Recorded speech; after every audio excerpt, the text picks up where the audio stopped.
Сегодня,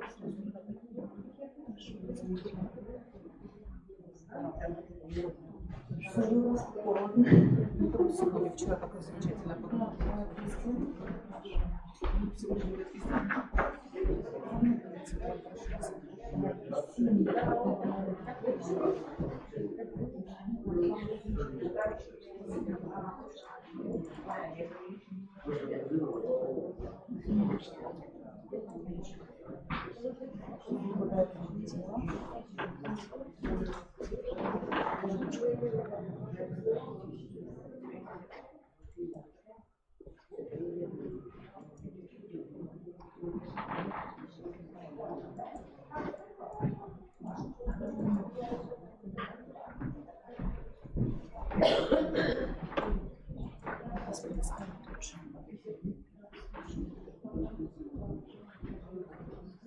Я, в принципе, представила.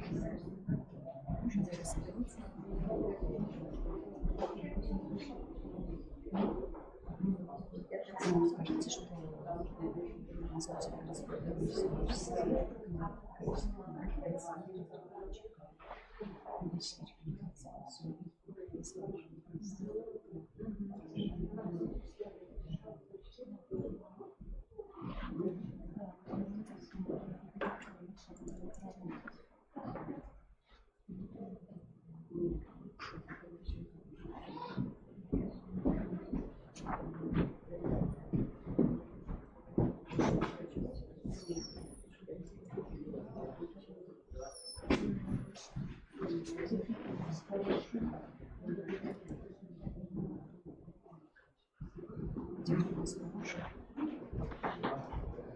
надеюсь, что погода не мешает.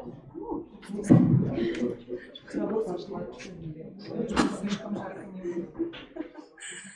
Что потом можно сделать? Кондиционер слишком сильный. У нас нашли вашу институте.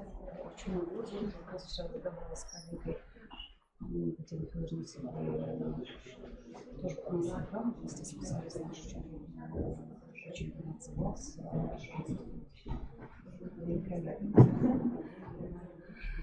Что я рада, что я все рассказала. Конечно, никогда не бывает в этих местах, а я люблю сама специалист.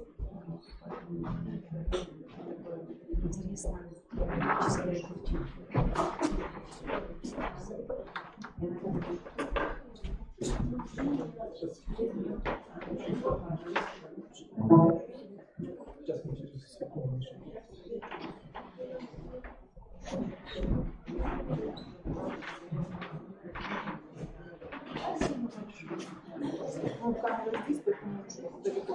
Далеко от этого не ходить.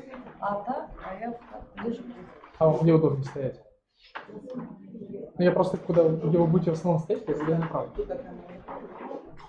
Я обычно забываю, что у меня камера, и не могу двигаться активно. И, как правило, я подхожу ближе к людям. Окей, сейчас подумаем, как тогда. Вот так. Если вот в этой области будете, да? Окей, спасибо.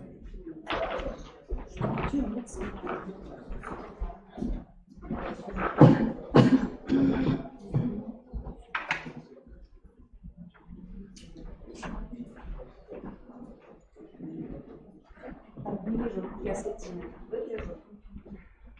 Возможно, 2 секунды лучше. Вот. Ну, собственно говоря, мы с вами сегодня плотненько общаемся. Еще будет у нас возможность мне задать вопросы.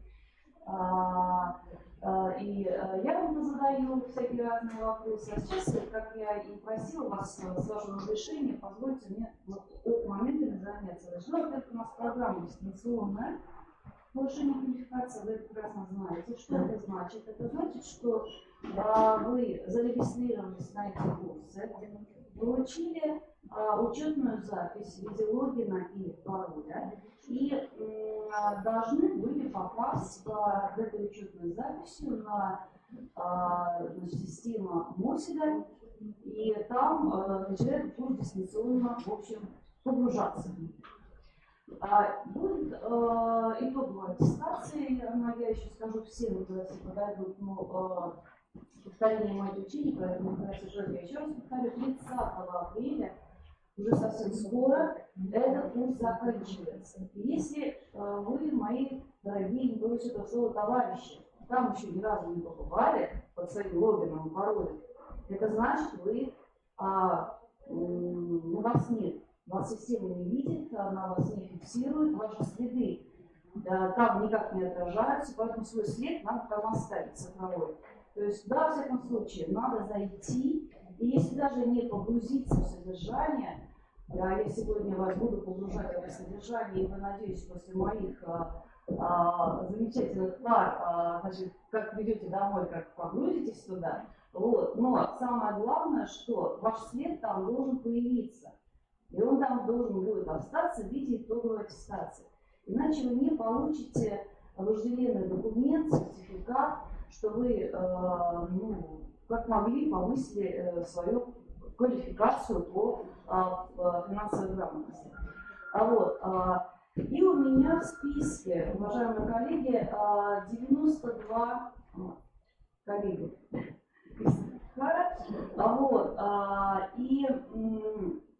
У всех практически есть логины и пароли здесь, и только одного не нашла человечка, нигде как-то не зафиксировано, а так всех вчера выделила. Теперь я вас попрошу, пожалуйста, поднимите руки те, кто заходил в систему и видел, и все было хорошо.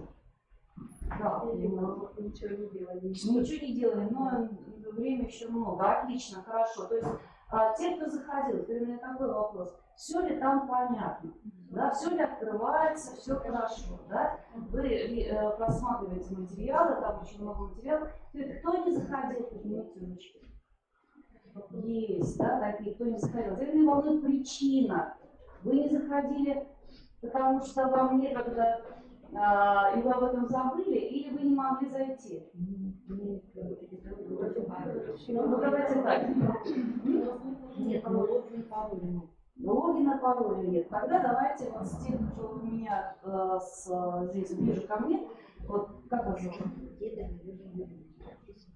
Дедова? Списки вас нет. Значит, вы не проходили регистрацию. Ну, в смысле, заявку мы отправили. Так, мне это надо записывать. Значит, давайте так.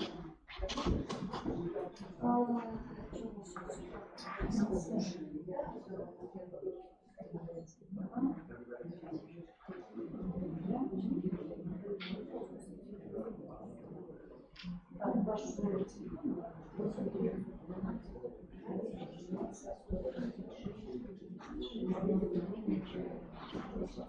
Я буду сегодня объяснять. Значит, вы заявку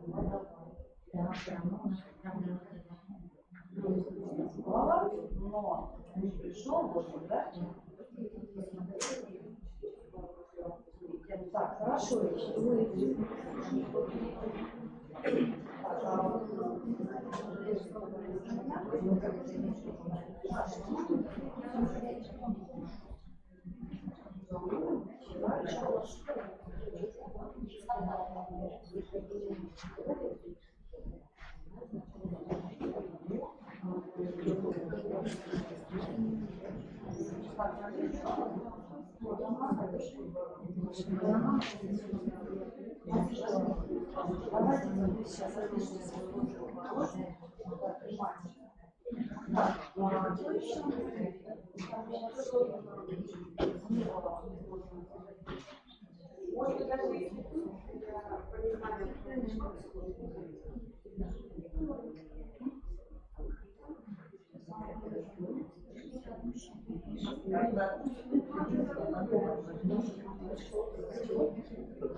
К сожалению, не было алфавита, невозможно было по алфавиту составить.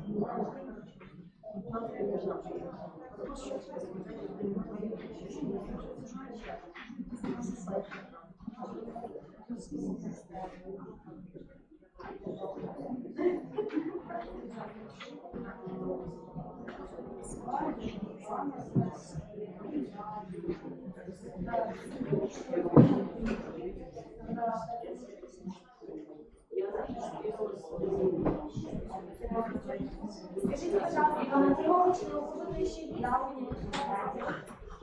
Командировочные, если у кого-то есть, дайте, пожалуйста, мы находимся здесь.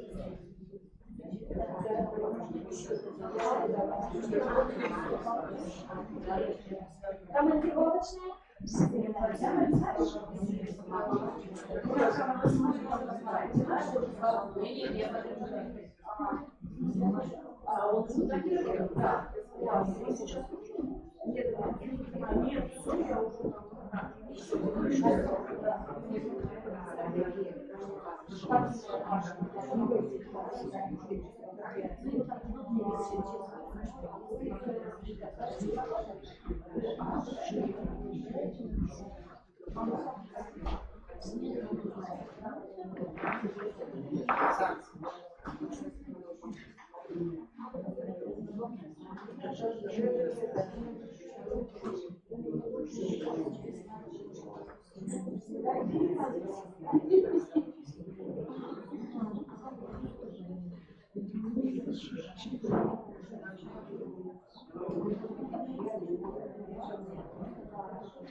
Добрый день, уважаемые коллеги.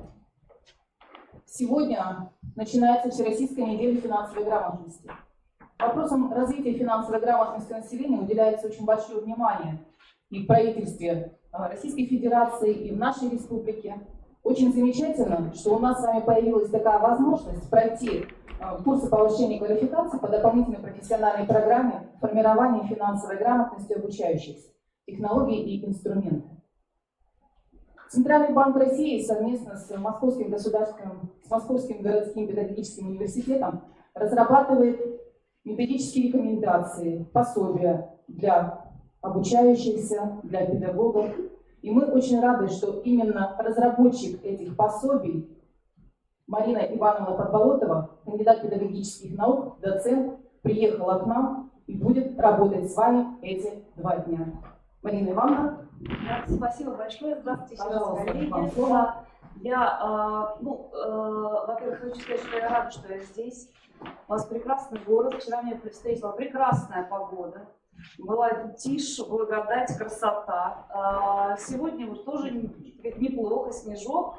Но я думаю, что нам это не помешает, нам погода никогда не помешает. Вот. Ну, а у нас с вами, конечно, эти 2 дня упорной, серьезной, интересная, я надеюсь, работа, которая, я бы очень хотела, чтобы вы ушли отсюда не только с пониманием, как работать дистанционно с людьми, как разбираться там, но и вынесли отсюда какие-то идеи, мотивацию для продолжения, для развития вот этой сложнейшей истории, как внедрение финансовой грамотности, как новой сферы, предметной сферы в образовательный процесс. Ну вот, с таким настроением я приехала. Надеюсь, что у нас получится. Спасибо большое. Уважаемые коллеги, те, кто подошел, еще раз здравствуйте. Я уже не буду больше на себе останавливаться, а теперь уже к делу, чем мы будем заниматься, как мы будем с вами работать, что нас ждет сегодня. У нас сегодня с вами 4 пары, и где вначале я вас погружу в саму программу, потому что, как оказалось, не все еще дошли, не все еще нырнули туда, в эту дистанционную среду. Что это за программа? Из каких модулей она состоит? Какова особенности оценки ваших компетенций после прохождения этих дистанционных курсов? На что обратить внимание? Дальше мы с вами по основным, по тем модулям, которые есть в программе, пройдем каким образом. Мы посмотрим на модули, которые вам предстоит изучить или которые вы уже изучили. Сегодня у нас уже есть коллеги, которые уже получили 180 баллов и завершили обучение. Вот. Но в любом случае, да, мы познакомимся с содержанием модулей, с особенностями этих модулей. Все это содержание модулей потом легло в итоговые оценочные тесты для вас. Как построены тесты, из чего они состоят. Вот это наше первое знакомство с программой. Дальше мы с вами более подробно остановимся именно на аспектах таких, как проектирование образовательного процесса по финансовой грамотности. Там есть и свои плюсы, и свои минусы. Тоже на этот счет поговорим, пообщаемся. И немножко я вас погружу в 2 содержательных модуля, именно предметных, по страхованию и по безопасности финансовой. А все остальное у нас будет связано с методикой, с техникой, с технологией обучения, методическим приемом финансовой грамотности в урочной и неурочной деятельности. И то, что я вам буду показывать в виде мастер-классов, но завтра, сегодня у меня не будет формата мастер-класса.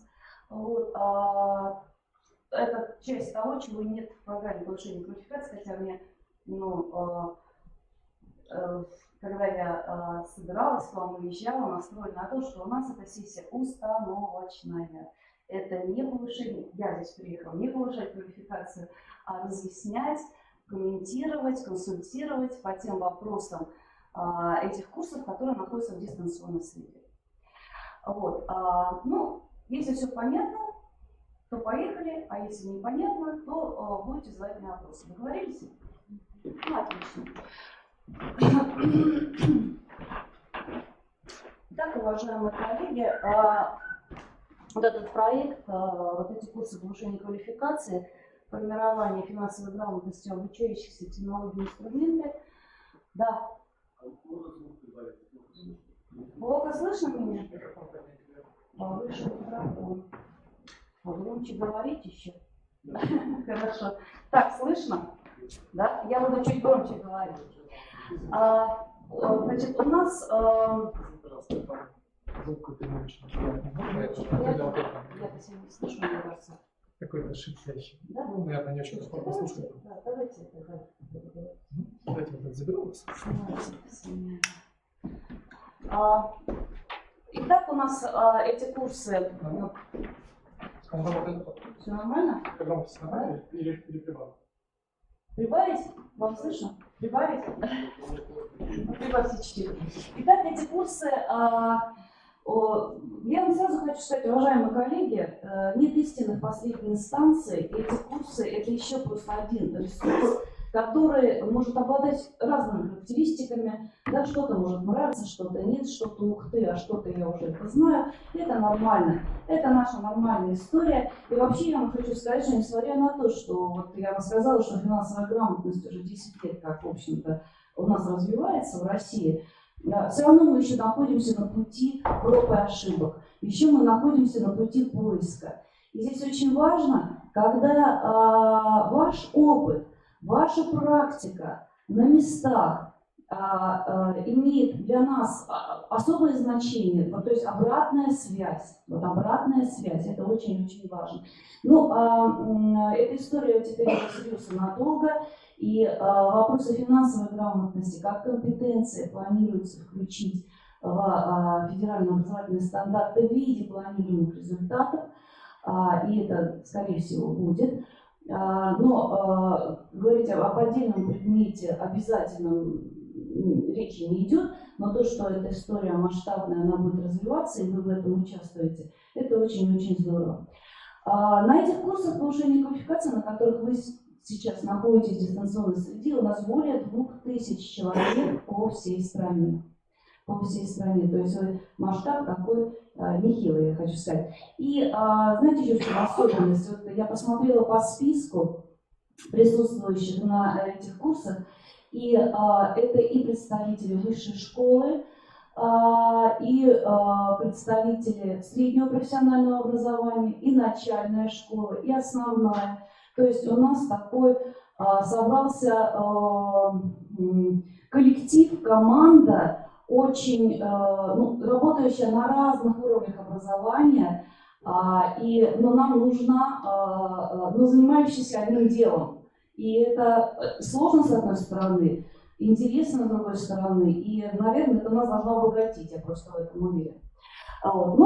Что из себя представляет программа? Да, я уже сказала о том, что для чего эта программа, для того, чтобы мы с вами приобрели новые компетенции, посмотрели на новую историю, как приложить свой опыт и новые знания для формирования данной компетенции у наших подопечных, у наших детей.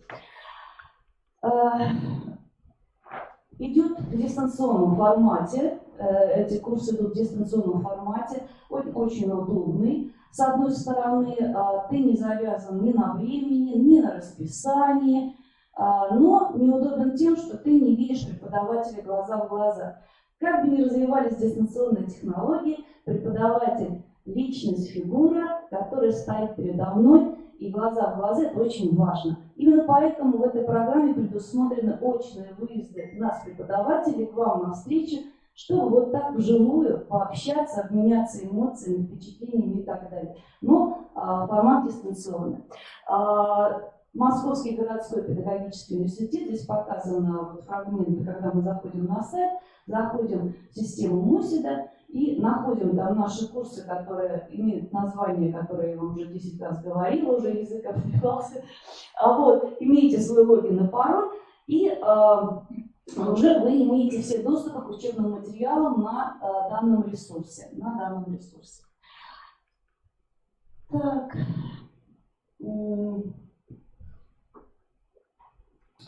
Ну, вот на очных встречах, конечно, моя роль такая консультативная, в первую очередь консультативная, но так далеко добираясь к вам, я не могла себе позволить остаться только вот на роли консультанта и ответчика на вопросы. Все-таки, как и обещала, завтра я вам покажу несколько технологий и выйдем немножко за рамки программы. Ну, так далеко ехать в такие красивые места, вот, и показать себя. Ну, такое, да? Структура программы, коллеги. Программа состоит из 5 модулей. Первый модуль – формирование финансовой грамотности как педагогическая задача. Вообще, прежде чем начинать этой историей заниматься, конечно, важно, очень важно определиться, что такое финансовая грамотность. Это, знаете, я всегда провожу аналогии с одаренными детьми. Вот как только возникает история с одаренными детьми, работа с одаренными детьми, возникает дискуссия, кто такой одаренный ребенок. Более того, значит, у нас в нормативных программах написано одно, например, каждый талантлив, каждый ребенок талантлив, одарен. Наши великие мэтры, ученые, исследователи говорят, нет, не так. Значит, все по-другому.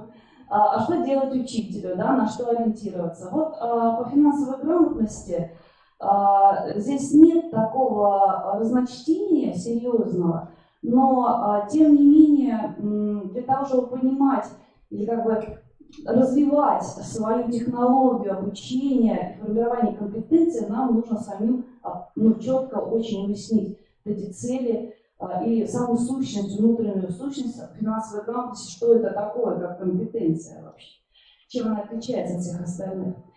Второй модуль – это содержательный модуль, поскольку, как любая предметная область, финансовая грамотность содержит в себе темы или модули. Их 9. Начинается с личного финансового планирования и заканчивается финансовой безопасностью. Ну, я чуть попозже посмотрите на эти модули. То есть для того, чтобы финансовую грамотность сформировать, в общем, нужно предметным полем нам овладеть. Этому посвящен второй модуль.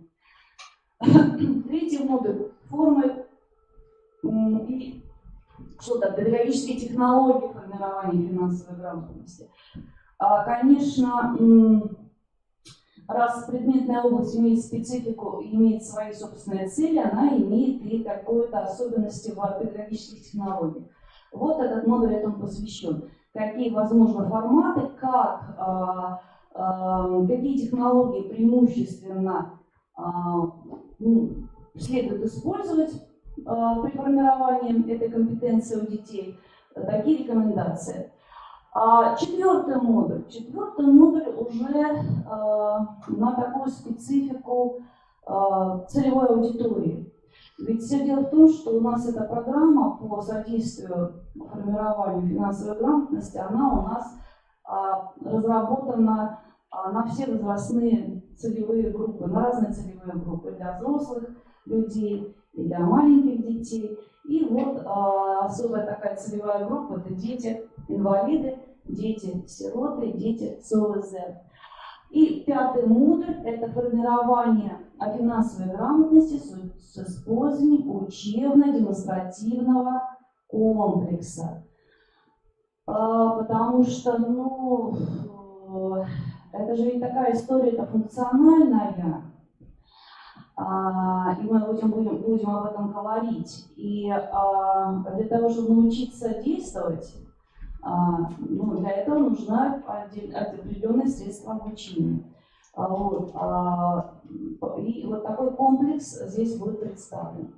Промежуточная аттестация, 2 зачета, которые складываются между собой, это является, суммируется и является уже итоговой аттестацией. Вот на первом модуле останавливаться не буду, что такое педагогическая финансовая грамотность, как педагогическая задача, мы сегодня об этом с вами поговорим, порассуждаем, посмотрим, увидим. Вот как раз та предметная сфера, те предметные тематические модули, которые представлены в таком как теоретической основе, что ли, да, предметная основа. И здесь 9 таких модулей. Первый – это личное финансовое планирование или личный финансовый план, депозит, кредит, инвестиции, страхование, налоги, расчетно-кассовое обслуживание, пенсионное обеспечение, финансовая безопасность. Все эти модули, они легли в основу УМК, учебно-методического комплекса, под авторством Горячего, Чумаченко, и учителя экономики, наверное, знают, что именно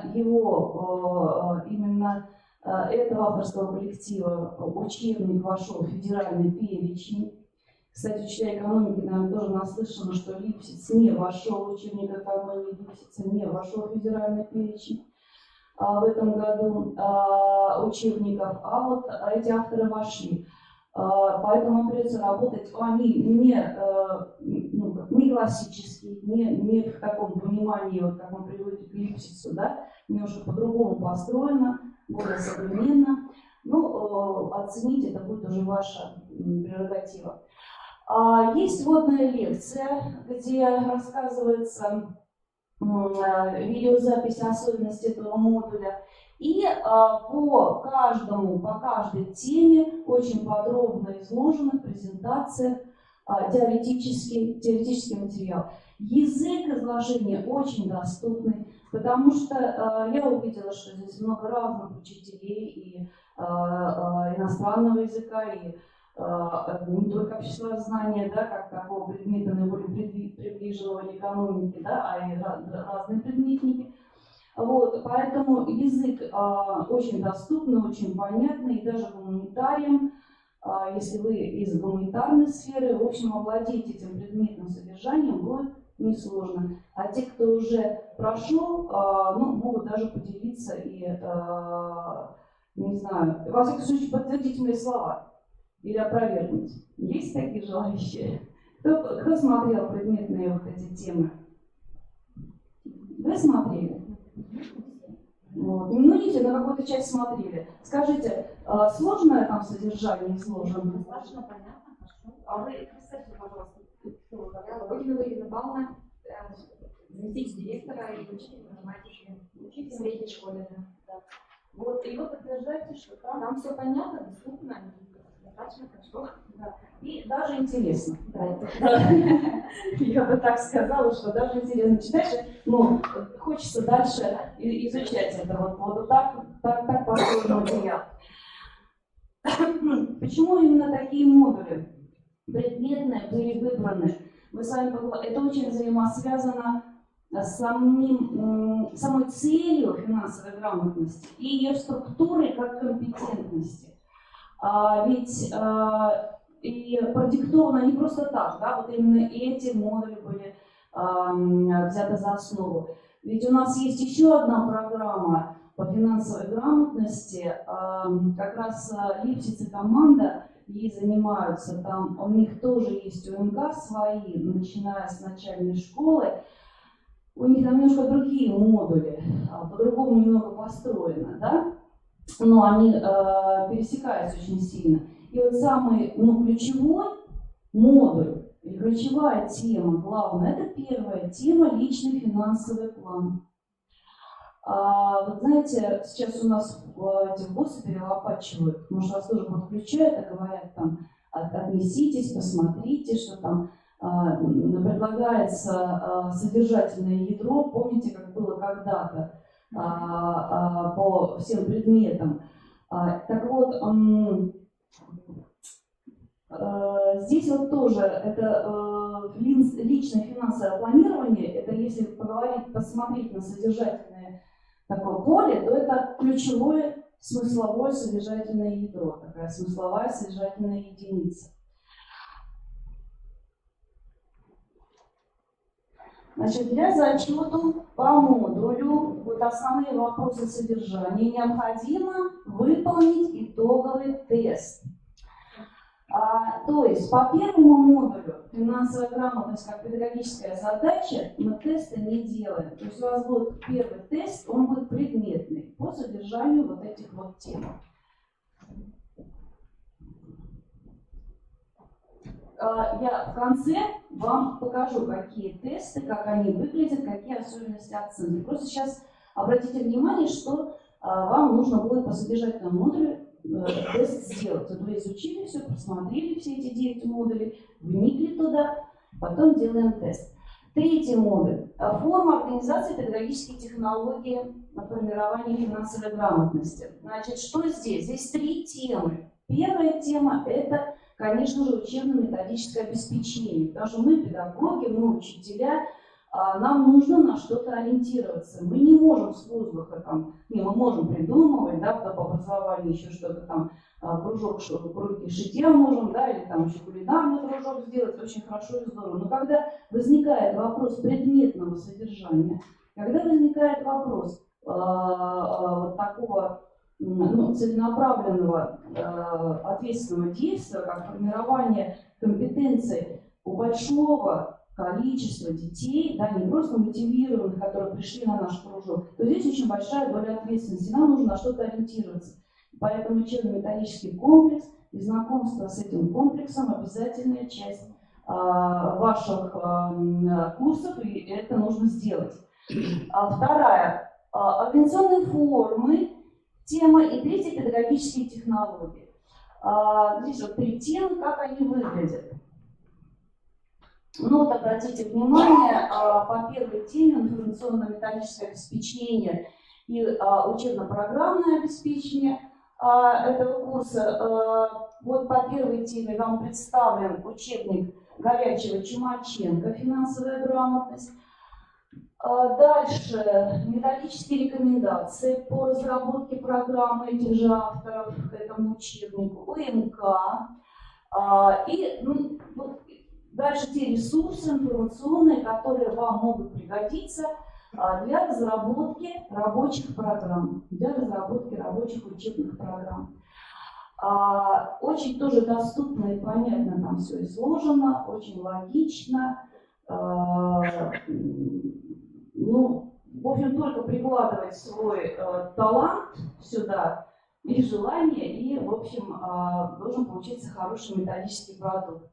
Организационные формы. Здесь и в формате презентации, и в формате документов PDF, и других документов представлены большое количество организационных форм работы по финансовой грамотности. С методическими рекомендациями, описаниями хода работы и так далее. Ну, от квестов до онлайн-уроки я вам покажу вот из каждого из этих сейчас анонсируемых мною, да, модулей. Я вам, конечно, покажу какие-то отдельные фрагменты, но в частности завтра мы посмотрим онлайн-уроки, да, что это такое, где их брать, как они выглядят и так далее. И есть и игры, и лекции, и даже интерактивный театр и так далее. Но это, конечно, для того, чтобы посмотреть, познакомиться с разнообразием этого всего и понимать, что поскольку финансовая грамотность – это не академическая задача в таком понимании стопроцентном, что ли, да, вот как базовые наши предметы, мы все-таки обязаны формировать у них понятийный аппарат, да, терминологический аппарат, очень серьезно к этому подходить, причинно-следственные связи, то финансовая грамотность, она больше функциональная, она направлена на адекватное восприятие действительности финансовой и правильных действий, ответных действий на это на все. Да, поэтому тут фундаментальности, что ли, нет и не должно быть. Да, и поэтому игры такие, вот, вернее, технологии, которые представлены, это интерактивного формата. Четвертый модуль по особенностям формирования финансовой грамотности с особыми категориями детей. Здесь, конечно, очень должен быть серьезный, во всяком случае, психолого-педагогический блок. И он здесь есть. И коллеги, которые работают в интернатах, которые работают в домах с такими детьми, они у нас есть тоже на курсах повышения квалификации. Это для них будет очень-очень, конечно, полезно и интересно. Но, тем не менее, вот сейчас вопросы инклюзии, вопросы работы с детьми с особыми познавательными потребностями, это является, я вам хочу сказать, нашей такой важной компетенцией педагогической любого педагога. И я вот сейчас немножко отвлекусь. В этом году вы, наверное, все наслышаны о проверке компетенции у учителей.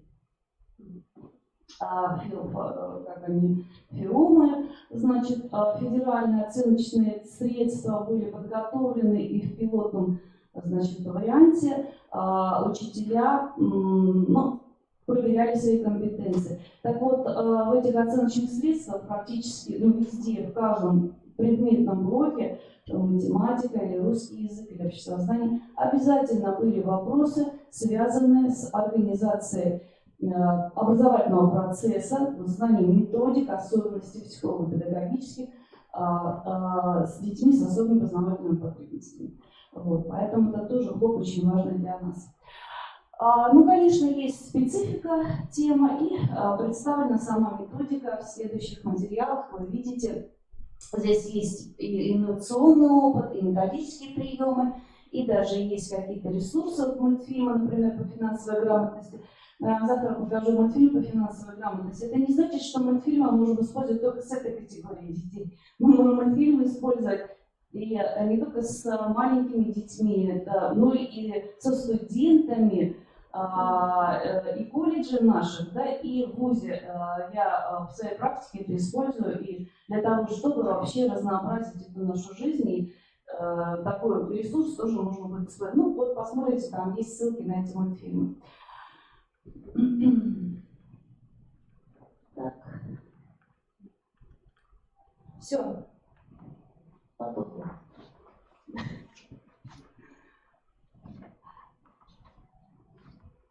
Пятый модуль, я надеюсь, что мы правильно идем, это формирование финансовой грамотности с использованием учебного демонстрационного комплекса.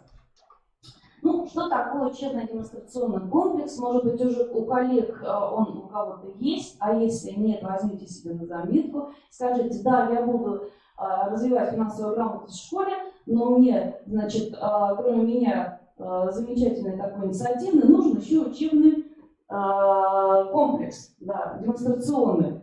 Потому что это очень важно, иначе тогда мы все впустую, да, будем, ну, можно хлопать, топать и что угодно делать, интерактивными играми заниматься, театр делать, но средства обучения, ресурсы нам обязательно нужны. Значит, что он из себя представляет? Вот здесь представлены такие электрифицированные макеты, да, и, собственно говоря, симуляторы или прообразы настоящих банкоматов и так далее. Ну, давайте посмотрим, да. Перечень того, что это, конечно, автоматическое место, автоматизированное место самого преподавателя, учителя с мультимедийным обеспечением, без этого никак. Дальше, этот комплекс банкомат, причем, значит, его можно, ну, как мы банкомат видим? Мы видим, банкомат стоит такая штука, да, куда мы знаем, куда, значит, карточку нужно засунуть, там пин-код ввести и что-то там это самое. А еще же есть начинка банкомата. Вот как-то где денежки лежат. Мне лично, взрослому, это неинтересно. Мне интересно, значит, там, снять или положить деньги, или перевести деньги, или оплатить коммунальные услуги. А ребенку ему интересно, ему же все интересно, откуда дождь идет, откуда, почему снег там, и так далее, да? И что там внутри в банкомате. Вот. И ее можно открыть, посмотреть, где там хранятся деньги, там, какая там техника установлена и так далее. То есть это такая очень хорошая штука на самом деле. Не только как этим пользоваться, какие возможно там операции производить, да, а как он устроен вообще.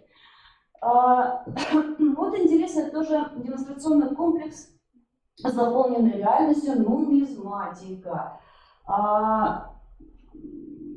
Это деньги, да, всякие разные, какие они были в старину, история возникновения вообще денег, как это все, значит, менялось, как они стали вот сейчас современными, да. Тоже очень такая увлекающая, интересная штука. Детям очень-очень нравится на самом деле. Вот, потому что одно дело мы на презентации на картинке показали, а другое дело, да, мы вот такой дополненной даже реальности, да, это все посмотрели. Стенд проверка подлинности банкнот. Я во многих учебных пособиях встречала вот эту тему, она есть обязательно, как проверить банкноту на ее подлинность. Вот, и там, значит, куча, ну, много фотографий, да, там это и полоску нужно, и знаки эти рассмотреть, и так далее, и так далее. Вот, опять дело, это посмотреть на фотографиях на картинке, другое дело, вот, есть такой стенд, очень интересно, где это все можно проделать. Справочник вкладчика, государственное пенсионное обеспечение, финансовая система России, а также набор настольных игр от монополии и до там, известных самых настольных игр, которые можно с детьми играть. И это такое очень хорошее подспорье.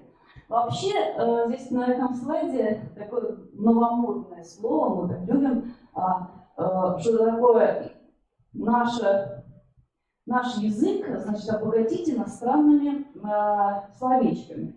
Да? И это не моя придумка, edutainment, это вот сейчас наши педагоги, вот они это используют, и это для того, чтобы это слышали, видели, как бы, да. На самом деле это игровое обучение. Ну, зачем называть игровое обучение как бы, этим названным словом, я не знаю, но в общем оно сейчас так называется. Вот. Конечно, да, вот вам стоит этот банкомат, который в таком виде, пасть разинул, там вся эта начинка видна и так далее. Вот. Там из чего он состоит. И какие настольные игры. Да? Это биржевые игры, коммерсант, монополия. То есть вот самые известные игры, комплект настольных игр, входит этот комплект. Для чего? Для того, чтобы как раз отработать вот эти навыки планирования, оценки, выбора решения, рефлексии, да, если ты проиграл, почему проиграл, где у тебя были ошибки, что значит ты делал не так, и так далее. То есть вот в таком игровом формате отрабатывать навыки, отрабатывать опыт, нарабатывать опыт, набивать руку. Вот. И, конечно, это плюс ко всему это эмоции, да, это какая-то соревновательность, это все очень здорово. Итак, я вас познакомила кратко с сущностью каждого из 5 модулей, с их кратким таким предназначением, из чего они состоят, как они выглядят там в этой дистанционной среде. Ну и дальше плавно с вами движемся. Вот мы это все, представьте, что это вы все изучили, а какая-то часть из вас очень хорошо, что уже там побывала в среде и уже посмотрела, познакомилась, уже ну, как бы Маша говорит, да, я это видела, я это знаю. Те, кто еще это не успел сделать, но сегодня, я уверена, вы обязательно туда окунетесь, посмотрите, скажете, что нам там рассказывали, правда, так или не так, да? Посмотрите, там очень много материалов, познакомиться с ними наспех, на лету, там, перескакивая. Ну, это первый этап. Вообще лучше погрузиться туда, потому что наше все-таки образование не терпит спешки такой, я считаю. и не терпит таких от случая к случаю погружений. Да? Вот мы все-таки в системе должны находиться. Вот. И поэтому посмотрите. Значит, что у нас получается? У нас два зачета. Первый зачет по предметной области, по предметной сфере, вот по те 9 тем, о которых я говорила, содержательность. Вы по нему сдаете зачет. И второй зачет у вас будет по педагогическому блоку. Это как раз модули 3, 4 и 5. Они между собой складываются, и получается итоговая аттестация. У вас получается итоговая аттестация. Как это происходит? Тоже очень интересно. На понимание, чтобы вы как бы тоже, готовясь, уже думали о том, как вам пройти хорошо аттестацию. Значит, у нас 20 тестовых вопросов, 2 зачета по второму модулю и с 3 по 5 по 20 тестовых зачетов, этих заданий. Значит, всего заданий 20. А каждое задание, его вес 5 баллов. Максимум за 20 тестов вы можете набрать 100 баллов. 100 баллов. Значит, какие у нас типы тестов? Значит, в первом зачете там у вас будет вопросы такие: на множественный выбор, то есть выбрать несколько правильных ответов. Дальше выбрать один правильный ответ и числом записать. Значит, во второй части, в зачете номер 2, также 20 тестовых заданий по 5 баллов. Получается у нас, значит, тоже 100 баллов в совокупности, да? И вопросы такого типа. Это тоже множественный выбор. Верно, неверно, на соответствие и короткий ответ. То есть этот ответ туда надо вписать. Давайте посмотрим, как это выглядит. Что очень важно. Значит, важна следующая история. Поскольку наша задача вас не проконтролировать и не засудить двойками, да, а научить, то у вас попыток будет неограниченное количество. Вы можете сколь угодно пытаться проходить эти тесты. Значит, но каждое ваше действие оставляет цифровой след. То есть в любом случае мы каждый раз видим, насколько баллов вы проходили. Это не страшно, это нормально, это никто, 15 раз ты прошел этот тест или 20 раз, абсолютно нет ничего страшного. А время прохождения тестов не ограничено. Вы можете сидеть над ним, думать хоть 3 часа, да, если у вас оно есть. В каждой попытке, но когда вы возвращаетесь, вы не прошли тест, а там пороговое значение 70 баллов. Если вы набрали 70 баллов, сейчас мне математики скажут, это, по-моему, 14 тестовых заданий. Да? Если вы 14 тестовых заданий правильно ответили, набрали 70 баллов, все хорошо. Значит, если меньше 14 вы набираете, то вам нужно еще раз делать попытку.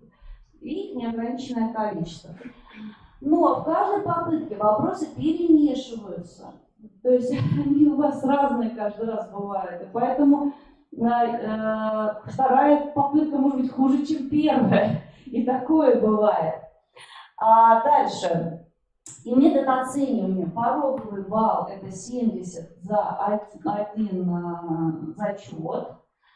Суммируется. И очень минимальный балл, который вы должны, итоговый, что суммируется, это 140 баллов. Вот это зачет считается.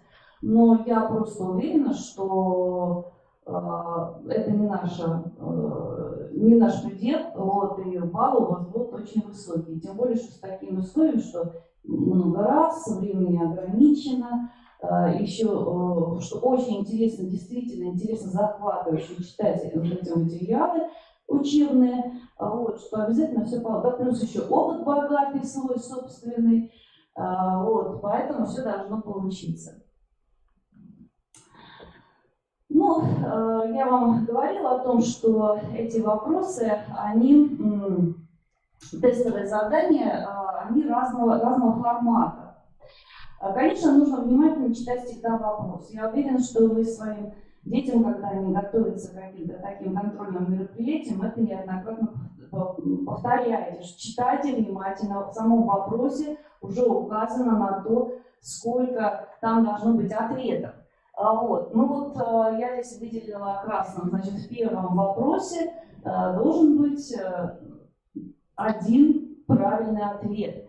Ну, например, какой из перечисленных ответов является самым ликвидным? И, наверное, есть у меня сейчас, кто прям сразу ответит мне на этот вопрос. Ну, вот видите, что у нас уже 5 баллов в кармане. Это из первой части тестовое задание.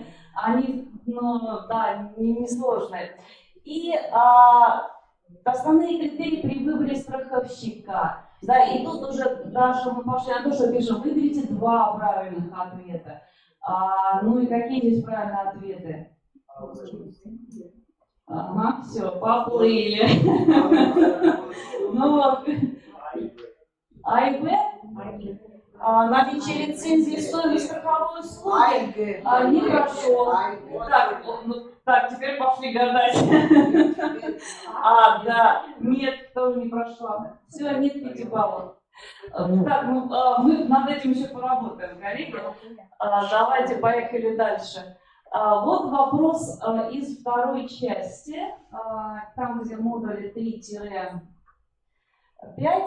там, которые нужно, ну, что такое множественные выборы, мы уже увидели, да, там, где нужно вписать. Вот там будут у вас появляться такие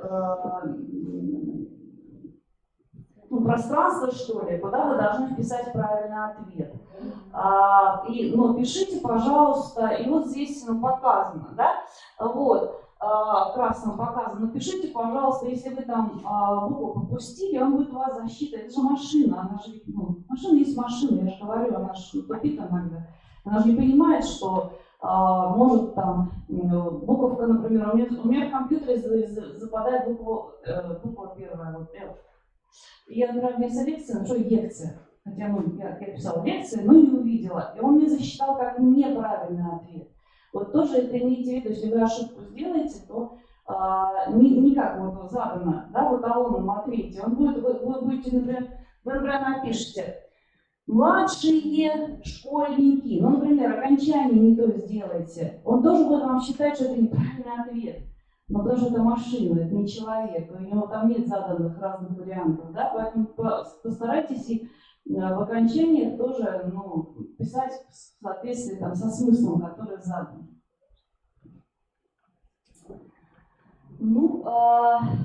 Это, коллеги, была такая часть касаемо содержания вот этих курсов, дистанционных курсов повышения квалификации. Я вот краткую характеристику такую вам дала. Если есть вопросы по этой части, то, пожалуйста, можете мне уже задать. Там по тестовой истории, еще почему-то. Правильный ответ вам сразу сказать? Ну вот. Интрига тогда где? Нет, правильные ответы. Мы с вами, когда я буду более подробно останавливаться на каждом из модулей, которые сегодня представлены, то, в принципе, там будут заложены ответы. И мы с вами после того, как рассмотрим основные истории по модулю, дальше я буду вот так с вами тренироваться. То есть мы с вами будем пробовать отвечать прямо на занятиях, да, и смотреть, где мы там плывем или где у нас все хорошо и мы справляемся. Но я еще раз вам говорю, вам покажется даже, что это очень легко. Вы когда пройдете, скажите, ну что это за уровень? Но на самом деле, я еще раз оговорюсь, я буду вас к этому призывать для школьников и для студентов, для которых не является профильным этот предмет, да, является предмет такой развивающий, нужный в жизни. Он не должен быть академичным, фундаментальным. Он должен просто помочь ребенку правильно знать эти инструменты и понимать, как ими пользоваться. Вот и все.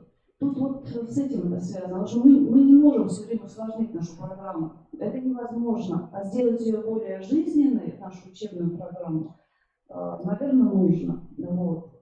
И без этого уже не обойтись. Поэтому будут нам ответы. Поработаем с этим тоже. Так, ну, поехали с вами дальше. Вообще, самый, конечно, главный вопрос, к которому мы сейчас плавно с вами переходим, это, собственно говоря, как создать основу для ее формирования в процессе предметного обучения.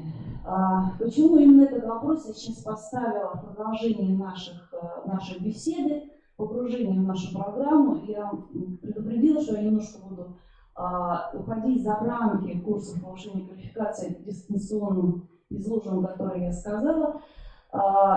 Почему? Потому что вот этой проблематики в данных курсах не заложено. Но мы не можем заложить все в 72 часа, и так там очень богатый, огромный материал. Да? Это отдельная история, но она очень важна.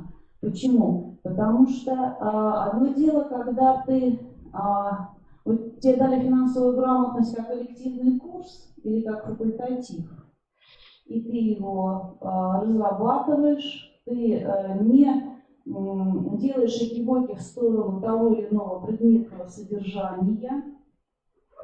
А другое дело, когда нам директор школы или наше руководство говорит, мы не будем отдельно выделять финансовую грамотность как отдельный предмет, как отдельную дисциплину, а мы возьмем другую модель, мы возьмем модель такого, я бы назвала это марафон, когда мы в отдельные предметы школьные, да, будем интегрировать финансовую грамотность.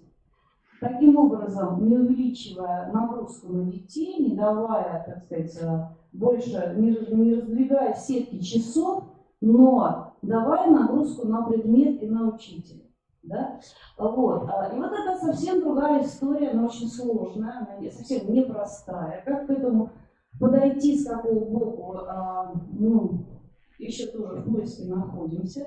Вот, потому что нужно, значит, включить финансовую грамотность, я сама географ, географию или английский язык. Вот. Как это сделать вообще? Да? И возможно ли это? Но поскольку здесь очень много управленцев, очень много людей, которые отвечают за стратегию развития своей образовательной организации, то я хочу на этом остановиться, потому что это как раз одна из тех вещей, которая позволит такой дать инновационный толчок, что ли, и в самой школе, и педагогам, и учителям, и при этом избежать много рисков и получить какие-то преимущества.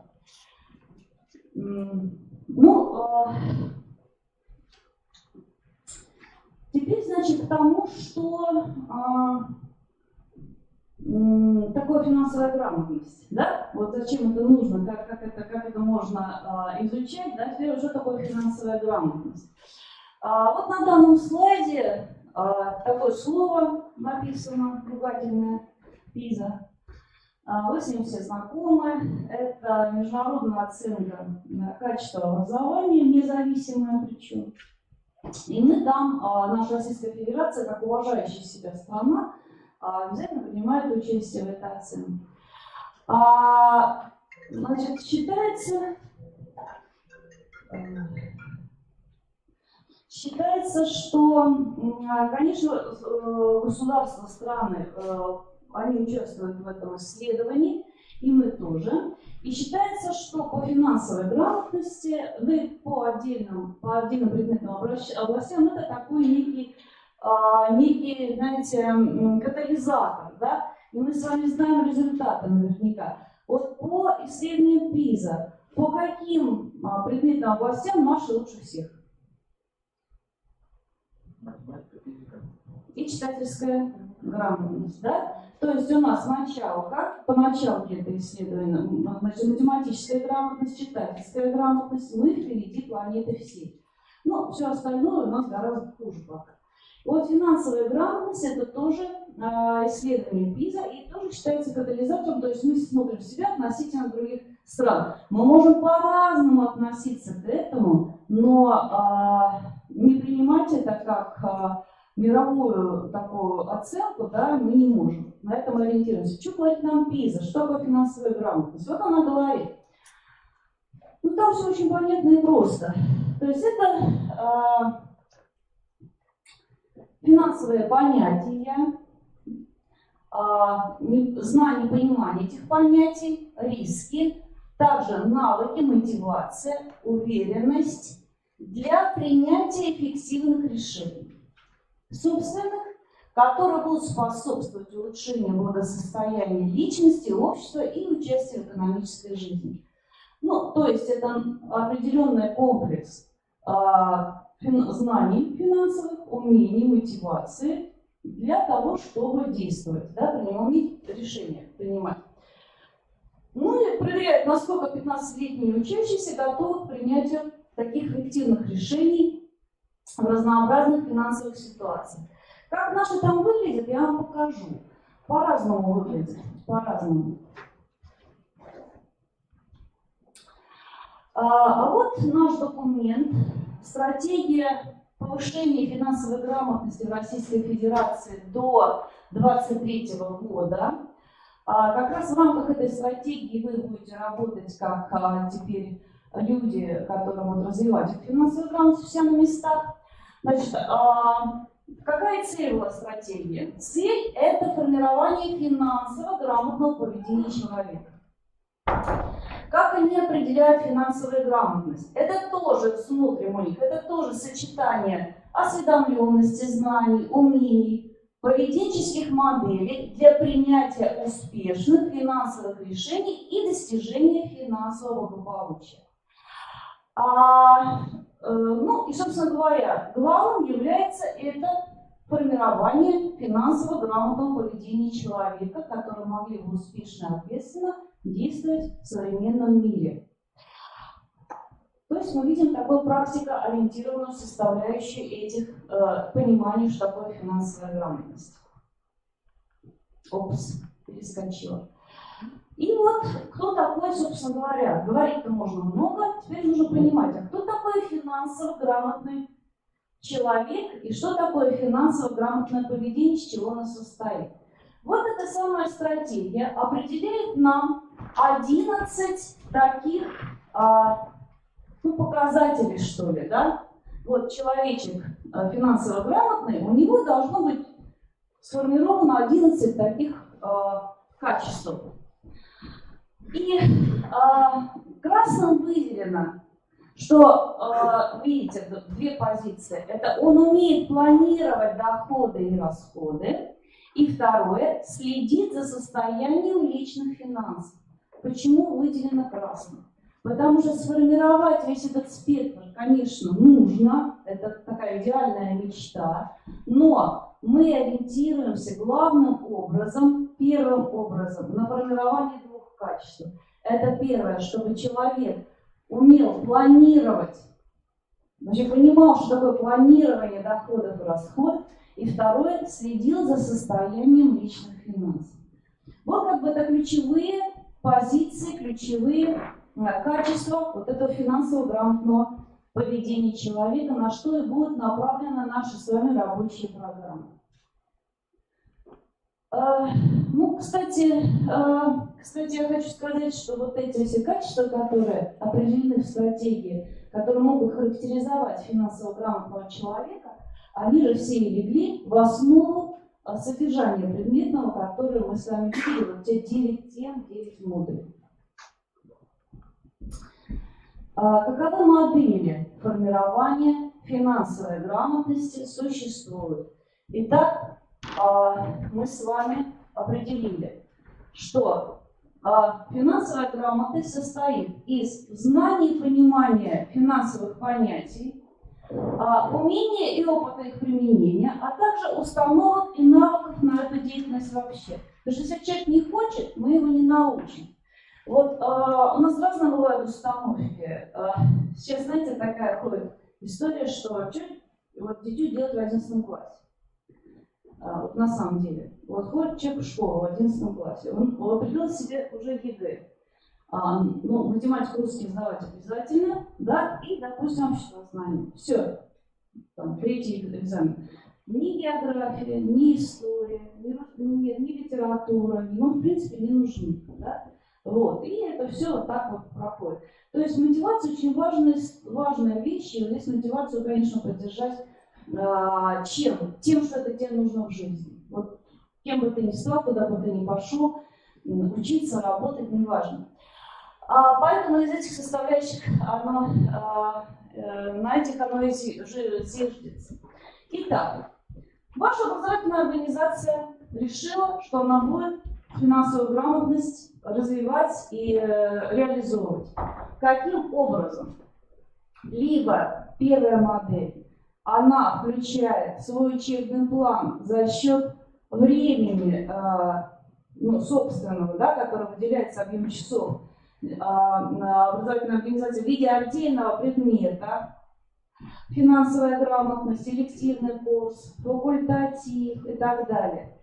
Либо она говорит, эта образовательная организация, мы, да, будем реализовывать финансовую грамотность, но в контекстной модели, когда у нас учитель математики разработает интегрированную учебную программу, географии, обществознания, английского языка, безопасности жизнедеятельности.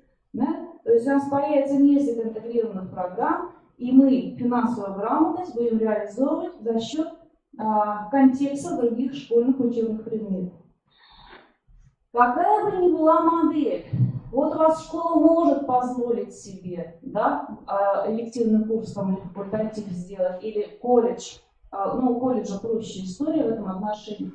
В любом случае, они все сходятся на том, что на уроке финансовую грамотность только в рамках урока, исходя из тех целей, которые стоят перед этой предметной областью, да, это формирование поведения человека, финансово-грамотного поведения в рамках урочной деятельности, или это сделать невозможно.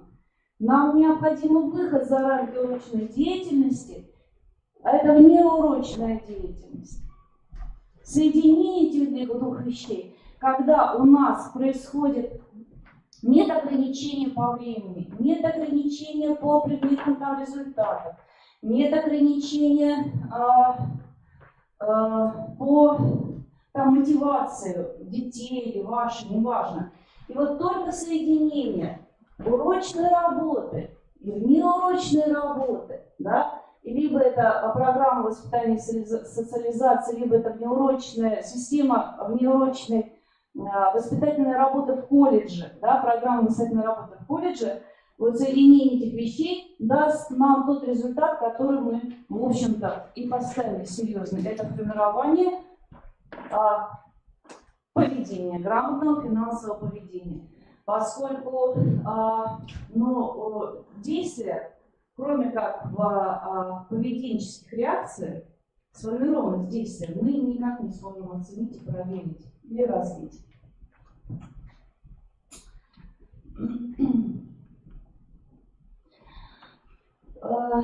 Вот, допустим, взяли вы, как управленец, с вашей, может быть, подачи, да, вы решили использовать либо ту, либо другую модель. Первая модель предметная, она, ну, в общем-то, простая. У вас отдельный курс в рамках там доп. Образования. Вы что хотите с ним, как хотите, вот так и построите. И вам никто тут не указ, да, и вы сами там формируете и цели, и задачи, и, в принципе, ну, ориентируясь, конечно, на какой-то имеющийся материал. А вот если вы решите интегрировать финансовую грамотность в предметы, школьные предметы или предметы колледжа, да, интегрированные программы придумать, то вы сталкиваетесь со следующими сложностями. То есть у вас есть федеральный государственный стандарт, у вас есть примерная образовательная программа, в которой определены требования к результатам, к структуре и так далее, да? Регулируется этим всем. И как, что тогда делать? Мы расширить, выйти за рамки часов не можем. За рамки предметных, метапредметных личностных результатов тоже не можем. Да? Мы не имеем права нагрузку увеличивать на детей, увеличивать объем материала для детей, да, и требований к ним. И здесь встает вопрос, что же нам делать, как вообще детей, то есть хорошо интегрировать, да, ну, на самом деле, как это все провернуть-то? Но, тем не менее, раз вариант есть, значит, там есть и возможности, да? Итак, в любом случае, когда вы вводите финансовую грамотность, в принципе, в образовательное поле своей образовательной организации, то мы должны понимать, что там есть как плюсы, так и минусы. Ну, какие преимущества? Преимущество, конечно, первое, особенно в интегрированном обучении, да? Когда мы говорим, вот, друзья мои, теперь на уроках географии мы будем не просто географию изучать, а географию с финансовой грамотностью. Вот. Первое, конечно, повышается мотивация. Потому что все равно вот та новизна, которая появляется, в любом случае она появляется, она вызывает уже интерес сам по себе. Мотивация детей, конечно, становится более высокой. Следующая инновационность. Хочешь, не хочешь, раз ты делаешь новую программу, ты должен посмотреть новые методические материалы, технологии, куда-то, значит, с кем-то пообщаться, что-то подключить. Да? В любом случае у тебя идет развитие, ты не можешь по старинке, раз ты за новое дело берешься, у тебя тянется само по себе как бы повышение вот этой инновационной составляющей. Для тебя лично, как педагога, как профессионала. Так плюс еще и школа, раз это втягивается, то вот этот вот градус инновационности, он появляется, выстраивается уже, ну, без него же никак, он просто необходим. Актуализация. Естественно, для того, чтобы сделать новую программу, интегрированную или новый курс, необходимо актуализировать и свое содержание, свою работу. Планируемые результаты. Ну, здесь, конечно, вот эту историю, которая до сих пор не все понимают до конца, метапредметные результаты, личностные результаты, что это за звери, с чем это едят и как это формировать, вот она здесь хорошо как раз раскрывается, потому что это и есть одна из частей, составляющих как раз результатов этих самых метапредметных. Это связь с жизнью. Это как раз финансовая грамотность в этом отношении очень сильно и личностные результаты, да, как понимать, в общем-то, значимость своего образования, значимость сохранения. Ну, я вообще, говоря про финансовую грамотность, я вам сейчас чуть позже, может быть, не знаю, сегодня или завтра, но я все равно должна говориться. Ведь финансовую грамотность, я очень прошу, это моя авторская позиция, нельзя воспринимать утилитарно, как грамотность для того, чтобы человек стал успешным, благополучным в плане материальном. Знаете почему? Потому что сейчас я к рискам перейду. Самый главный риск, он здесь не написан, я о нем проговорю, это как бы нам не скатиться в формировании потребителя. Нет, потребитель хорошо, грамотный потребитель это здорово. Но я в каком смысле говорю? Что вообще финансовую грамотность надо рассматривать как часть социальной компетенции, которая обязательно должна рассматриваться в контексте не только тебя самого и твоих материальных возможностей, успехов, благосостояния твоей семьи. И сберегать можно не только, друзья мои, хранить деньги, а сберегать можно еще и нужно. И любовь, и семью, и так далее. У нас в русской традиции, в нашей народной традиции, мы знаем, не хлебом единым жив человек. Вот если определять мою авторскую позицию к финансовой грамотности, то на это предметное поле, на эти цели я посмотрела именно комплексно, системно, вот с этих двух сторон, для того, чтобы нам не воспитать просто потребителя, пусть даже грамотного. Ничего там плохого нет, но потребитель с ценностями, сформированными ценностями любви к ближнему, да, и такие вещи, как пожертвование, благотворительность, они должны быть ему не чужды, да, любовь, забота о ближнем тоже. Вот это соединение вот в этом комплексе вот этих вещей нам позволит, я так считаю, действительно такое очень хорошее дело делать. Так вот, риски. А риски какие? Ну, первый риск, понятно, вы скажете, откуда, где деньги, Зин? А часы где, Зин? Да, Марин, где их брать-то, эти часы?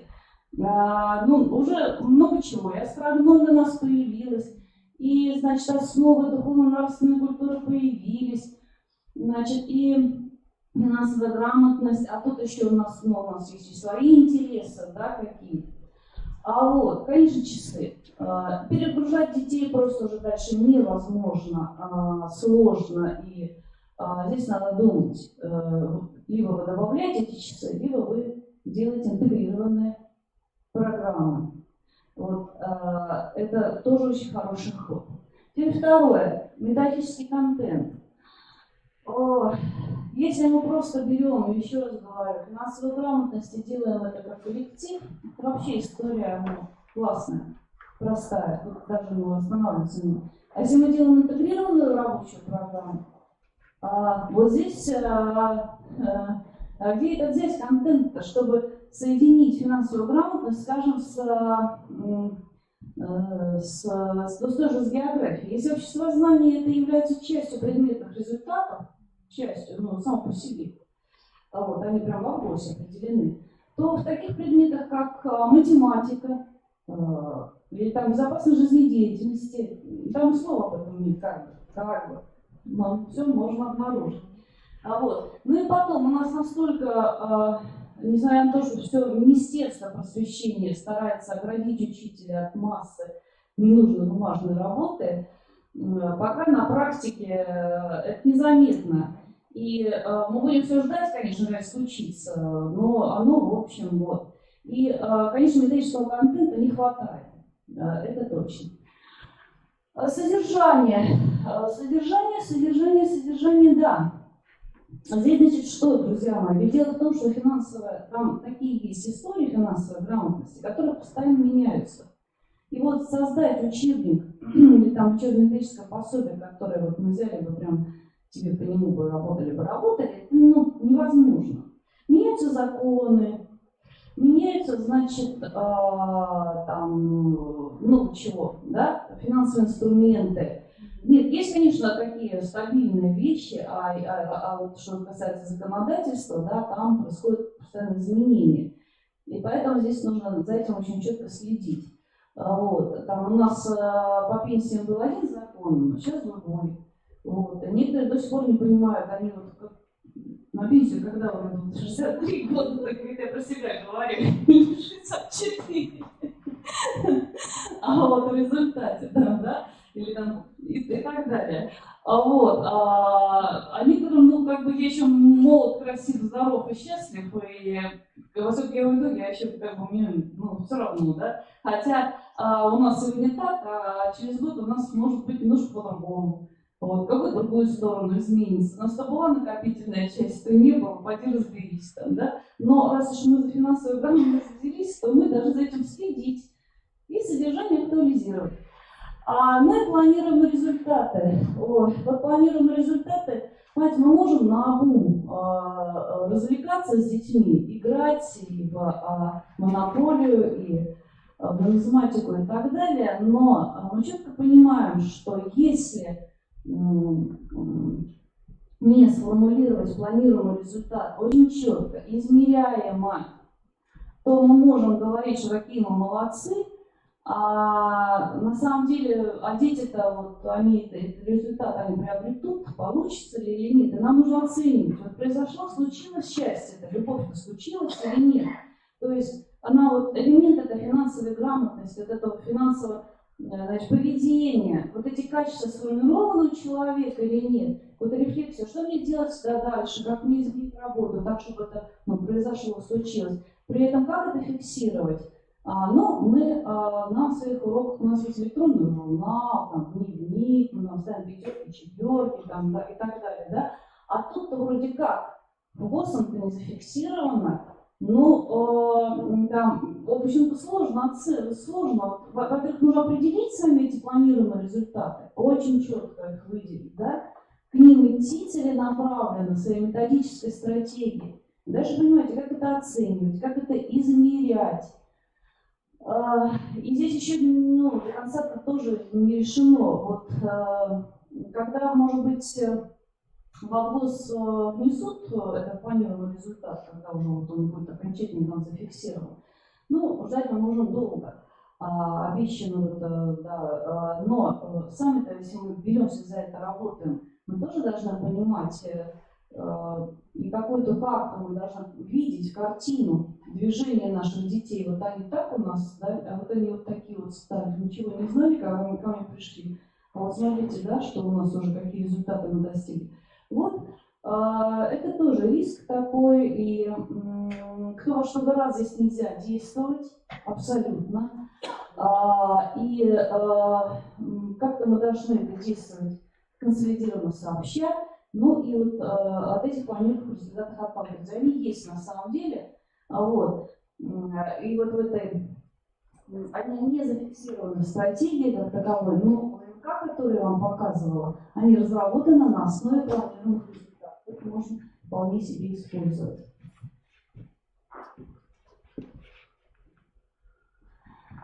И мы с вами... Так.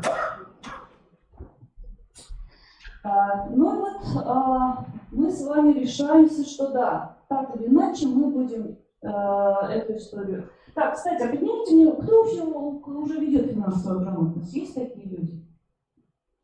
Вот. Расскажите, у вас какая модель? Элективный курс в школе? В школе. А какие детки? 11 класс. Угу. А элективный курс у вас там профильный, да, же ведь у вас 10-11 класс? Профиль идут какой-то? В рамках профиля или... Нет? Понятно. По желанию, да? Угу. Курс по выбору. И вы ведете, да? 8 класс у меня, как получается, профильный. Угу. Элективный курс. Тоже элективный курс. А интегрированных моделей у вас нет. В любом случае, приступая к коллективному курсу или приступая к интегрированной программе, мы должны понимать, да, здесь как раз говорится об интегрированной программе. Элективный курс вы нам, может, потом расскажете, поделитесь опытом, будет очень интересно, да? Какие там плюсы и минусы, может, я вообще не в тусте рассказываю вам тут, да? А у вас опыт. Вы, кстати, сколько лет ведете этот элективный курс? Вы только начали. Вот, понятно. Значит, вот смотрите, здесь дано определение, что такое интеграция. Много всяких есть определений, что такое интеграция в учебном процессе. Но я остановилась на одном. Вот это определение Зверева и Максимовой. Что они под интеграцией понимают?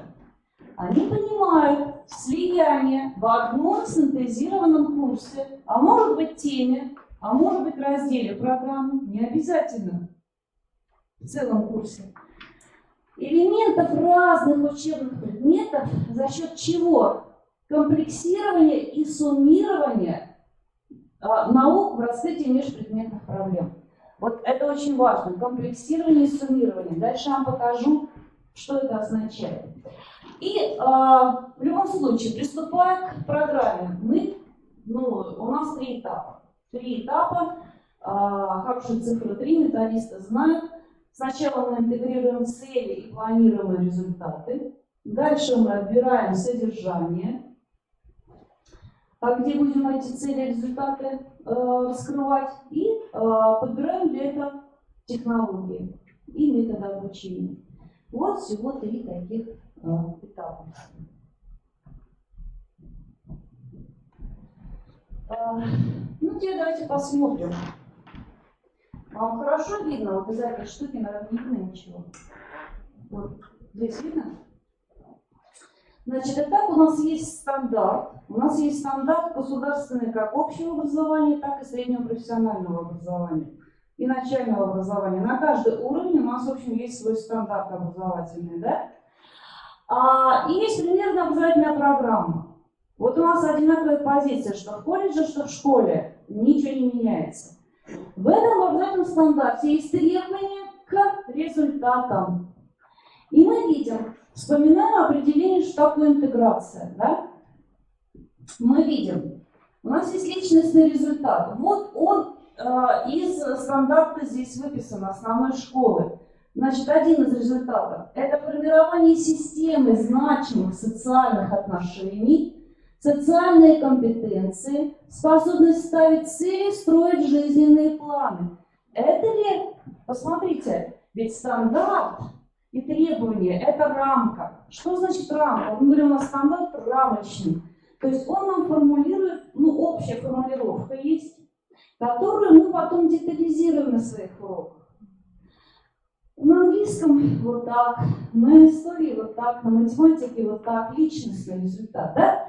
И вот мы смотрим, вот у нас есть задана рамка, и мы видим, что вот красным выделено. Вот именно в этот результат нам очень хорошо ляжет финансовая грамотность. Очень хорошо ляжет финансовая грамотность. Нам ничего придумывать не надо. Мы расширяем рамки стандарта, конкретизируя вот этот результат своими целями. Метапредметный результат. Смотрим, а что же там в стандарте есть-то? Если посмотреть каждый, и начального образования, и среднего полного, и колледжа профессионального образования, мы увидим там эти истории. Значит, и здесь метапредметные. Значит, какой результат? Это освоенные межпредметные понятия. Какие расширяем рамку стандарта? Да? Финансовой грамотности понятий. Действия, используя в учебно-социальной практике. Все, мы как бы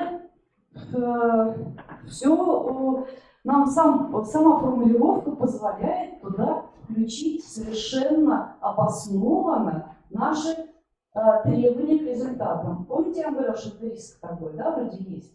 Вот мы с вами видим, что личностные метапредметные очень хорошо сюда ложатся.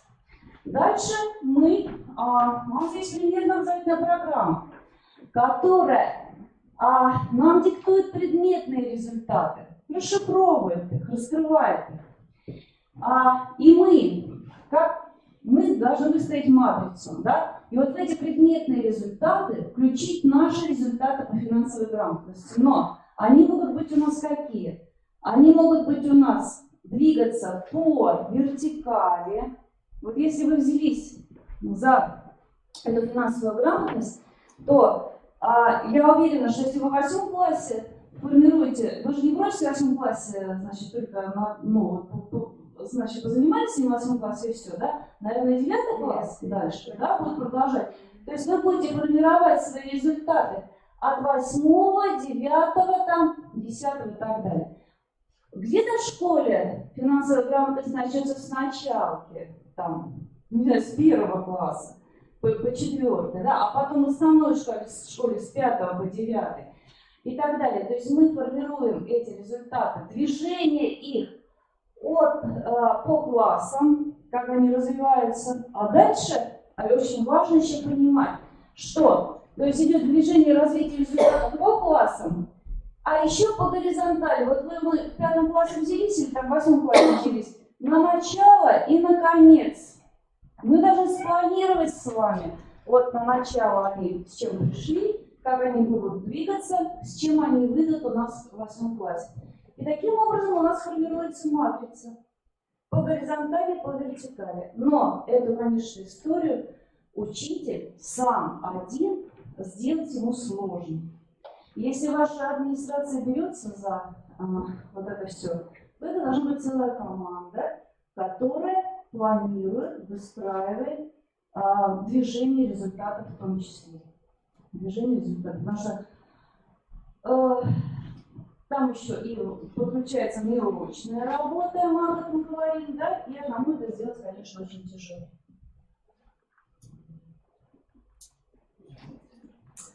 Так, ага. Ну вот, посмотрите, пожалуйста, на примере географии, уважаемые коллеги, как значит, у меня синтегрировались цели и предметные результаты. Исходя из понимания того, что интеграция – это процесс слияния, комплексирования одного с другим, да? Комплексирование, суммирование одного с другим. Вот давайте посмотрим на примере конкретном. У нас есть примерно обязательная программа по географии, есть УНК по финансовой грамотности. Значит, примерно в программе цель географии, вот она сформулирована так. Формирование картографической грамотности, навыков применения этих знаний географических в жизни, объяснения, оценки, прогнозирования социально-экономических процессов и явлений. Вот такая вот стоит цель.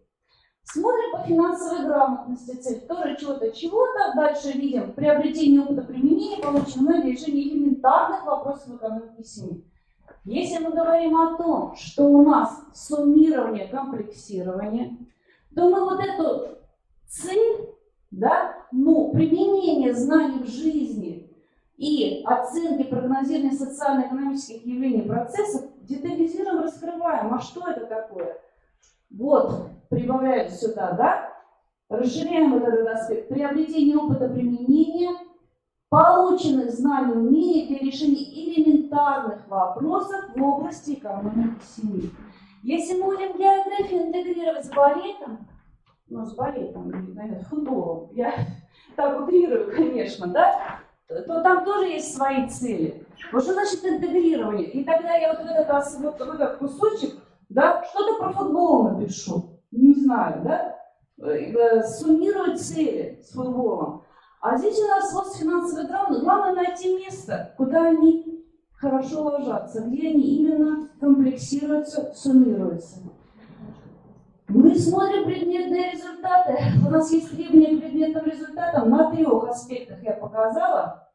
Вот есть первый предметный результат по ГОС, что у нас формирование чего-то там современных практических, решение современных практических задач человечества. Вот такой глобальный предметный результат в ГОС, но он рамочный. Мы его должны наполнить смыслом определенным.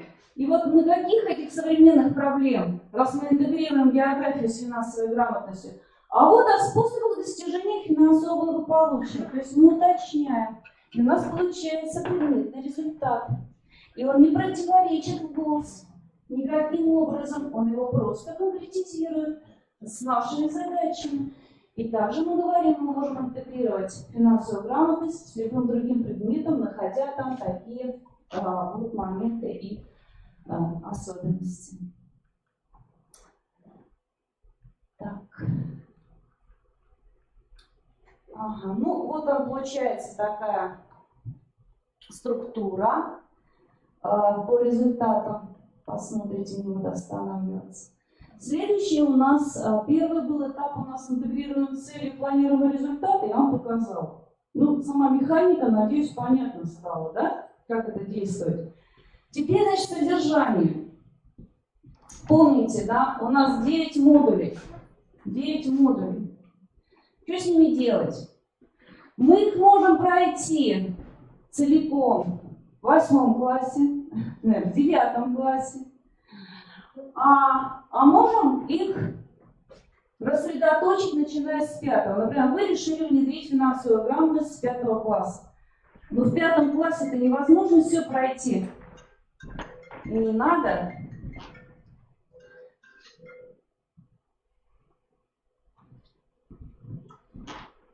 И тогда мы можем выстроить матрицу. Движение, содержание. Ну, например, кредиты в 5 классе вы считаете рано начинать. Ну, налоги точно рано в 5 классе начинать. А вот об этом говорить всерьез, да? Может, и не надо.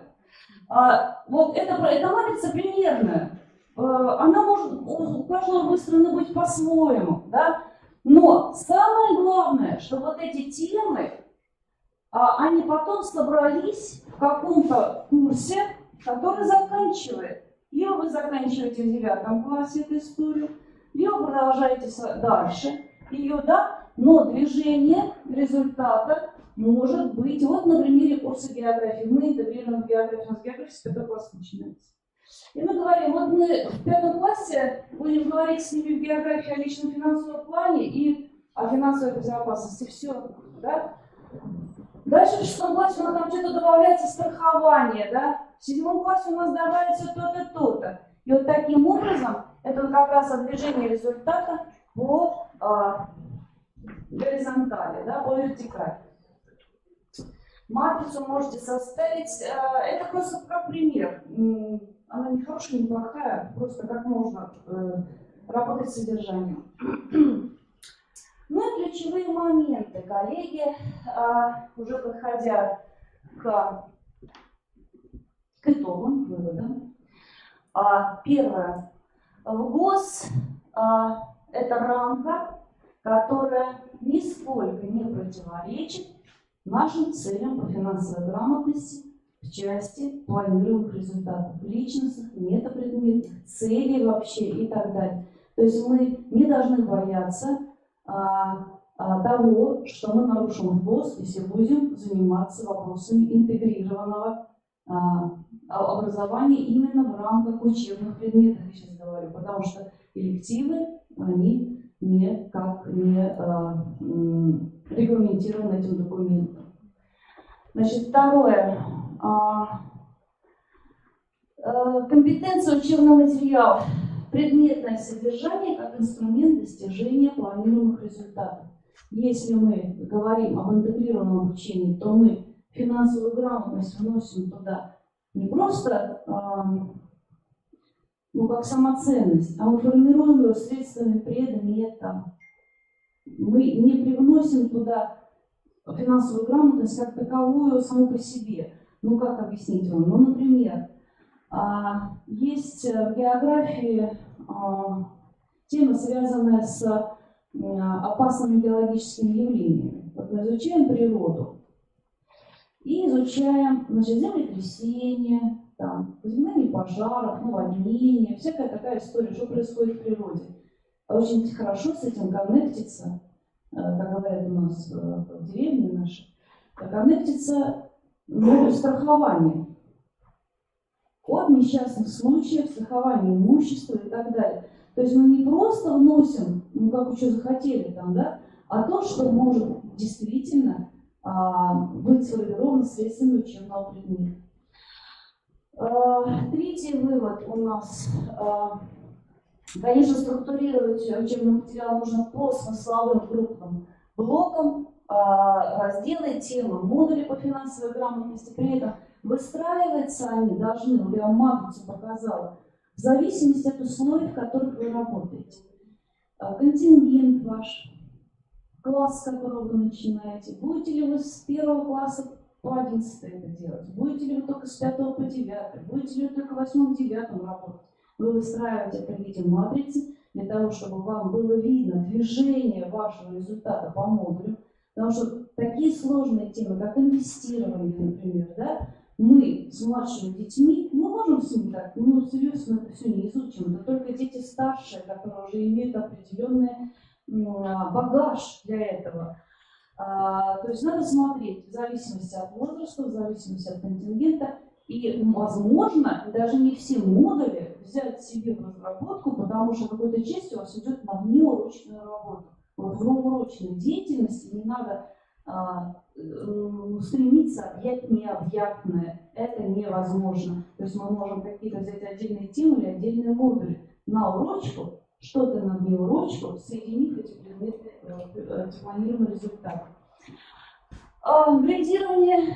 Да, преобладание деятельности образовательных практик, направленных на решение задач, которые у нас в жизни происходят.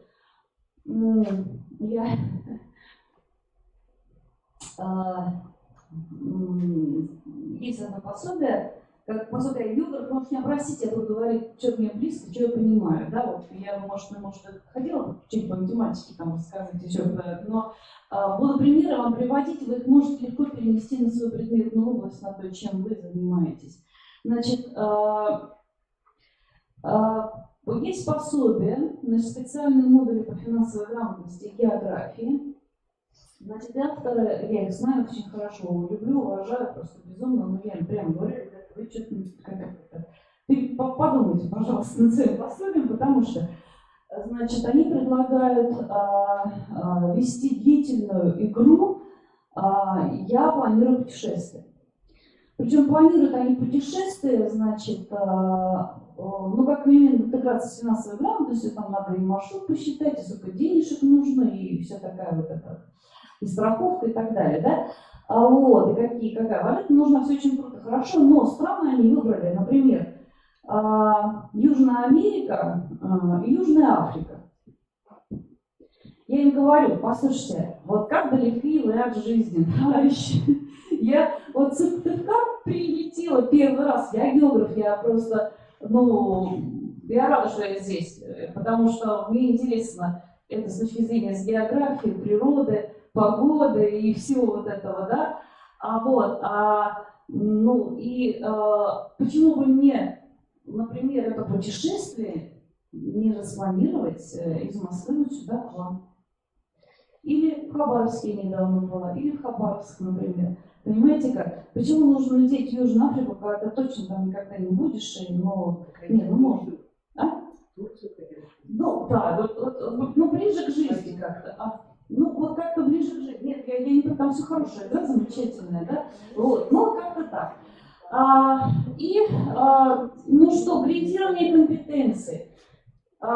Я вас просто к этому призываю, что пока вы не распишете очень четенько по личностным, предметам, как они у вас будут двигаться с сентября по май в одной параллели, как они у вас будут двигаться в течение года по классам, да, вы когда вы эту картину не увидите, вот то, о чем мы говорим, вот этот финансово грамотный там, человек, он, может быть, как-то сформируется, вот, но вслепую действовать нельзя, интуитивно действовать нельзя. В образовании это просто непозволительно. Вот, раз мы взялись что-то такое, научить ребенку, нужно понимать, чему мы учим, как мы к этому идем. Ну и рабочая программа должна быть в постоянном изменении. Это крайний тезис. Я об этом... это связано со многими вещами. И с изменением в содержании, и просто потому, что мы находимся в поиске. Вам придется все время ее двигать туда-сюда, это тоже надо понимать и принимать. Ну, собственно говоря, все. Ну, первая пара закончилась. Спасибо большое. Давайте мы с вами договоримся на перерыв. Я не знаю, я закончила по расписанию, не по расписанию, как у нас с вами. Мы сами регулируем расписание, сами будем регулировать расписание. Так свободно так у нас. Нет, ну мы насколько уходим на перерыв-то? А как вы скажете? Ну, вот сейчас коллеги, сколько нужно времени, чтобы, что, смотря, хотим сделать? Ну, понятно, там, 10 минут. 10 минут. Кофе, аппарат один. Насколько он пропустит все? Ну, давайте на 15 минут что построить. Значит, мы тогда встречаемся в 11:35. Окей?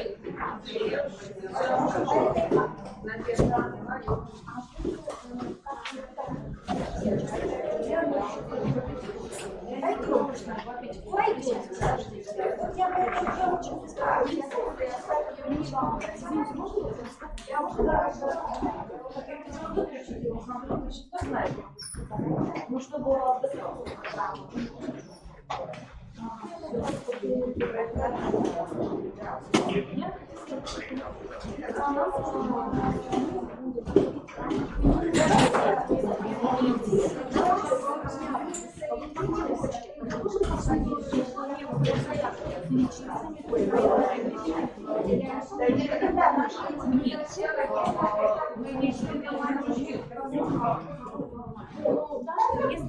Если Ну, там начальник.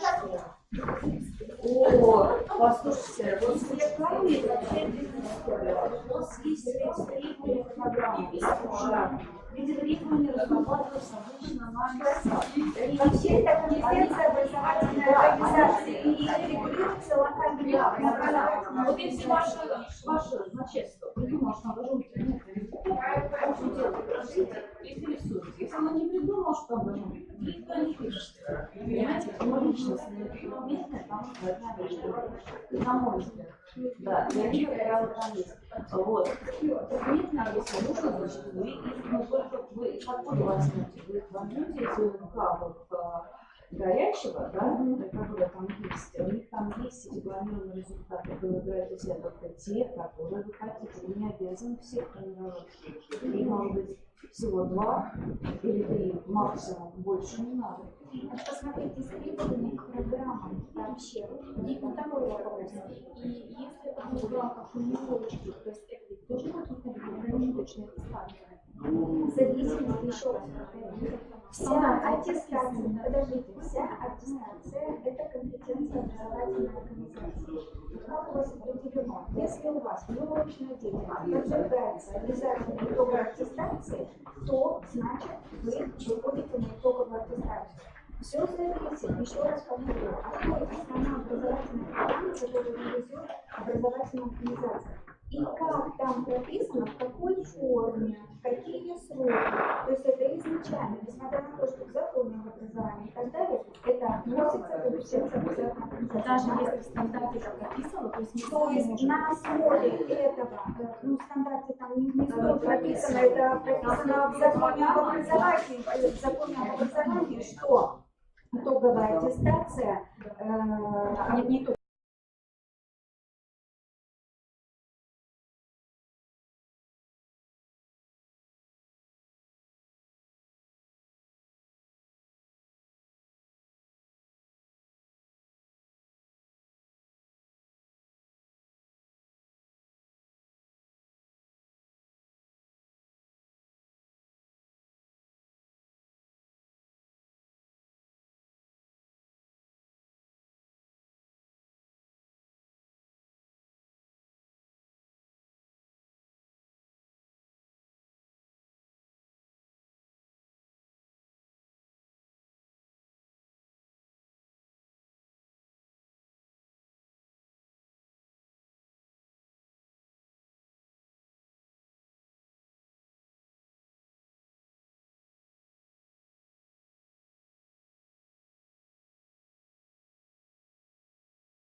внимание, для меня естественная деятельность была и ставки, поэтому там на это дается очень много.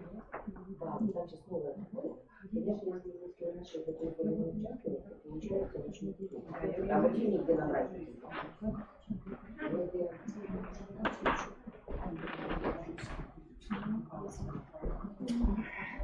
Я хочу чуть поработать.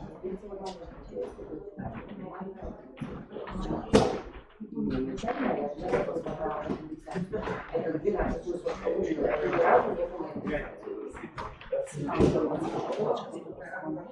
Ну, может, я не знаю, когда. Давай. А была сколько? Нет. И давай уже через сколько лет?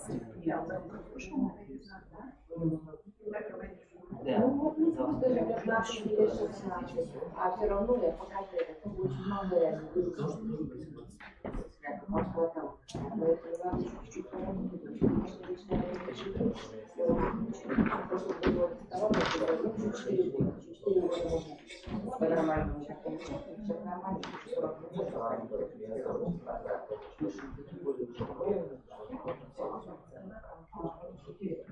А это все закрыто. Да, сейчас же пришло, надо ставить на известность. Я с таким намерением дома скажу. Так у нас очень многие. Я просто посмотрела, у меня набирали баллы. Если не наберу, их посмотрела, там новое контроль, такое. Ну, вообще нашла. Только по 200 часть результатов. Всероссийских, а у нас была Всероссийская олимпиада, а там надо только результаты. И теперь там большие баллы.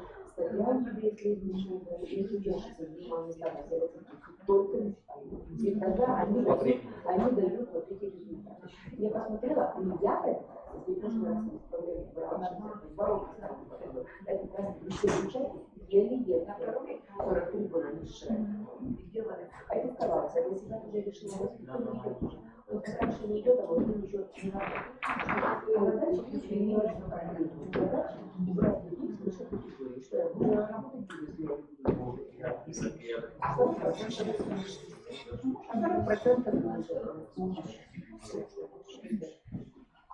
все.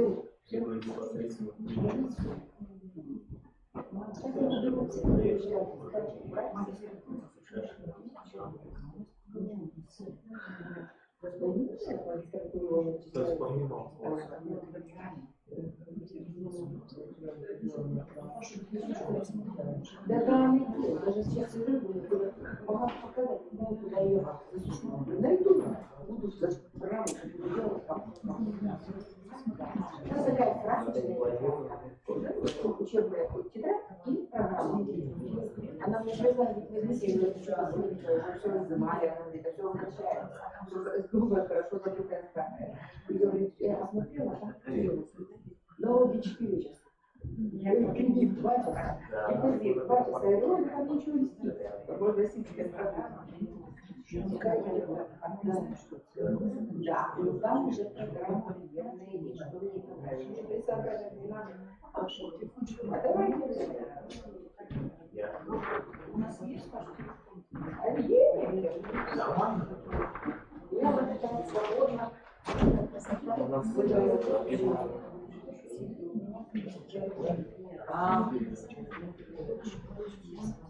Красота.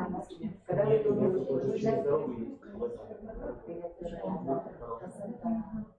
она же, да, 40 лет.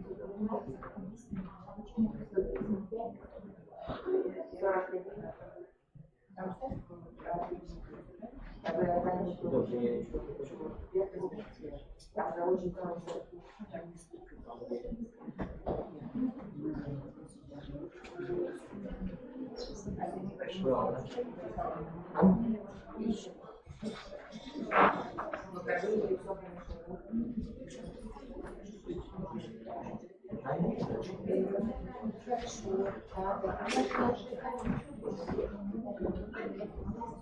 Да.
Очень много поездили.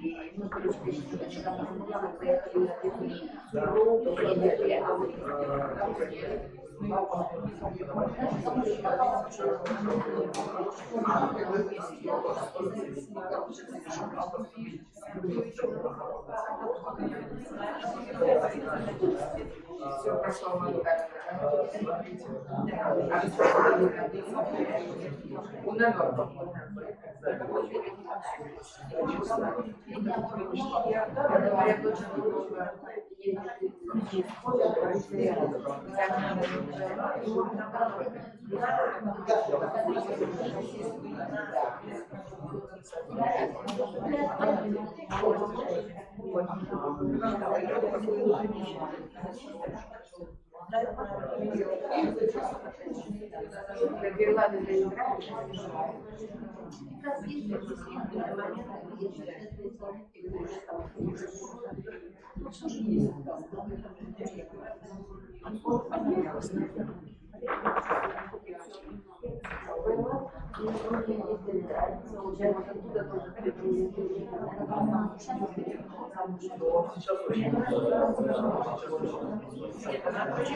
все равно.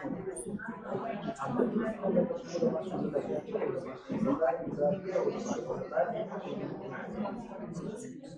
А там он еще совсем бывает, что работает. Совсем помогает.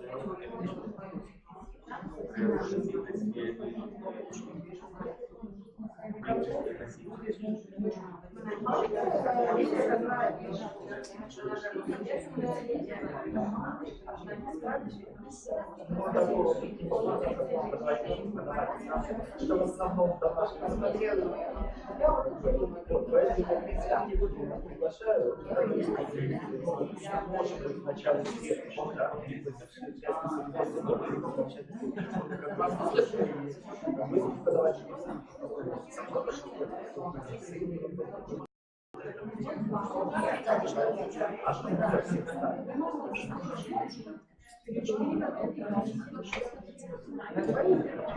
да, Хорошо, давайте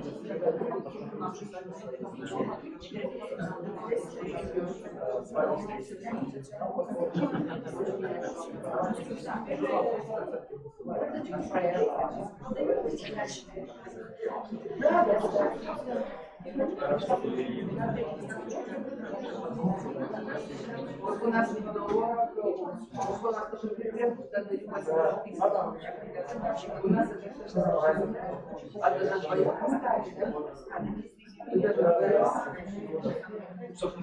нас это хорошо, ведь, да. Я так, у нас уже все прижили.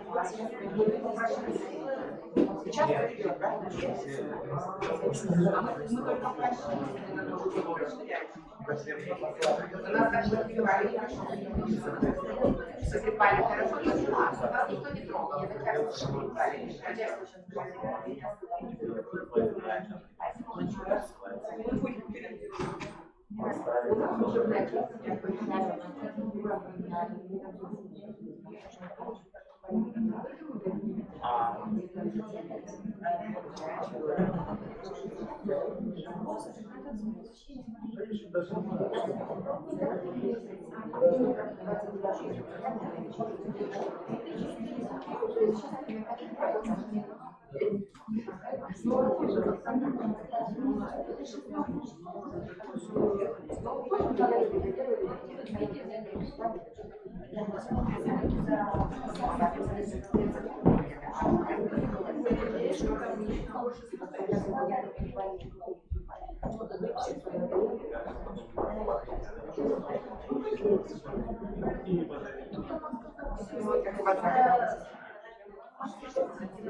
чем я сказала, зачем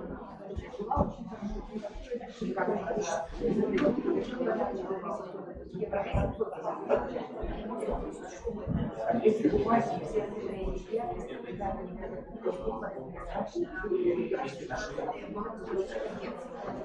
но у нас есть она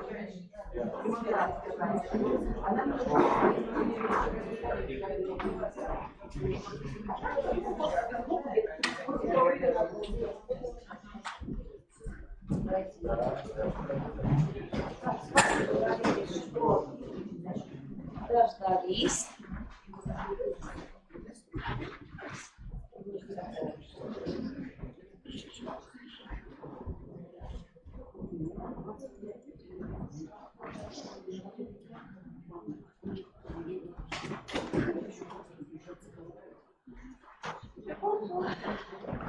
Так, удалось кофе попить? Нет.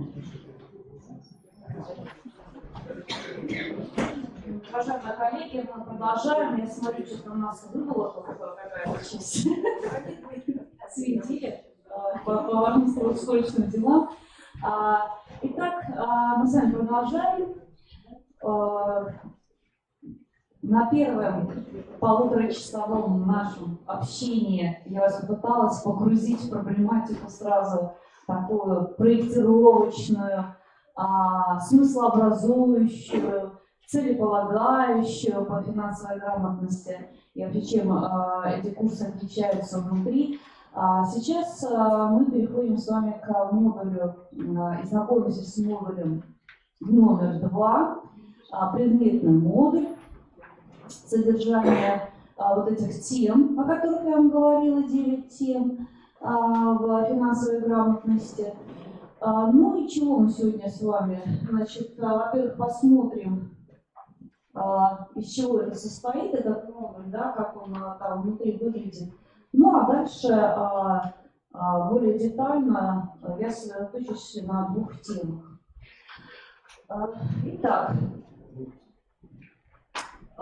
вот когда вы зайдете в дистанционную среду, для тех, кто был уже знает, значит, там вот эти темы, они дифференцированы по следующим позициям. Что необходимо знать и уметь по данной теме, значит, какое содержание и какие формы работы там в дистанции предусмотрены, да, что вы должны посмотреть. Вы должны посмотреть там лекции и пройти, значит, практическое занятие. Вот, например, личный финансовый план. Но обратите внимание, значит, что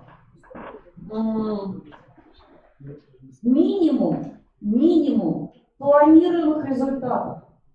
И я вас призываю к тому, что когда вы будете у себя дома, в своих, я имею в виду в школах, вот это дело затевать, то все время помните, что Марина Ивановна нам говорила, значит, что это функциональная история и что там минимум должен быть планируемых результатов. Нельзя объять необъятное, не надо стремиться захватить все это поле. Да? Вот смотрите, даже для вас буквально что? Знать по этой теме, вот личный финансовый план, основа этого планирования, да? Правила составления финансового плана, все, но больше ничего. Достаточно, хватит на этом. И дальше уметь использовать методы, инструменты вот этого самого планирования. Все. И детям вашим все на это. Вот, как бы мы не копаем глубоко. Это не наша задача, не наша. Содержание, значит, соответственно, оно коннектится с сознанием и умениями. То есть основа планирования, методы, инструменты составления личного бюджета. Все. И смотрим следующий. То есть не страшно, да? Гуманитарий, это обычно я паникую всегда, это сложно для меня, что-нибудь там математика, геометрия, там еще что-нибудь, физика, там химия. Вот. Оказывается, нет, не страшно. А вот депозит тоже. Причем я еще хочу вот что обратить ваше внимание. Мы все время говорим о практической ориентированности. Вообще предназначение финансовой грамотности – это сделать доступным для понимания, что происходит у нас вокруг нас и прямо сейчас в плане распоряжения вот таким ресурсом, как финансы. Вот и все. Что мы с этим можем делать, что нужно делать и какие можем планы с этим строить. Вот и все. Значит, вот он депозит. Значит, как накопление создавать, что такое инфляция, какие бывают даже не что такое, а виды и причины инфляции. Значит, критерии отбора депозитов, выбирать выгодные депозиты для своих целей. Все. Ну, как бы вот такая вот история. То же самое, здесь даже нет лекции, здесь вот только практическое занятие, потому что вы видите, да, здесь нет, направлено на что? На выбор доходных, надежных депозитов. Практическое занятие. Как это сделать? Причем вот эти практические занятия вы можете использовать как ресурс методический, для того, чтобы организовывать деятельности своих обучающихся, ну, СПО уж точно, и там старших школьников. Кредитование. Ну, давайте тут познакомимся. Что мы должны знать? Более того, сейчас наверняка сидите и думаете, ну, господи, я это все знаю. Я это все знаю. Вот у школьников наших та же самая история. Они большинство, о чем мы будем говорить на финансовой грамотности, они с этим сталкиваются, они об этом слышали, они это знают. Вот большинство историй те. И поэтому нужно только привести в адекватное, систематизированное, адекватное, ну, в плане содержательном, что ли, да, и современном понимании этого всего для чего. А так они все это знают. Вот, ну, кредитование. Мы не знаем, какие виды кредитов, но, может быть, не все знаем, да, еще дополнительно узнаем, какие есть виды кредитов. Значит, как определять стоимость кредита, как анализировать условия кредитования и выбирать оптимальные кредиты. И виды, там, да, автокредит, ипотечный, разбор ошибок при выборе кредита, вот что очень важно. Наверняка каждый из нас попадал не в одну историю, но и знакомые наши, да, и так далее.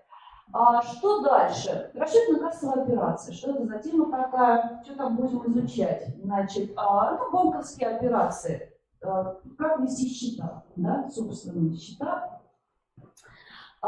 И как выбирать разные варианты и оптимальные варианты банковского обслуживания. Сейчас очень много новых инструментов, и электронные кошельки и так далее, и так далее. Вот. Ну, как раз с этим связано содержание дистанционного обслуживания, выбор карты, платежной системы, лекция и практическое занятие у вас там представлено в дистанте. Окунитесь туда, пожалуйста. Ну, во всяком случае, сами станем чуть финансово грамотнее. Страхование. Значит, вот здесь есть базовые понятия. Вы видели, что в предыдущих там даже базовых понятий каких-то нет.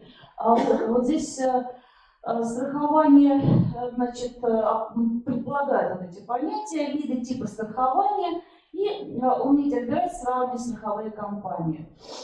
Содержание. Тоже разбор практических ситуаций, на что обращаем внимание по разным видам страхования. Личному, имущественному, ответственности. Практическое занятие. Сегодня вот по страхованию, вот это практическое занятие, я вам покажу, как оно выглядит. И мы с вами это попрактикуемся, так сказать, да? На что обращать внимание. И, по-моему, да, такое на первой лекции кто-то мне там завалил, этот самый, который страховую компанию, по-моему, там был вопрос. По-моему, вы все завалили на тест. Мы должны исправить ситуацию, репутацию свою восстановить после сегодняшних занятий. Так, пенсионное обеспечение. Очень интересная тема, очень интересные, значит, моды, понятия этой системы и навыки, умения отбирать пенсионные фонды для инвестирования в собственную пенсию. В общем, как управлять этими накоплениями, значит, что такое пенсионный фонд, государственные и негосударственные пенсии и так далее. Инвестиции. Ну, какие могут быть инвестиции? значит, виды ценных бумаг, риски, доходность, портфель инвестиционный, выбор стратегии, здесь лекция и интернет-практикум. Сравниваем доходность акций на основе анализа сайта Московской биржи. Сейчас вообще вот эти вот истории, такие интерактивные, очень много, типа покупка акций, там размещение акций, огромное количество в интернете есть. И здесь как раз вам предлагается такой пройти интернет-практику. Налоги. Какие бывают налоги, зачем они нужны, как заполнять налоговую декларацию. Хотя вот я более-менее здесь, вы, конечно, критически на это смотрите. Вот, то, что вам предлагается, да, ну, тоже предлагается.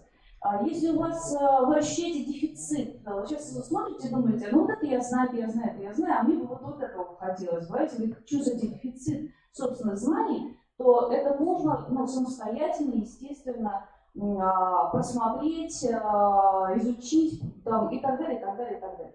Вот. Но это базовая основа, это база, больше нам не надо, это тот уровень как раз функциональной грамотности, который вам будет достаточно необходим, чтобы этим заниматься с детьми в том числе. Да? А вот никто не запрещает нам пополнять свой эмпирический опыт и академические знания в этой области. Я бы, например, и опять, для какой аудитории надо смотреть, вы это будете использовать, целевой аудитории, каких деток, профильный класс экономический, или это обычные гуманитарии, или это любая другая аудитория. Тут вот надо тоже понимать, что это только база. Двигайте это все в разную сторону, в ваших руках только. Ну вот работа с документом, как оформить налоговую декларацию. Вот я, может быть, сюда, знаете, такую работу включила бы, как получить или заполнить форму для получения налогового вычета. Вот, это сейчас очень интересная, популярная вещь, и государство нам позволяет это делать, да? Вот, как это заполнить? Они там пишут на сайте, что это легко и просто, но с первого раза не получается. Вот потренироваться с детьми, чтобы они всех случаев не знали, донесли до родителей, что есть такая возможность получения налогового вычета за разные виды нашей деятельности в этой жизни. Какие тоже посмотрим, потому что, ну, я вам покажу. Да, финансовая безопасность. Ну, вот это вообще история. Я вам даже скажу по секрету, что вообще финансовая грамотность как таковая затевалась изначально ради вот этой истории. Ну, как бы не мошенничество, а наоборот предупреждение. Почему? Потому что это же было 98-99 год, когда разгул всяких дельцов на этом рынке был таков, что мама не горюй. Вот, сколько там утонуло денег и всего остального, значит, и судеб в руках этих мошенников, да, именно тогда впервые была сформулирована задача, что вот где сформировать вот это знание, умение, навыки по финансовой грамотности для ответственного поведения гражданина, чтобы он понимал свою ответственность. Да, государство тоже не должно нести свою ответственность в обязательном порядке. Но и гражданин не должен полностью избавиться от ответственности за свои собственные действия. Вот. И, собственно говоря, до сих пор это процветает в разных очень интересных форматах. Вот последняя история. Значит, торгуют услугами медицинскими, лекарствами от всех болезней сразу, за бешеные деньги. И так далее. Он приходит, говорят, что вот леденец стоит он 100 тысяч, от всего сразу избавишься. И очень много людей вкладывают деньги вот в эти истории. А я помню, как очень не так давно, может быть, сейчас это есть, рассылку делали нашим пенсионерам. Вы скоро выиграете 1 000 000 рублей, там, или там телевизор, вы купите там какую-нибудь фигню за 100 рублей. Или за 200 рублей. А если вы купите за 300 рублей, то там вылетит 5 миллионов. И очень у меня в почтовом ящике таких историй очень много, и каждый раз можно писать, какие кейсы создавать, показывать детям, да, и где мошенники, как они действуют. Ну, собственно говоря, да, вот они все 9 модулей, и как я вам обещала, я остановлюсь на этих модулях и посмотрим, как у себя выглядит внутри. Все эти хорошие слова о том, что вы должны знать, умеете, да, и содержание. Но давайте по страхованию пройдемся. Значит, в самом УМК, в дистанции вы увидите, что есть базовые понятия, определены очень четко по этой теме. Значит, есть базовые знания, есть характеристики и установки, умения, компетенции и дальше формы учебной деятельности. Вспоминаем, что такое финансовая грамотность и базовая рамка компетенций. Для того, чтобы спланировать нам образовательные результаты, в УМК вот это так содержится, вы это увидите. И вот именно отсюда вы для детей будете выбирать, какие там понятия нужны в 5 или 8 классе, или в 11 классе, или на 1 курсе СПО, да? Какие базовые знания вам будут необходимы? Это ваша прерогатива. Если вы планируете за 1 год пройти финансовую грамотность и все модули взять, то вы должны взять все планируемые результаты. Если вы это делаете с растяжкой, с какой-то длительной, да, то вы должны понять, как они будут у вас двигаться, эти результаты. И так далее. И в зависимости, конечно, от учебной аудитории. Итак. У нас компетенция. Ну, во-первых, с чего мы там должны? Что страхование необходимо. Я вам хочу сказать, почему вообще у меня есть кейс. Я не знаю, я успею завтра его показать или нет. Когда группа исследователей провела, значит, опрос нашего населения в плане того, что а что они вот страхуют сейчас что-нибудь или нет, в смысле имущества своего, от несчастных случаев, от наводнения, пожаров и тому подобное. Значит, у нас просто есть обязательно страхование, ты от него не отвертишься, да, а есть, когда мы добровольно что-то страхуем. А здесь оказалось, что на данный момент очень мало людей это не знают. До 10% как свое жилье страхуют. А при этом приводится статистика. Высокое наводнений произошло, было затоплено столько-то домов.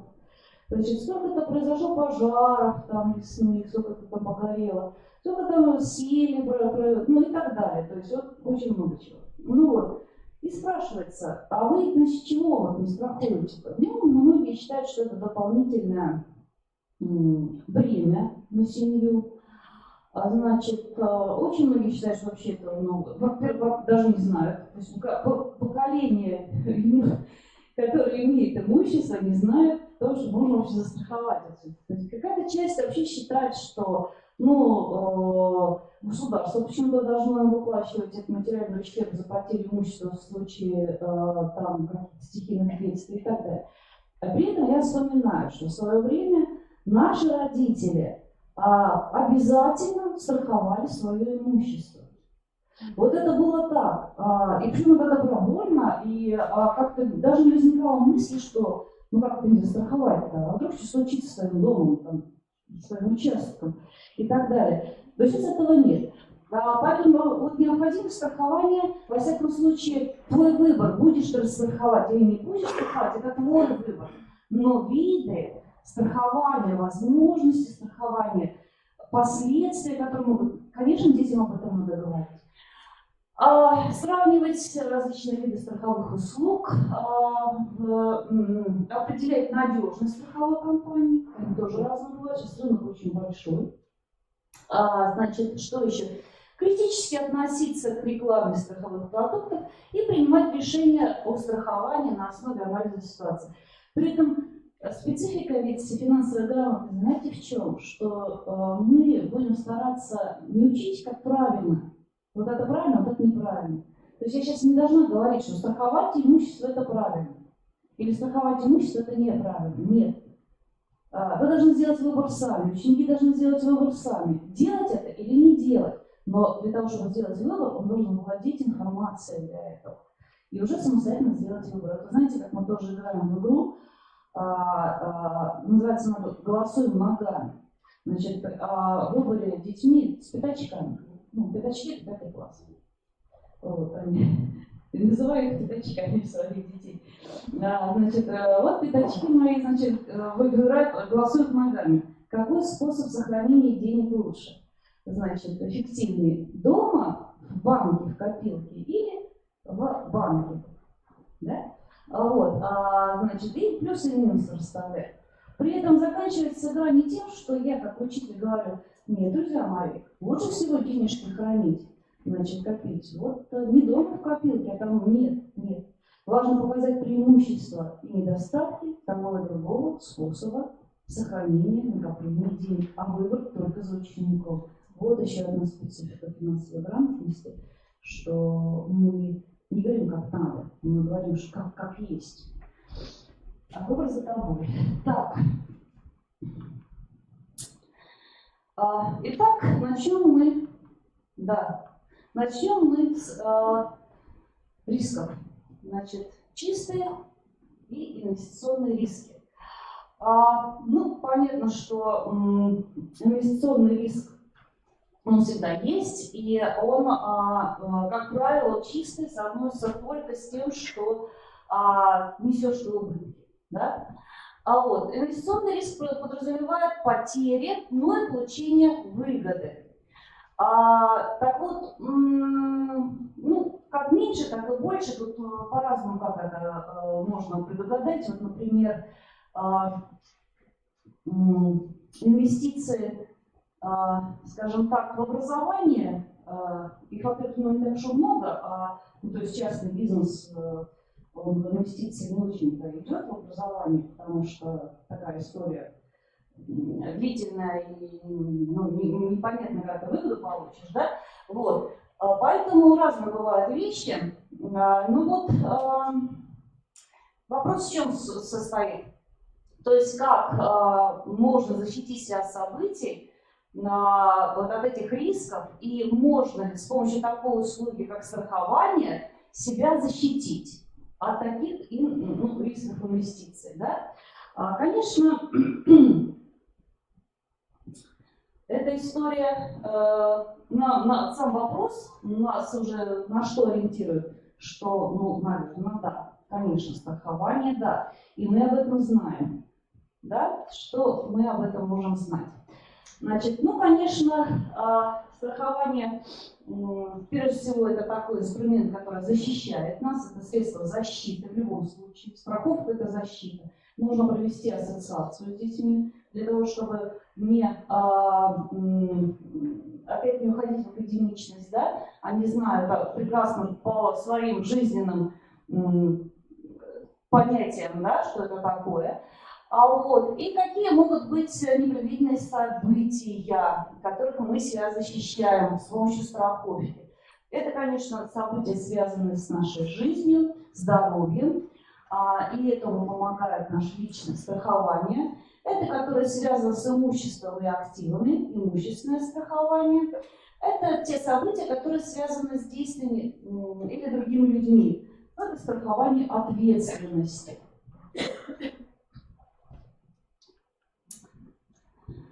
Вот на данной схеме очень плохо видно.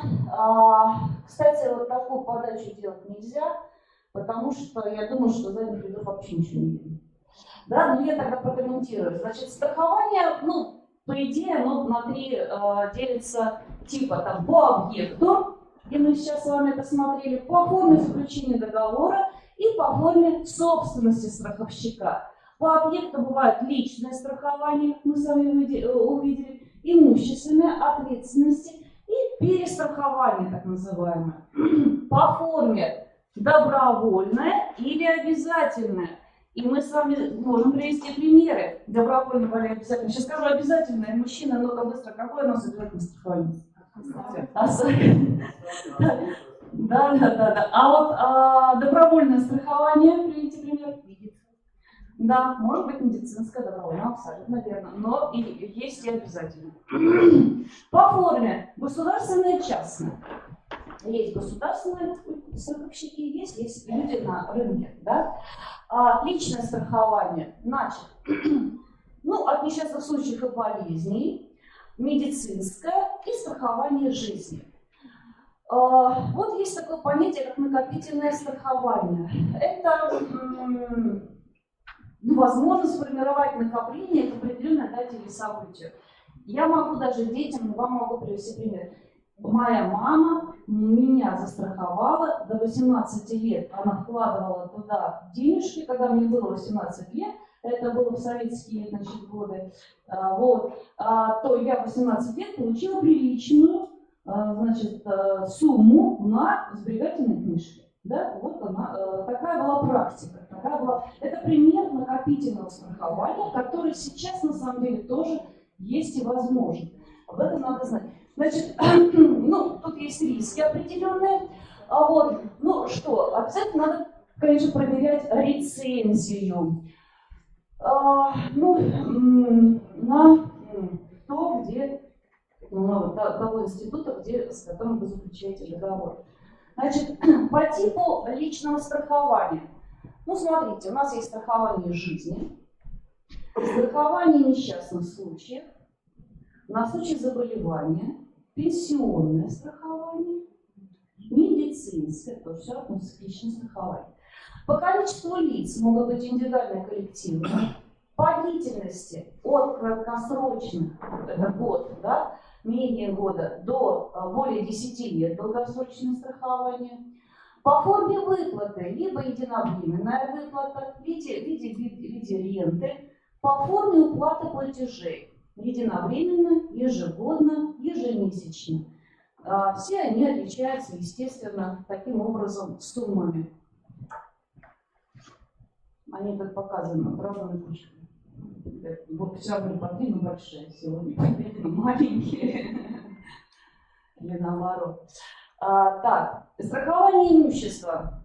Значит, у нас какие бывают страховые случаи, что страхуют недвижимое имущество, дома и так далее, движимое имущество, автомобиль в том числе.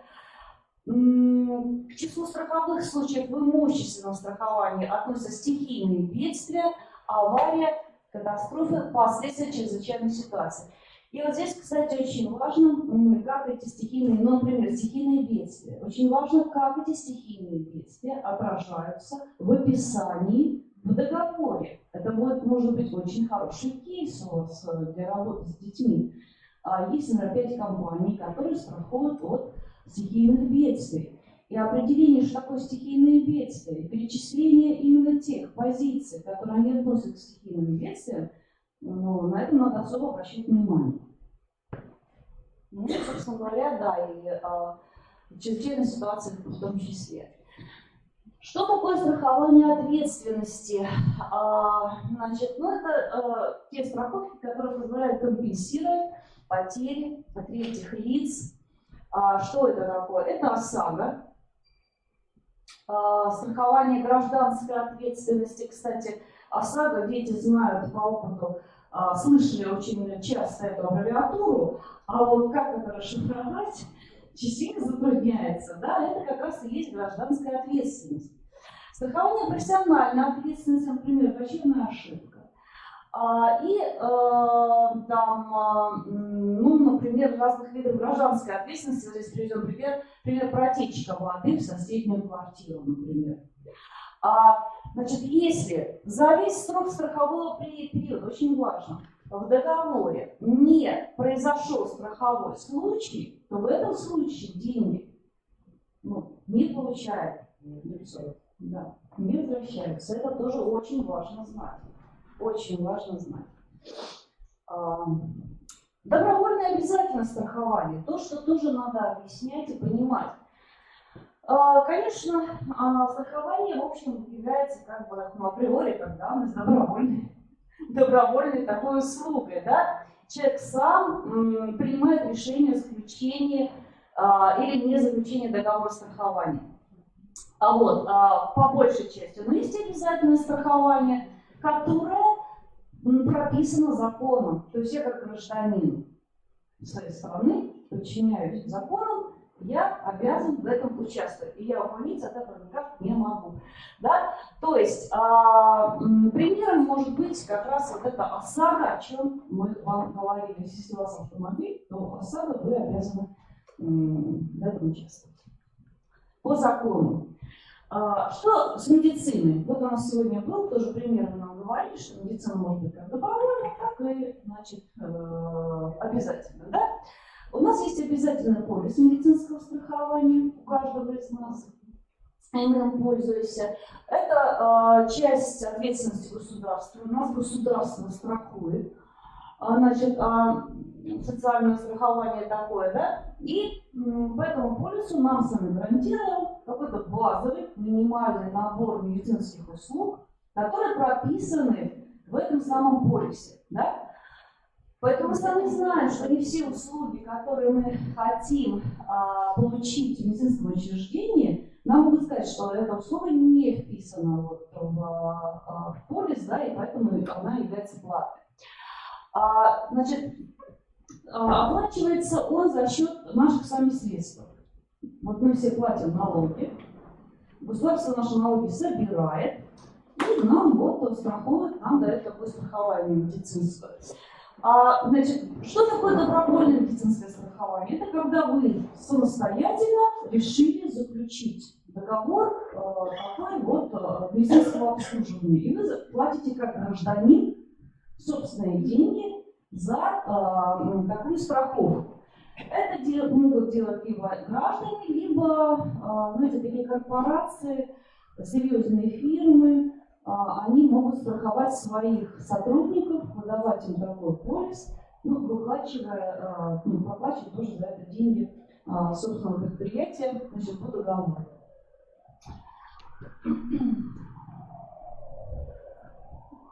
Ну, вот здесь понятие такое, такие есть, как вмененный тип страхования, когда получатель, например, кредита, обязан застраховать предмет недвижимости, или квартиру, или машину. То есть, если мы берем в кредит машину, то, в общем, вас попросят, вам вмененная эта обязанность, вы обязаны застраховать, и тут уже поворота нет. Единственный вариант, у вас есть такой ход, который об этом говорили, и вы наверняка об этом слышали, что иногда значит, предлагают застраховать в банке не только автомобиль, который вы берете в кредит, но и жизнь свою, например. Да? И это стоит определенных денег. Вот вы должны знать, что это не обязательно. Вы можете от этого отказаться совершенно обоснованно. То есть они могут вам это предложить, но навязать это не является вмененным страхованием, и вы можете от этого отказаться. Они не вправе навязывать вам даже эту услугу. И очень многие об этом не знают, и по статистике заемщики, те, которые берут в кредит автомобили или недвижимость покупают, очень часто переплачивают, просто переплачивают, не зная о том, что они могут отказаться от этого вполне себе на законных основаниях. Не страховать свою жизнь. Это банк оставляет свое право отказать. Да, есть такое, да, есть такое. Но все равно мы должны знать, да. И приезжали вопросы. Я могу сказать, что они заинтересованы тоже в клиентах и делают это, но не всегда отказывают. Так, это риски, да. Нужна ли страховка? Вот хороший вопрос, да? И когда я вам показывала этот модуль, мы вообще с этого начинали. Нужна ли страховка? Значит, конечно, нужна. Когда хочется обезопасить будущее своих членов семьи. Когда человек является единственным источником дохода для семьи. Когда работа связана с опасностью и такой травматизмом очень серьезным. Все дело в том, что, вот, к сожалению, так сложилось, что люди, получившие инвалидность, даже на производстве и так далее, у нас не очень серьезно поддерживаются в этом отношении. Это очень большая проблема. Частые поездки за рулем, экстремальные виды спорта, безусловно, которые тоже влекут за собой серьезные травмы. Отсутствие каких-то резервных накоплений, отсутствие финансовой поддержки. То есть во всех этих случаях, конечно, мы можем говорить о том, что финансовое страхование – это тот инструмент, который нам поможет уберечь себя вот от этих случаев. Да? Вот мы знаем, что вот этот инструмент есть страхование. Как выбрать? Вот я, допустим, решил, да, что у меня травмоопасное производство, я работаю в школе, и моя нервная, значит, система очень слаба, да, и вообще я уже считаю себя инвалидом педагогического труда. Вот, значит, как выбрать, как застраховать себя? Ну, конечно, это как раз сейчас я очень попрошу внимательно нас послушать. Ой, забыла назвать. Как вас зовут? Многолюдный, когда у меня сидит. Так вообще, когда меня плохо слышал, да? Да. Олег Владимирович. Олег, да. Вот внимательно смотри, а то отвлекся. Значит,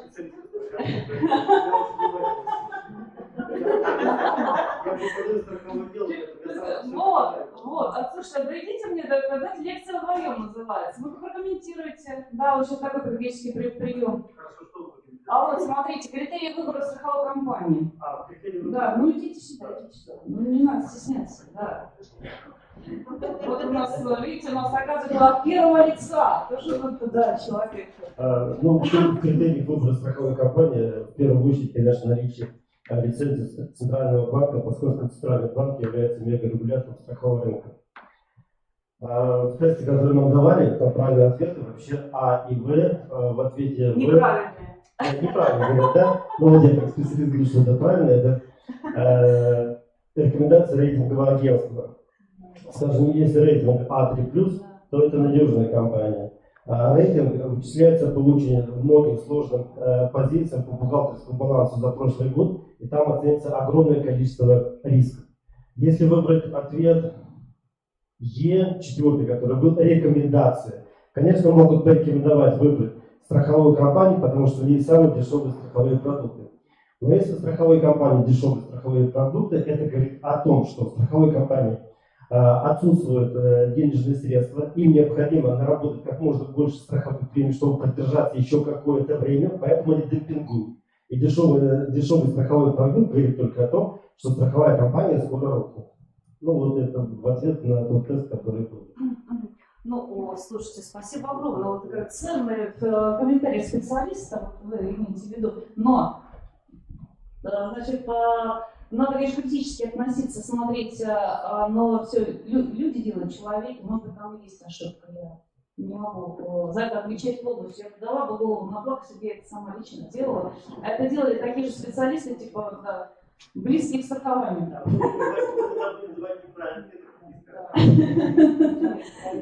Нет, там, насколько я помню, там было, значит, правильный ответ наличие лицензии, и был правильный ответ вместо рейтинга. Поэтому я, ну, мы еще посмотрим, какой там правильный ответ, поэтому я не очень сейчас вам верю. Но проверить надо, я верю каждому вижу, вот, но все проверить надо, да. Так, поехали дальше. Вот о чем нам говорили, рейтинги. Вот как раз прямо в тему, смотрите, там все в тему укладывается, про рейтинги, почему на это должны обращать внимание, да? Значит, они, конечно, присваиваются специальными агентствами. И вот есть такое понятие рэнкинги, рэнкинг. То есть это место страховой компании по отношению к конкурентам. И там очень много показателей различных, в частности, объем страховых выплат. Вот если, вот вы меня поправьте, если там объем страховых выплат небольшой, не надо в эту компанию идти, правильно? Значит, они что-то там химичат. Нет, это не показатель. Да? Оценка рейтинга проводится по методике АЛЬФА. Там много показателей. Если выплаты маленькие, возможно, у страховой компании просто очень мало рисков, заложены страховые продукты.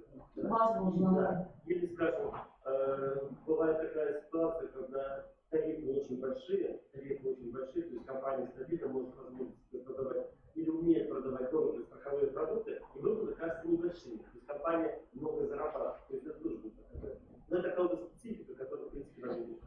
Ну, смотрите, ну да, а все равно, ну мы на это обращаем внимание, правильно? На рейтинг. То есть мы знаем, мы должны знать, что это есть и как это рассчитывается.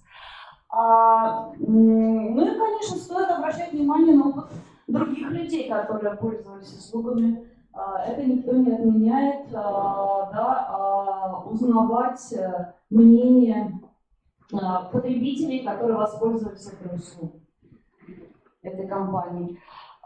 Интернет-ресурсы, которые публикуют отзывы. Вот мы уже сейчас привыкли к тому, что, например, выбирая себе маникюршу, вот, у нас больше прекрасного пола, я все-таки, значит, склоняюсь к тому, чтобы мои подружки, товарки мои, значит, мне подсказали, где вот, хорошо делают маникюр, где не очень. То есть все-таки отзывами, да. И ну, еще один интернет, это ресурс, это интернет, где эти отзывы публикуются. Единственное, есть там возможность, когда эти отзывы пишут сами же компании, сами на себя. Тут тоже надо понимать, но они как-то так, знаете, их легко обнаружить. Они как под копирку, и, значит, все там очень хорошо и замечательно, как правило, без орфографических ошибок. Вот, все это. Видно, что это написано специально. Вот, ну, в общем, есть на этом слайде интернет-ресурсы, которые публикуют отзывы. Открыть, посмотреть с учениками, как кейс, проанализировать эти отзывы. Вот, совсем не лишним. Значит, как читать страховой договор? Ну, здесь что для нас важно? Значит, что у нас есть несколько документов. Это есть страховой полис. Значит, страховой полис определяет основные условия, да, кто является страхователем, что страхуется по договору, на какую сумму. Вот мы когда с вами куда-то путешествовать намереваемся, то мы страховой полис такой получаем, да, страхового путешественника, и смотрим что-то. Значит, все прочие условия излагаются в документе, который прилагается к полису, называется он правилами страхования. Вот, как правило, туда никто не заглядывает так внимательно, это нужно делать. И что это за документ, да, и почему с ним необходимо подробно знакомиться с правилами страхования. То есть страховой полис нам известен этот документ. Вот правила страхования не в обычном приложении. Значит, как читать правила страхования? На что обратить внимание?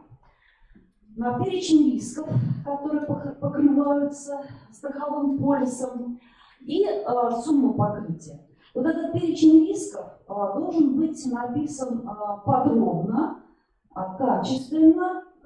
Ну, например, если там написано, что страховой случай возникает, когда вдруг наступит нетипичная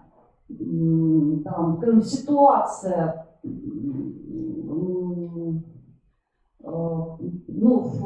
для климата, грубо говоря, да, и все на этом точка, то потом они могут вам отказать в выплате, потому что там не расшифровано, что значит нетипичная ситуация для климата в этой местности, да? Что они под этим имели в виду? И они могут этим воспользоваться. Поэтому чем детальнее прописано, тем, конечно, лучше. Дальше исключения, при которых будет не наступать страховой случай, или не страховка недействительна, когда сам страховщик страхователь нарушает свои же условия.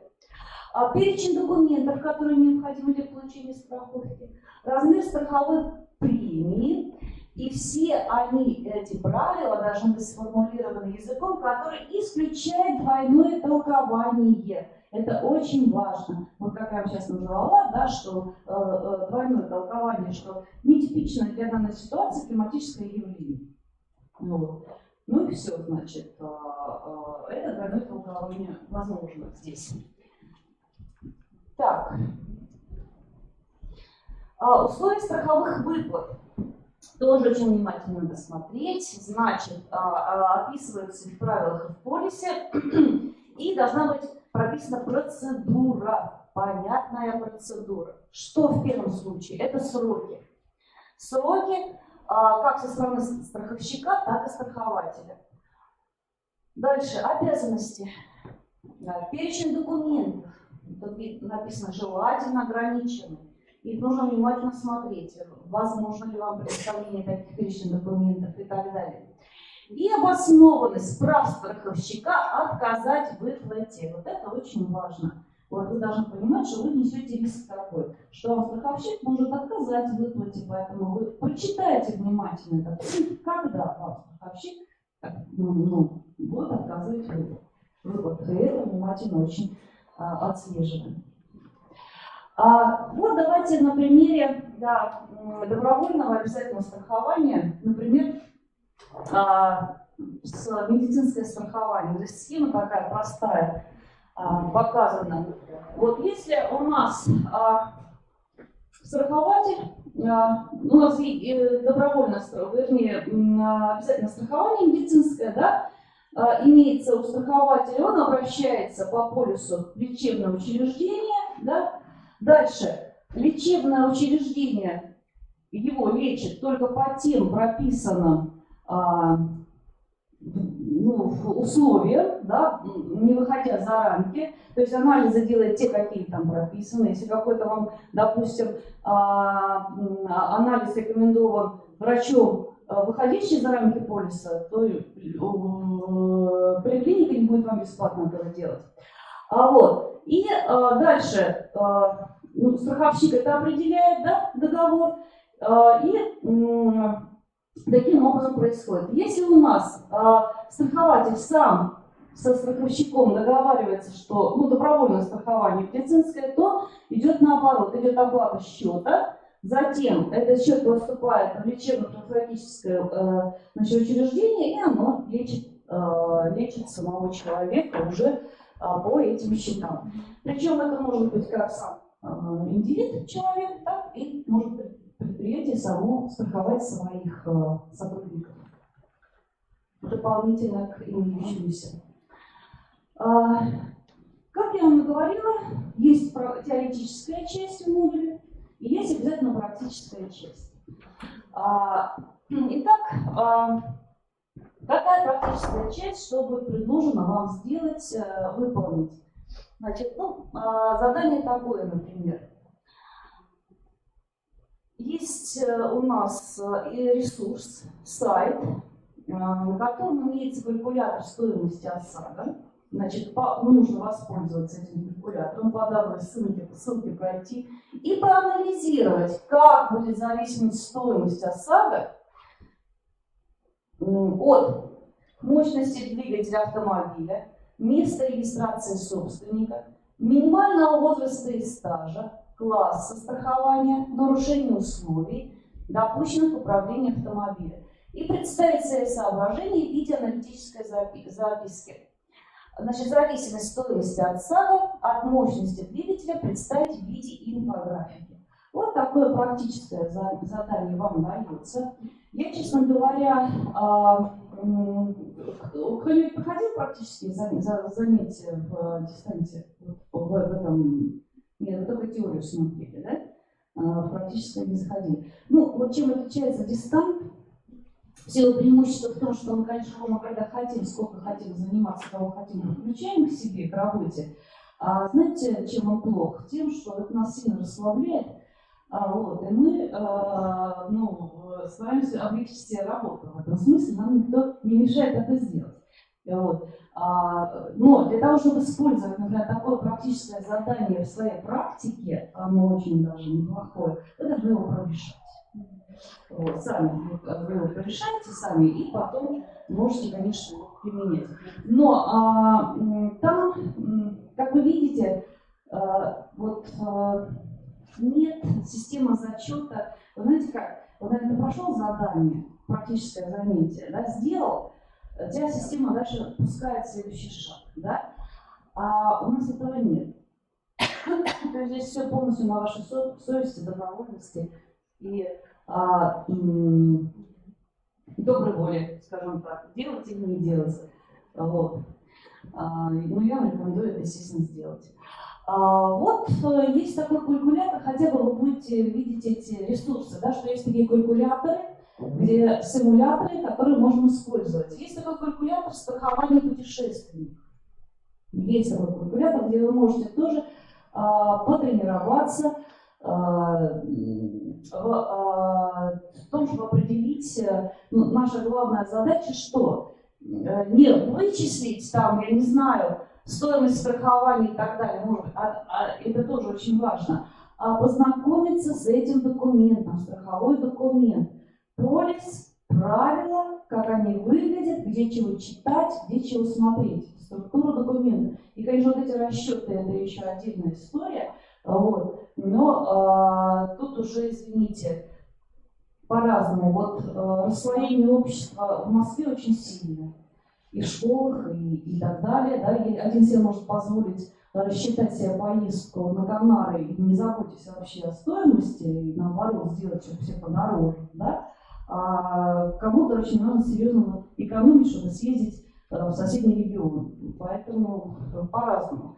Главное нам понять, что это за документ, как он выглядит. И как можно сэкономить, в общем, на этом. Есть сайт Ингостраха, причем, значит, вот поскольку я в международном проекте начинала, там есть одно требование такое, я думаю, что оно тоже к нам перейдет, мы в учебно-методических материалах ни в коем случае не должны упоминать наименование каких-либо компаний, кроме как государственных, потому что это считается скрытая реклама. Это я такое делаю, как бы закладочку, чтобы вы тоже понимали, да? Вот, по сути, это учебный материал, но я не должна сейчас говорить, что это компания Ингострах вот так вот публично. А вы в своих, конечно, работах это можно использовать.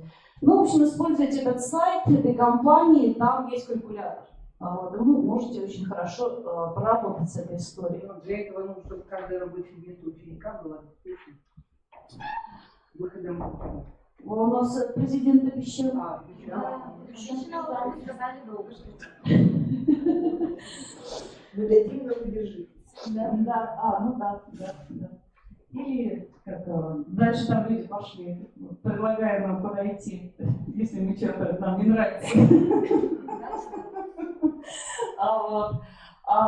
Вы знаете, на самом деле, такие задания в каком-то упрощенном варианте, дома у каждого точно есть компьютер, есть планшет, есть гаджет.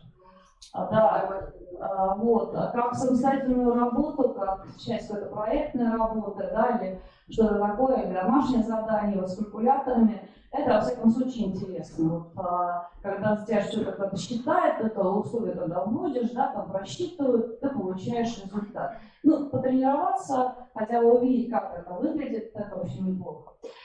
Групповые задания, которые можно использовать, тут решение ситуационных задач. Вот написано решение ситуационных задач, а не объяснено, что такое ситуационная задача. Значит, а что такое ситуационная задача? У нас сейчас я и проповедую, использую так называемый контекстный подход в обучении. Это не моя придумка, я не автор этого подхода. У нас есть знаменитый математик, педагог Вербицкий, который когда-то предложил контекстный подход в обучении в математике. Это означает, что в основе задачи лежит контекст или ситуация. Ну вот, сейчас я вам приведу пример, чем отличается контекстная задача. Например, я вам даю федеральный государственный стандарт и фрагмент. И говорю, вот по этому стандарту, пожалуйста, или нет, давайте, федеральный закон об образовании. Значит, там есть определение, что такое образование. И вот в этом контексте, пожалуйста, там, составьте формальную логическую модель, что такое образование. Вот примерно, что такое образование? Ну-ка быстро наделяйте таких слов. Что было? Процесс, что там? Учение, воспитание. Человек, да, система какая-то, и так далее. Образование, замечательно, отлично. И вы в контексте делаете этого документа, закон об образовании, дайте определение, что такое образование. Да, там точно напишут, это некий процесс чего-то там, я дословно не помню. Вот, вы делаете, значит, формальную модель. А теперь я вам даю другой документ. Ну, например, из опыта нашей развития нашего образования, когда оно воспринималось как некая составляющая там, другая, ну, скажем, духовная культура. Там образование определяется так. Вот смотрите, протяните сейчас в себя мысленно слово образование. Вот пробуйте его, протяните его так, внутри себя. Что у вас появляется? Слово образ, а что еще? Ваяние, образование, формирование, появление, да? Образование, ваяние образа человека. Так вот, если я вам дам фрагмент статьи духовной нашей культуры, да, развития, вот это, что такое образование, и скажу, ребята, если сделайте формальную логическую модель в контексте вот этого документа, вот у вас появится определение образования как ваяние образа человека. А рядом у вас будет контекст закона об образовании, там будет образование как некий процесс, понятно, в чем разница контекстного, контекстный подход в чем различается. То есть есть текст, есть документ, и мы в контексте этого документа и работаем, определяем особенности этого контекста, этого документа. А что такое ситуационная задача? Это тоже часть контекстного подхода. Но ситуационная задача – это когда мы анализируем ситуацию и к ней относимся каким-то образом. Ситуация может быть там, иллюстрации, ну, там, я не знаю, там пришел Ваня, значит, куда? На рынок, да, купить себе клубнички. Вот. Посмотрел, там стоит 1000 рублей. Зашел в супермаркет, там стоит 500. Ну, грубо говоря, да, там, какой бы выбор ты сделал. Вот это называется ситуационная задача. Да, она тоже в контексте выбора, цены и качества, да, но ситуации. Вот приблизительно чем они отличаются. Вот вам здесь предлагаются, значит, такие ситуационные задачи. Чего здесь? Например, оценить потенциал конкретного сегмента страхового рынка, перспективы его развития, обсудить показатели финансово-хозяйственной деятельности, доходы, расходы, выбрать конкретное инвестиционное решение. Вот что значит ситуационная задача. То есть там есть конкретная какая-то ситуация, заданные условия, возможно, даже конкретные компании, которые есть на рынке. В учебном процессе это не возбраняется. Такие реальные истории используют, особенно те, которые на слуху, которые известны, которые в вашем городе функционируют и действуют. Так,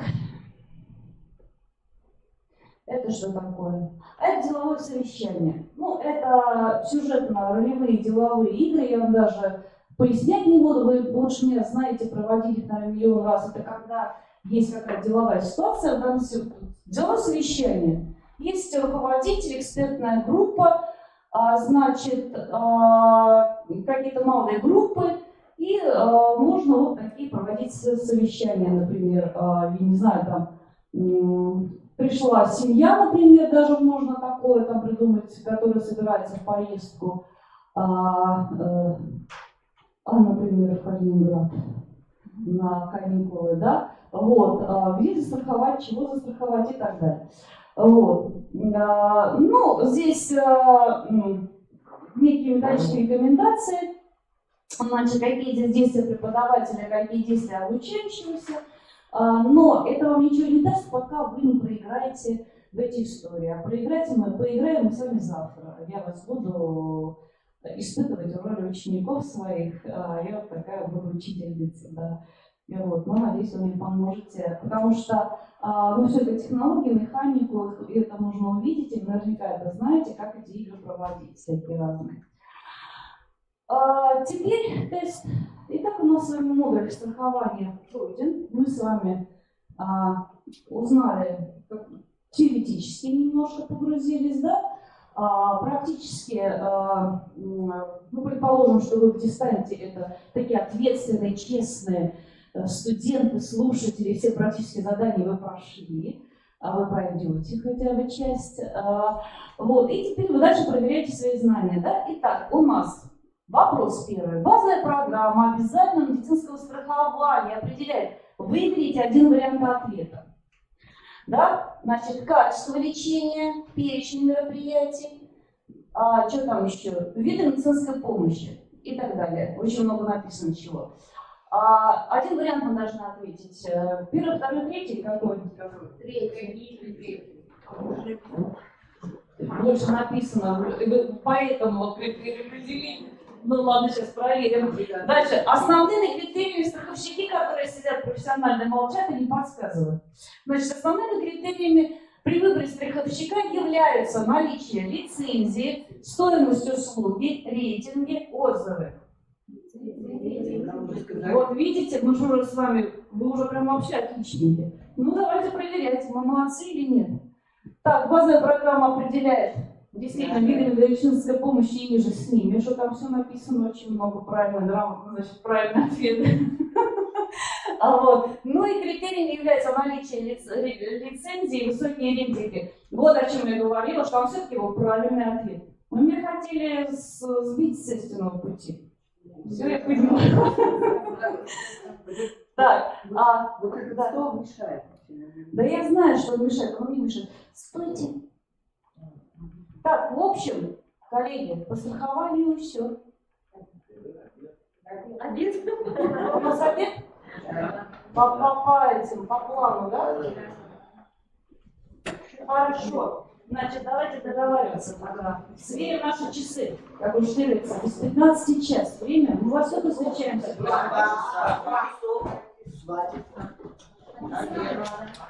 Ладно, тогда допусти. Шучу я. Давайте в 2 часа встречаемся, коллеги. Всех вас здесь ждут. Если кто сегодня сбежит, завтра не приходите. Нет.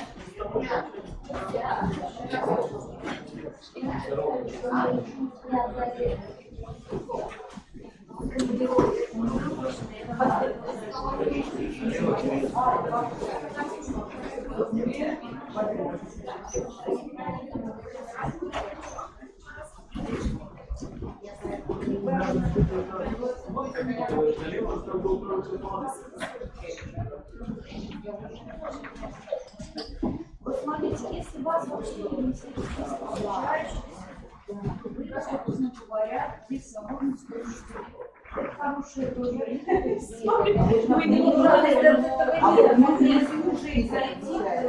Нам не прислали, сегодня не пароли, Дайте свет в нашу.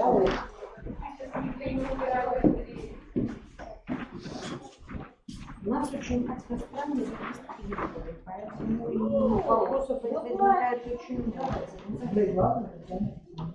Да вы точно есть. Я вас помню. Я вчера вам... Не логина, не пароли, не куда? А куда серьезно говорю. На организацию? Но кто вас регистрировал, кому и посылали? Видимо, да. Конечно, скажите, товарищи, там, включите в своих случаях. Нет, я вам сейчас дам все. У меня есть ваш выбор половой. Если только найти. Так, вы тоже смотрите. У меня там нет точно. Вот она, Татьяна Александровна. Вот он ваш. Да, А можно я конечно. У вас как зовут? Нет у меня, я регистрировалась, я себя не нашла. Ну, ничего, смотрите. Дедова. Дедова? А, я же записала. Да. Значит, если ваша Нет, школа. Школа? Да. Но у меня не школа, мы от школы посылали заявку в наше ТРНО. А они должны были все сделать. А вы знаете, что вы, значит, вы ищите концепт, ответственность, скажите, что сделала? А как нам выйти? Я уже нашла концепт. Я не знаю. Значит, давайте НДПУ. НДПУ.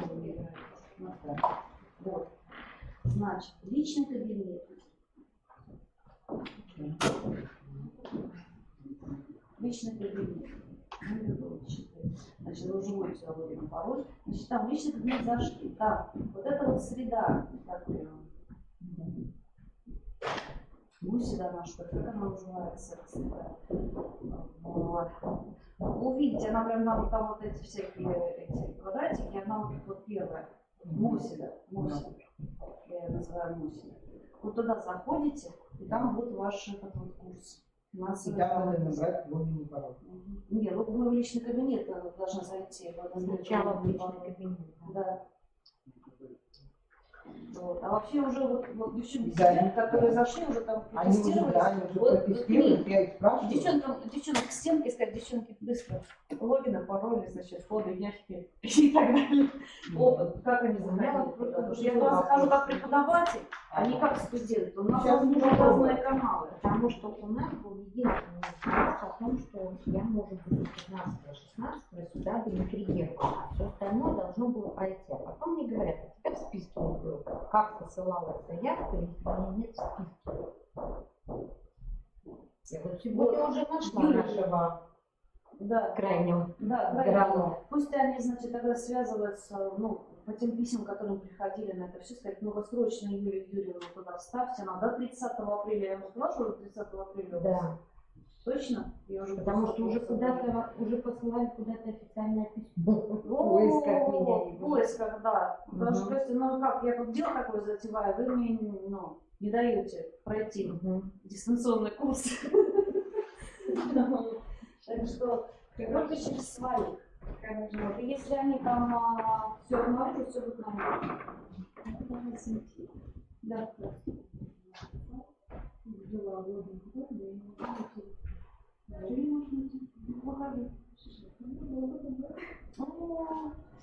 Слушайте, может, мы вот тут как-нибудь через этих наших товарищей, вот, у Александра, вот, смотри. Ну, чего? Слушай, нужно здесь, читать, выполнить, друзья, да, нашла.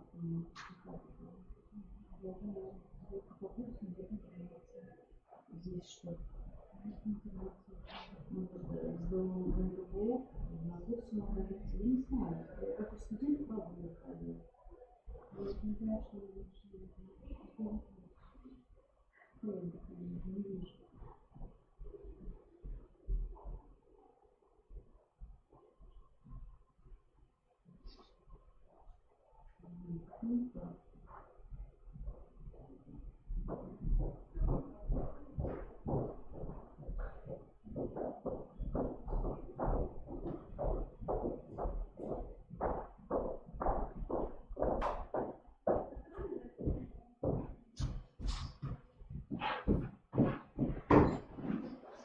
Так, ну что еще? Ну, в основном в личном кабинете еще.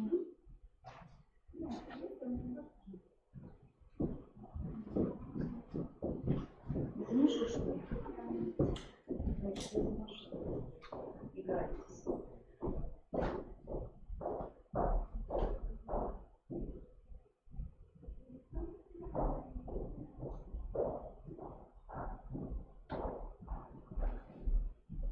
То есть вы еще ни разу туда не заходили, да? Не пытались. Я смотрю, как вы учила.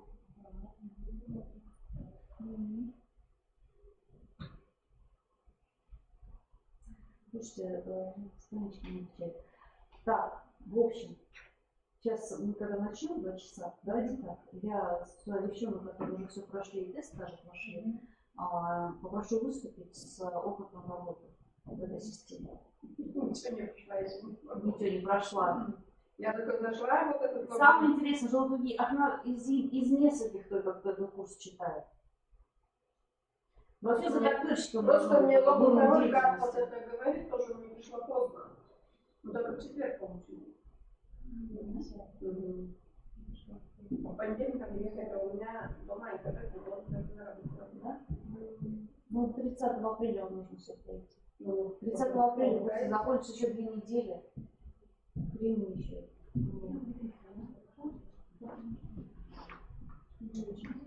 Да, давайте мы вот так организуем, девочки едут, и мы с ним их попросим, чтобы они нам все это сказать и показать. Так. Хотите тоже что-нибудь подумать? Что рядом есть? Кафе есть какое-нибудь? Рядышком не знаю. Есть? Ладно, Да, вкусно. Я их не знаю. где-то они прям много ходить, да, я не с собой взяла. Ну и правильно. Так, тогда я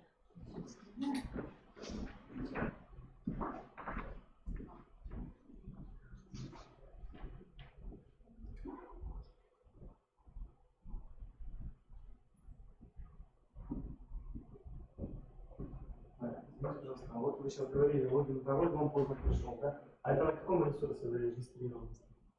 Ну, чтобы так, Со школы. Со школы? Да. А, это электронная регистрация. Электронная регистрация прошла, но письмо должно было прийти на мой электронный адрес. Видимо, там что-то было.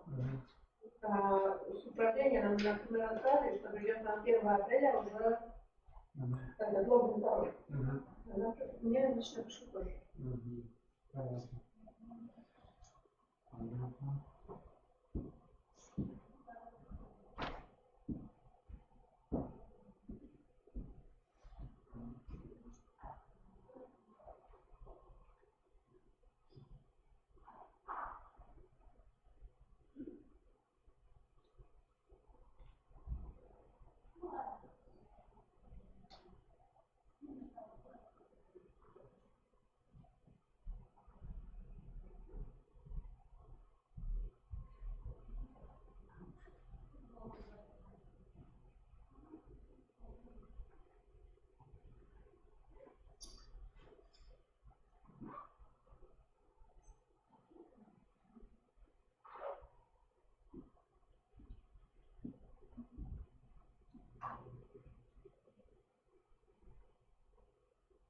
А плюсы вот эти вот, там большой вообще объем, посмотрели, да?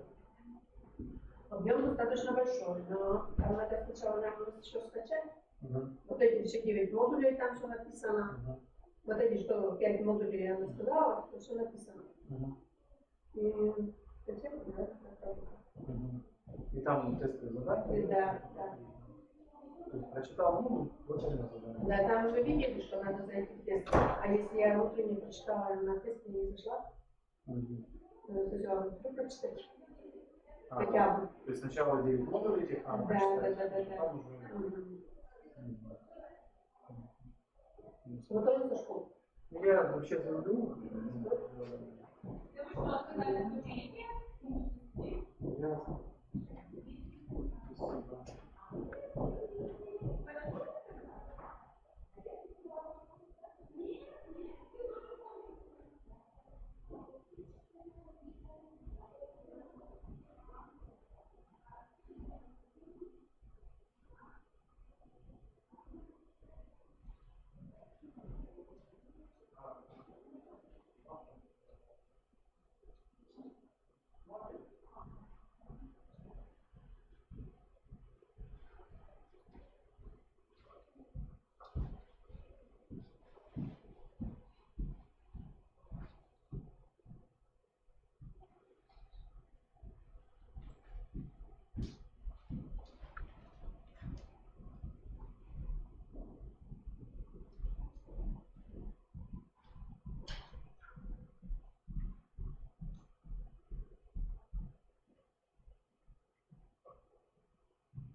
Кстати, больше, да?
А у них тоже же мероприятие. Но она не на одной ножке. Она тут это большая. Вся понимает. А на одной ножке была одета, сейчас помнишь? 216.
даже если еще тоже на стадии, они приходят в администрации.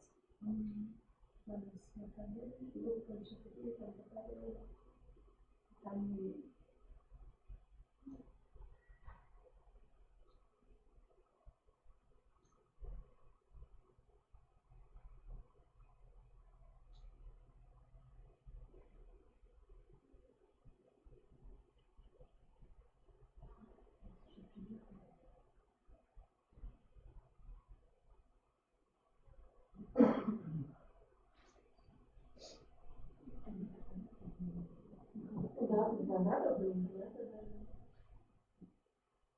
Ну, интересно рассказывать.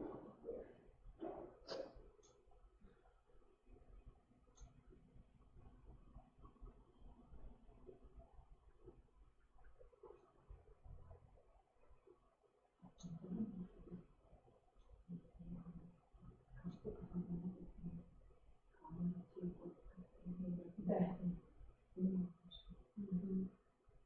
Страхование, чтобы вы кого-то что-то подряд.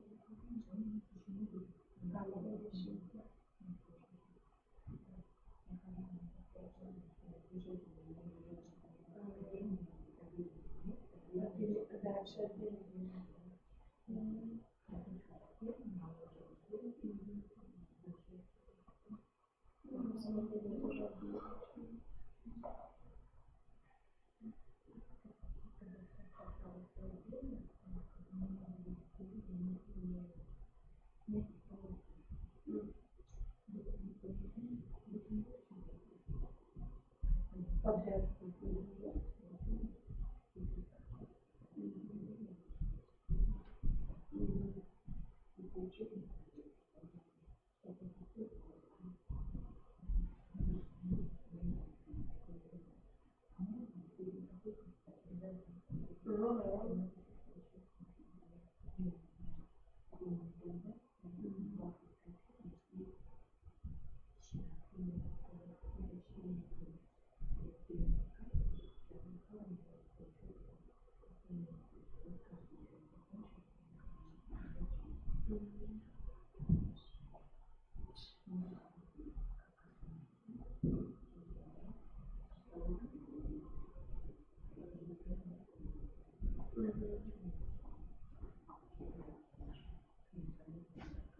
да, практически так и есть. Также я думала, потом я не сказать, что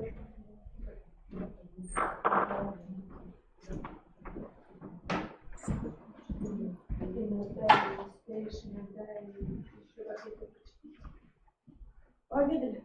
да, мы надеемся, Ну, слава богу.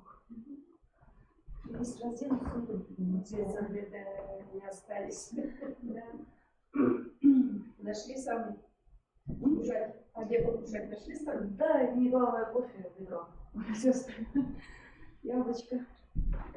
Вот. Да нет, когда ты находишься с такими задачами, то мне не очень хочется кушать, да.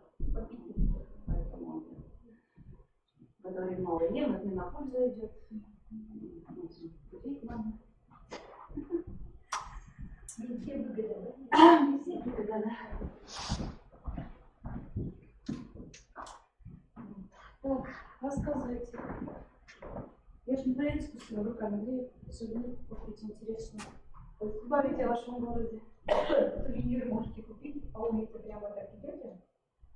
Вот так. Я отсюда выхожу направо. И направо. И напротив вычета есть магазинчик, там называется он то ли белый медведь, молодой человек, управляйте меня. Ну, муж какой-то, то, что да, муж какой-то. Короче говоря, коробка мы сейчас проходим, да? Это если вы выходите прямо на крыльцо налево, Налево. и по вот этой улице все Прямо. парковой пройдете, и второй там будет Нет, тогда получается по-другому. корова. Значит, Корова, вы мы говорите, где да, структура. Минтельфон, Ну. Минтельфон сделали. Так, значит, когда мы выходим в поворотик, и прямо идем. Налево и прямо, да? Прямо. Да, и все прямо по Поэтому вы встречаете Минтельфон, там корова у вас будет железная, а объект наш. Вот, а чуть подальше, как бы в этом же здании, получается белая медведица. Здесь, значит, из дерева все, а здесь поделки из чего могу. Поэтому там нужно что-то Хорошо. Ну, это я завтра займусь. Завтра с парнем пущу. Давай. Русский на самолет. Самолет у вас вечером, да? Ну, то здесь еще останемся, нам ни на чем не приедем. У нас через Москву, а потом уже обратно, да? Еще надо отсюда добираться. Я говорю, меня на рейсовый автобус вывозили 1:20. Сейчас мне походу придется рвать, это точно. Дорогу не да. Да. Алло?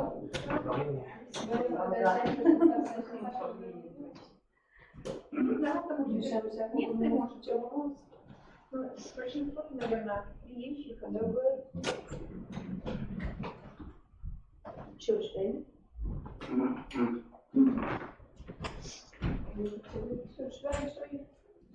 может, пошью. Поэтому хочется город посмотреть. Но вообще все успеть. И полезно, и приятно. И работу я все. Тогда надо завтрашний день после обеда заканчиваться. Нет. Нас очень много. Я столько лететь к нам. Ну это же все на сайте есть, я же заходил туда, допустим. Да, все. Я уже начал проходить, потом мне говорят, можно сюда приехать.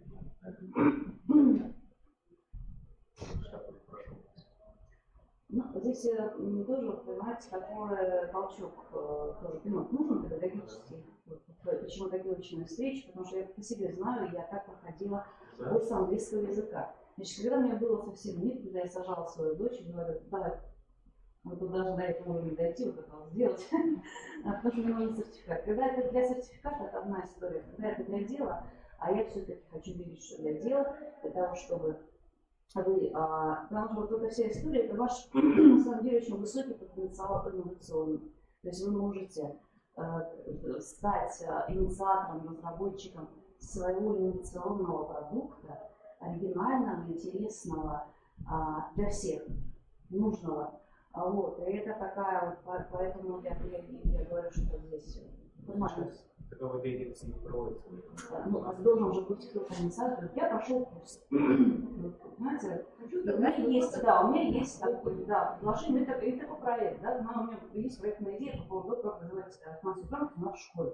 И, значит, два варианта. Такой и такой, есть плюсы и минусы. Какой вы предлагаете, почему, да? Вот и все. И вы начинаете становиться разработчиком курса, протаптываете это дорогу, потому что это все равно пойдет, понимаете, а вы будете первым. Это все, как правило, неурочной деятельности. Как вы убедите свою администрацию? Неурочная деятельность – это априори как данность. Понимаете, она без нее вообще никуда с финансовой грамотностью не двинетесь. Ваша главная задача – сделать систему в виде урочной и внеурочной работы. Вот, когда у вас система получится, вы можете серьезно говорить о финансовой грамотности. Все остальное – это так. Мы можем начинать по дорожной карте, можем начинать какими-то шажками, да, не все сразу, не все в купе. Есть дорожная карта, вы с своим проектом выходите. И начинаете взаимодействовать с регионом. Потому что вся Россия сейчас находится. Я сказала, что прилетела. Начала работать по этой линии. Да. Волгоград, Калининград. Я еще была. В общем, много где. И мои коллеги, соответственно, поэтому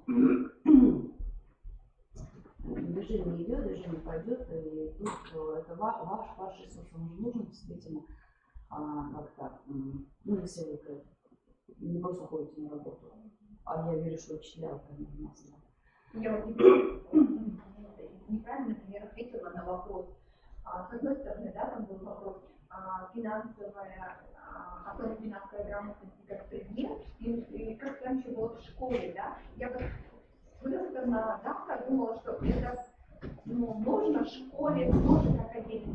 Сейчас, например, может, тоже понимаю, что это моя техника работы. У меня были часы в этом году, я не договорила, потому что мне их снова забрали, мне были часы, дисциплина, 32 часа, на том и на втором. Я, например, подумала, что сейчас изначально, например, понимаю, что может нам работать в школе. Да. Может быть, это как нет, это уже клише, да? Ну как вот там добавление, а представьте, что вы в школе работаете,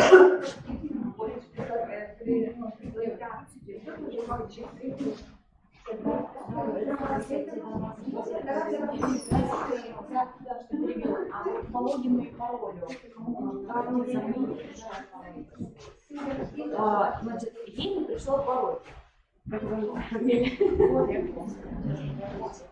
Так, я тут ручку точно оставляла, сейчас я ее найду. Если она убежала, никто не приходил лишний. Я была тут, никто лишний не приходил. нет, она могла быть за самое, я даже возьму. Давайте я вам расскажу. Нет, не вопрос. У меня этих ручек, я же учительница. Да, прям не того. Я же таскаю все время с работы. А еще Так, а еще раз. Я не смотрела.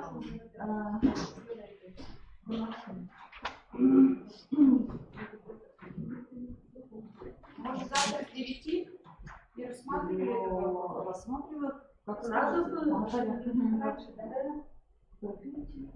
какая разница? Ну, потому что я знаю, что кто-то едет издалека. Нет, кто приехал, они уже А скажите еще раз, да? Я сейчас все скажу, еще раз напомню, акцентирую на этом внимание. Еще раз попрошу девочек, которые уже все прошли, чтобы мне объяснили, как студент там ходит. Потому что я как студент ни разу не ходила. Я преподаватель хожу, там, видимо, разные ходят.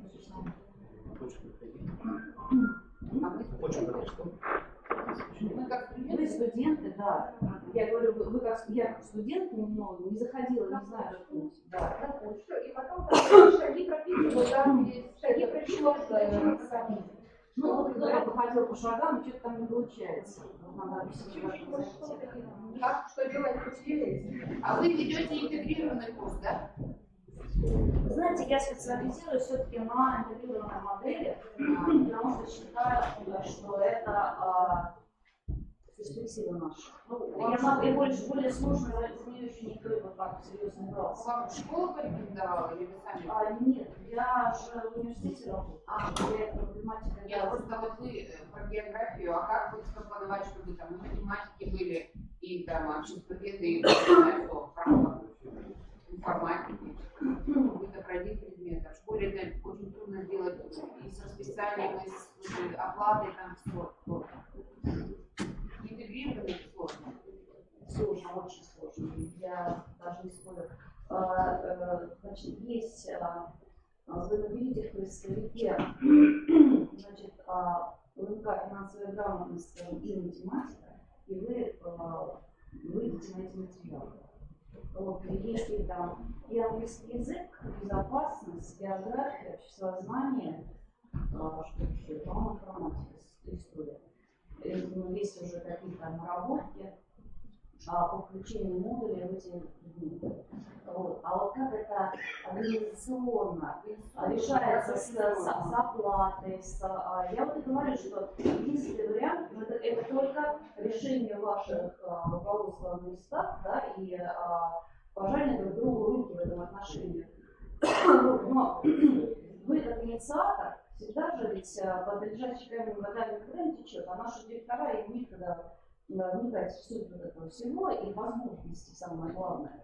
Вот. Поэтому нужно брать инициативу в свои руки в том плане, что если вы готовы разрабатывать интегрированную программу, оформите это как ваше инновационное авторское методический продукт, который вы будете развивать, двигать и так далее, да, в своей школе, то почему бы нет?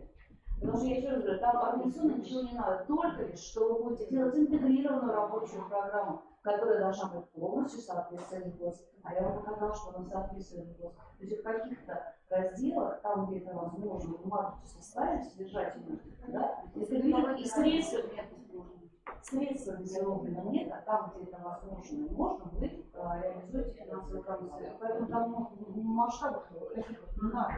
Надо начать с малого вообще на самом деле. Так, у меня где-то был список вашей регистрации, наверное, втором этаже, да? Вы знаете, куда вы Девушка, когда перестала, я даже у нас еще 10 минут.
А вообще один в поле не воин, это прям говорите сложно, да? Вот, я посмотрела, там прямо из организации целая команда. Надо компоноваться, собираться с коллективом, да, и двигаться через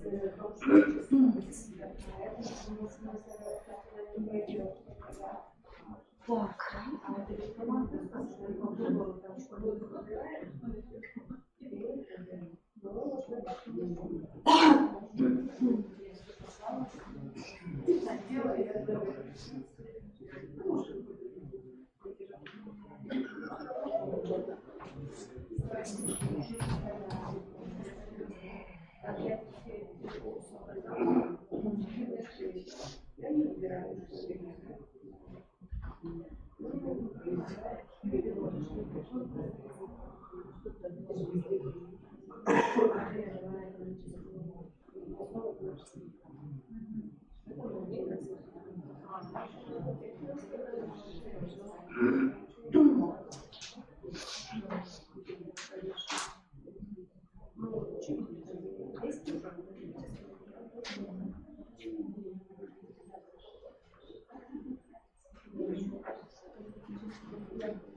все вот эти модули, что там написано, они все там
Раз, два, три.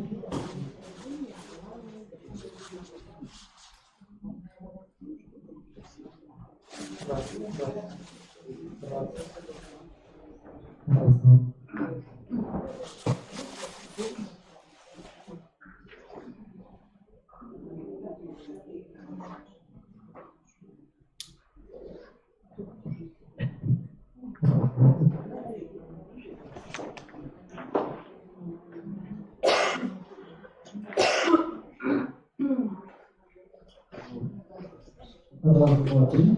Раз, два, три.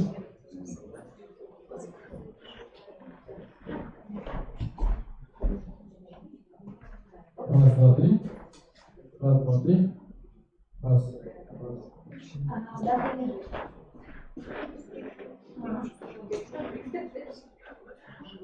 В среду я сегодня, завтра отдыхаю. раз, два, три. В среду, так, подожди, в среду. В среду придем утром что? Раз, два, три. Какие занятия? Я поменял один на другой, потому что это просто настолько различно. В общем, то же самое. Раз, два, три. Тогда я могу Потом должны быть. Если что, зайдите.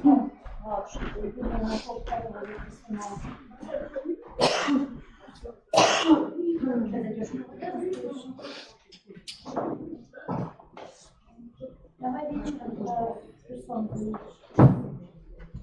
Да.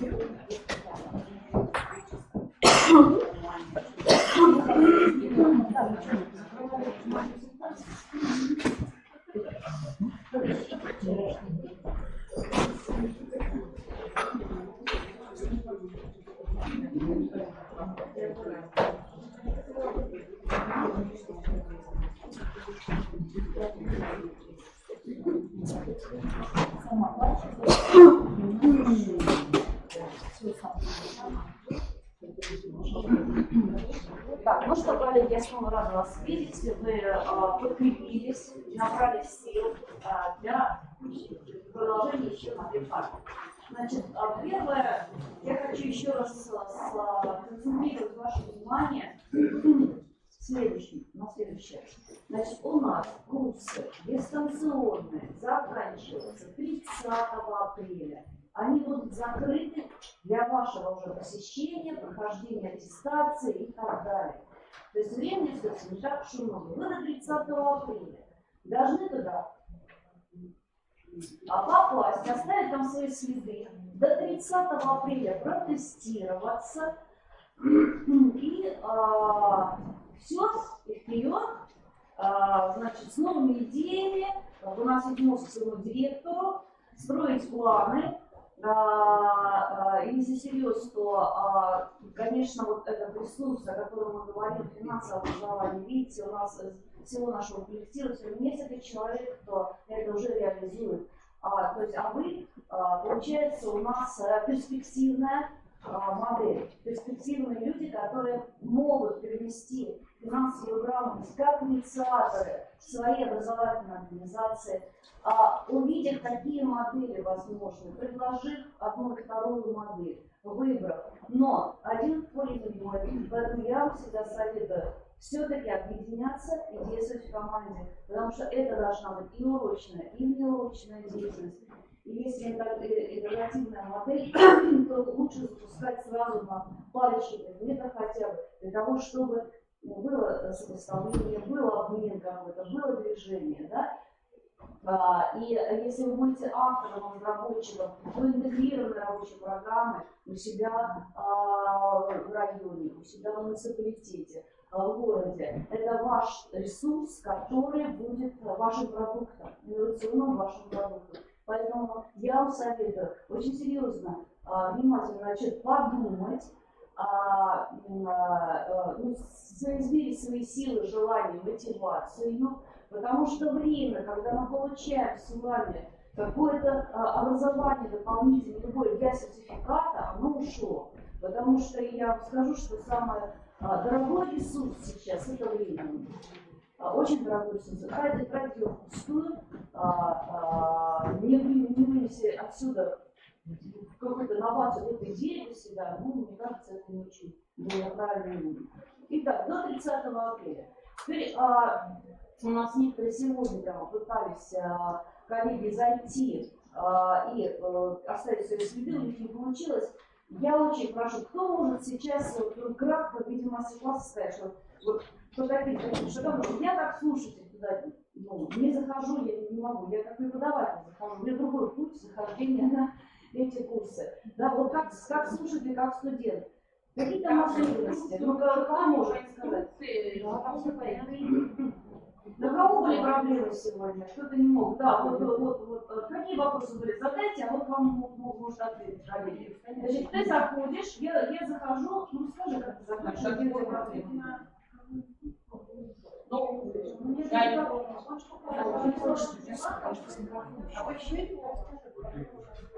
Финансы, апрель, да, там же все понятно. Вопрос возникает. Хорошо, а где инструкция?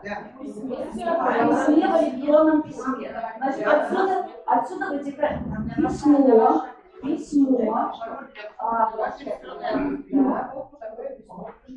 Да, на электронный адрес, который вы давали. Возможно, ваш электронный адрес скидывала ваша образовательная организация.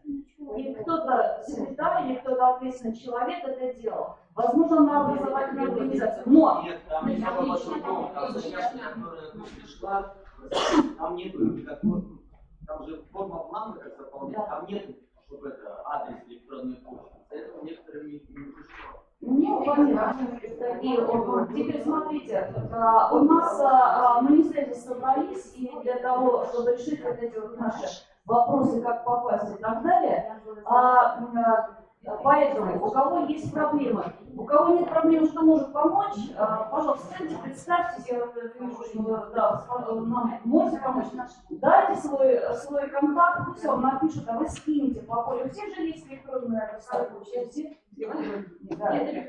Нам что надо сделать? А что надо сделать? Инструкцию прислать. Вот такой инструкцию. Вот даже инструкция есть. Ну, встаньте, покажите. Вот сфотографируйте, пожалуйста, коллеги, инструкцию. Мы все по вам решаем.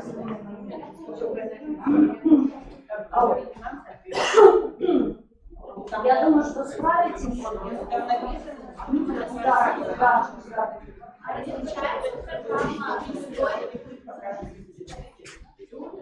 Я обычно говорю, давайте послушаем, как муха пролетает. Слышали когда-нибудь, нет? Сейчас услышим. Молчим, мы точно услышим. Вы встаньте, представьтесь и задайте вопрос, да, чтобы все его слышали. Различается ли программа стоит, которую преподаватель ездит в маршрут? Марте в Москву, присаживайтесь, пожалуйста. В феврале в Москву. Они ездили в Московский городской. Ну, видимо, нет. Потому что у меня было открываться только один тест.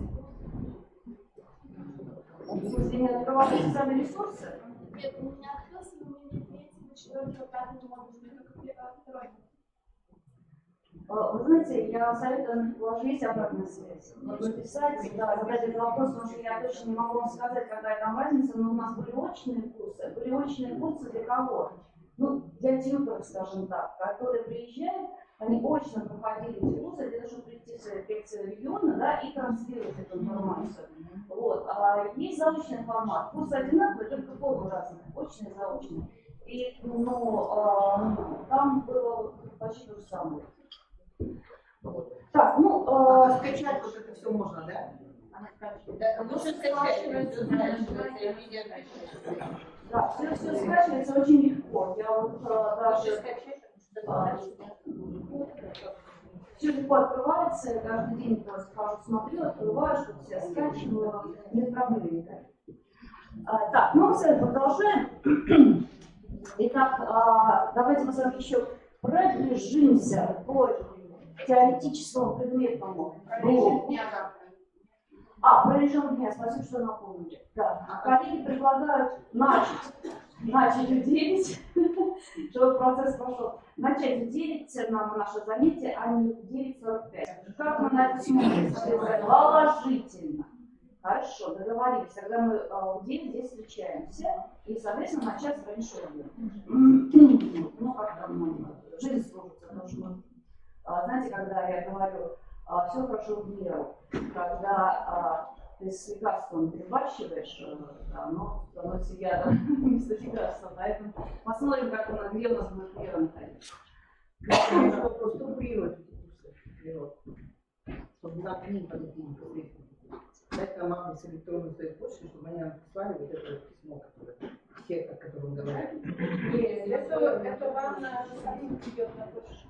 Нам надо сначала электронный адрес и дальше нам пришло на почту.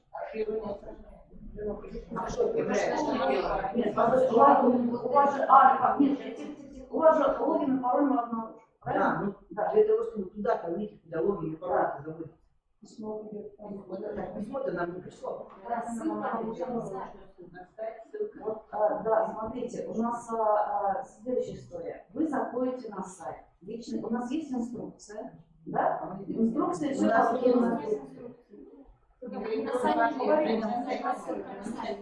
Что? Ссылка на сайт нужна.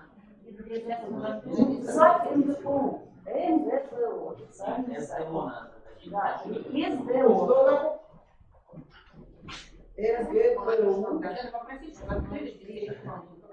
Да, у нас же, я же вам показывала, по-моему, на предыдущем, на самом первом, да? На самой первой презентации. Вы знаете, я считаю, что они делают презентацию.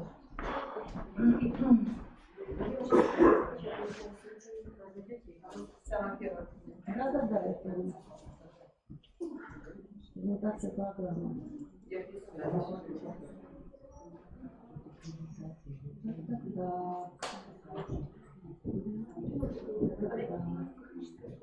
Это вот здесь.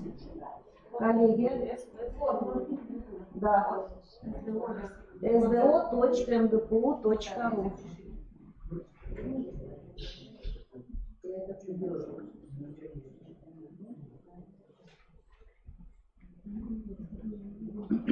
Вы, давайте так, вы сегодня в спокойной обстановке туда зайдете, кто еще не заходил, посмотрите, попытаете себя. И если будут категоричные сложности, то я завтра буду связываться с Москвой и индивидуально решать вашу проблему. Хорошо? Вот. Сайт записали? Надеюсь, замечательно. Так, мы с вами.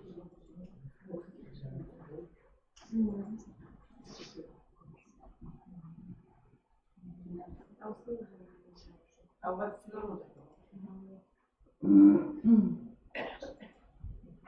Да. Пробежимся по второму, еще по одной теме, финансовая безопасность, для того, чтобы еще раз проследить, как изложен материал и что нам с этим делать. Как финансовая безопасность?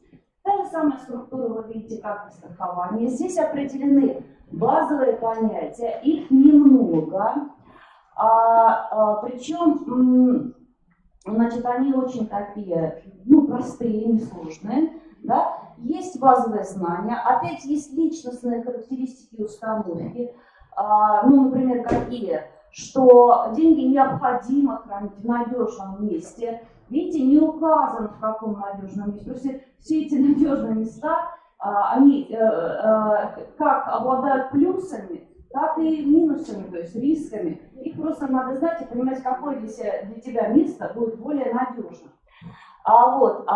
Значит, ну, о том, что нужно иметь финансовую подушку безопасности, как ее там создавать, эту финансовую подушку, и как не попасться в лапы мошенников и в ловушки, которые нам жизнь выставляет. Есть умения, есть компетенции и формы деятельности здесь представлены. Так, ну давайте посмотрим, какие бывают виды финансового мошенничества. И на данном слайде, значит, они здесь все есть. Ну, первое, конечно, это в самом там, банке при кредитовании, при обслуживании расчетно-кассовом с депозитами. По телефону существуют различные виды, мы их прекрасно знаем. В интернете и с банковскими картами в режиме как офлайн, так и онлайн. Что здесь, какие здесь правила? Да, внизу правила, как вы видите, что есть логин, пароль и кодовое слово, и код на обратной стороне, который нельзя передавать в принципе никому. И попытка получить эти данные все вместе должно человека насторожить, что что-то тут не так. Ну, естественно, обратиться куда нужно. Значит, что с банковскими картами? Какие здесь виды мошенничества? Конечно, первое – это кража данных карты при расчете разными способами. В основном это вот, там, видеофиксация, фотографирование этих данных, двойные транзакции. Значит, это такая тоже новая история современная. Ну, эти случаи, истории всякие повторяются и возникают в современном мире все новые и новые. Значит, бесконтактная оплата, когда карты сейчас прикладываются, тоже есть такие способы кражи. Изготовление дубликата сим-карты и социальная инженерия. Ну, давайте посмотрим более близко то, о чем я говорю.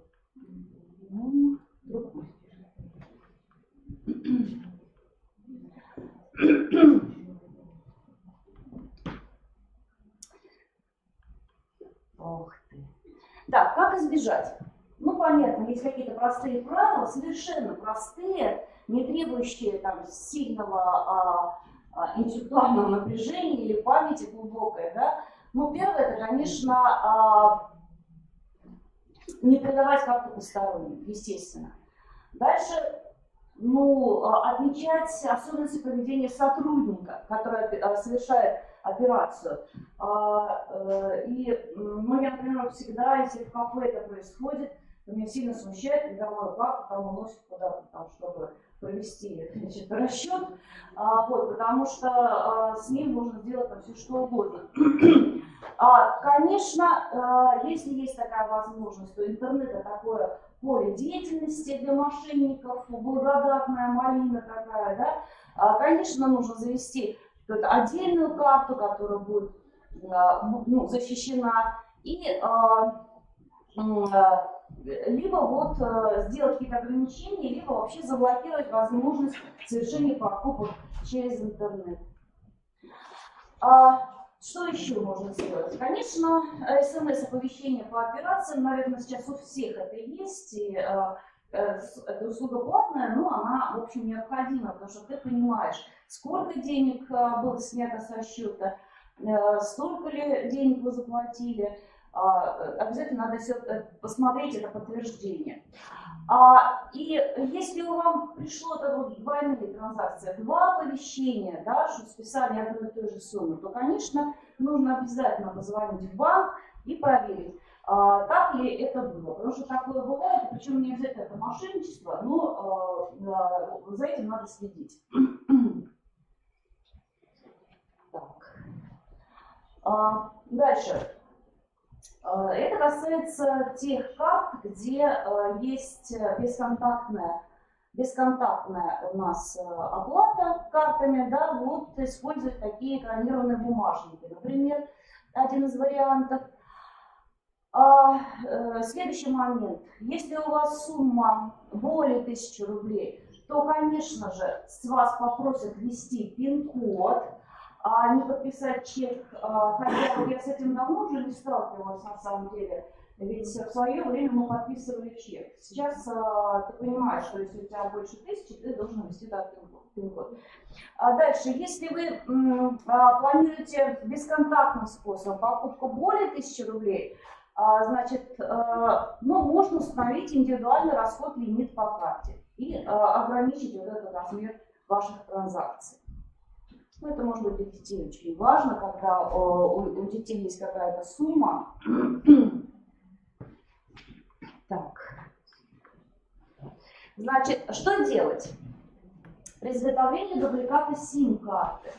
Значит, если у вас происходит оповещение о том, что у вас изменился счет, но он уменьшается, как правило, хотя бывает, что он увеличивается. Кстати, вы слышали эту последнюю фишку, значит, с налоговым вычетом, я вам говорила, когда, значит, большая сумма приходила, потом говорили, что ой, мы ошиблись, человек оформлял налоговый вычет, и вместо 100 000 ему миллион там перевели. Да? Налоговая же перевела, человек думает, что все, как бы, может ошибка, может так оно и есть, и стал разбираться. Оказалось, а потом он говорит, верните деньги. Мы вам типа ошиблись. Вот это тоже какая-то своеобразная афера. Я еще в этом подробно не разбиралась, но сейчас такая есть история. Конечно, нужно обратиться к оператору и разблокировать свою карту, заблокировать дубликат и подать заявление в правоохранительный орган. Опять-таки, очень простые правила при мошеннических схемах социальной инженерии. Не сообщать данные карты. Что это значит? Ты когда вам звонят, ты очень доверчивый. Здравствуйте, раз вас надо писать из такого-то банка, там у вас заблокировано, например, счет. Пожалуйста, пройдите по такой ссылочке, чтобы разблокировать и так далее, и так далее. Вот это то, о чем я говорю, да? Значит, не сообщать данные карты, не давать доступ. Кстати, у меня на такую вещь попалась мой руководитель ДК, умная женщина, грамотная, вот. Когда у нее со счета утекли денежки, когда я позвонила, сказали, вы знаете, мы срочно заблокирована карта. Нам срочно надо переведите, а нас было вот это все сделать. Вот. И, конечно, в любых подозрительных ситуациях не стесняться, звонить в организацию, которая выдала карту. И эти телефоны находятся на обратной стороне. Зачастую дети наши этого не знают. Вот это можно обязательно продемонстрировать, показать. Опять мы встает вопрос выбора. Мы всегда говорим о том, о чем бы мы с вами не говорили. Все-таки наши поведенческие реакции, да, финансово грамотный человек в поведенческом плане, это человек умеет делать выбор. Мы всегда к этому идем. Значит, как выбрать поставщика услуг? Наличие лицензии Банка России как минимум должно быть это в обязательном порядке. Да? Дальше качество обслуживания, отзывы клиентов.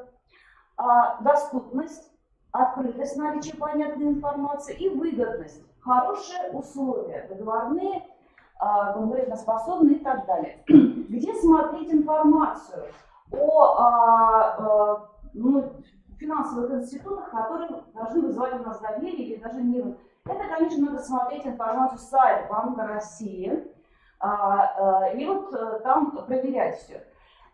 И защита. Что очень важно, наших прав с вами, наших прав как потребителей финансовых услуг, она возможна, если если только была регистрация поставщика этих финансовых услуг в юрисдикции Российской Федерации. Если этого института там не было, и мы обратились в какую-то левую организацию, то это наши с вами проблемы. То есть у нас государство в этом плане нас вообще никак не защитит, и скажет сам дурак. И государство будет право в этом отношении. Риски. Конечно, принятие финансовых решений очень много таких факторов, которые влияют на человека, на нас, каждого из нас. Это излишняя доверчивость, традиционная такая. Мы как-то доверяем таким официальным структурам, как нам кажется. Вот. Это недостаток времени, невозможность или нежелание даже, или нехватка времени проверить достоверность информации. Значит, это неправильное наше восприятие информации, потому что нам так ее подали, подают ее специальным образом, если хотят нас обмануть так, чтобы мы ее приняли так, как они, в общем, позиционируют. Это, конечно, такое искушение, знаете, как бесплатный сыр бывает только в мышеловке, мы об этом забываем, мы хотим получить много сразу, значит, и только в свою пользу. Конечно, стрессовые иногда ситуации, знаете, скажем, я сама была свидетелем, когда дилер автомобильный при выдаче, продаже машины в кредит держал клиента в течение 11 часов, значит, у себя в офисе, значит, то эта бумага, то та бумага, то еще что-то, то еще что-то. В общем, в результате уже, в силу некой каких-то подписываешь уже все, что тебя подсовывают. То есть вот такая тоже возможная ситуация, да? Или что-то произошло, тебе срочно нужно там какая-то услуга, кредит, да, это состояние стресса, то тоже они вот этим, к сожалению, очень часто пользуются. Ну и, конечно, важное правило при принятии финансовых решений. Это необходимо время потратить на сбор информации, анализ информации, оценки этой информации уже при одном принятии решений. Потому что берете вы деньги чужие, а отдаете вы свои. И вот это надо понимать. Так. Давайте посмотрим по финансовым институтам, да? Какие риски, самые серьезными рисками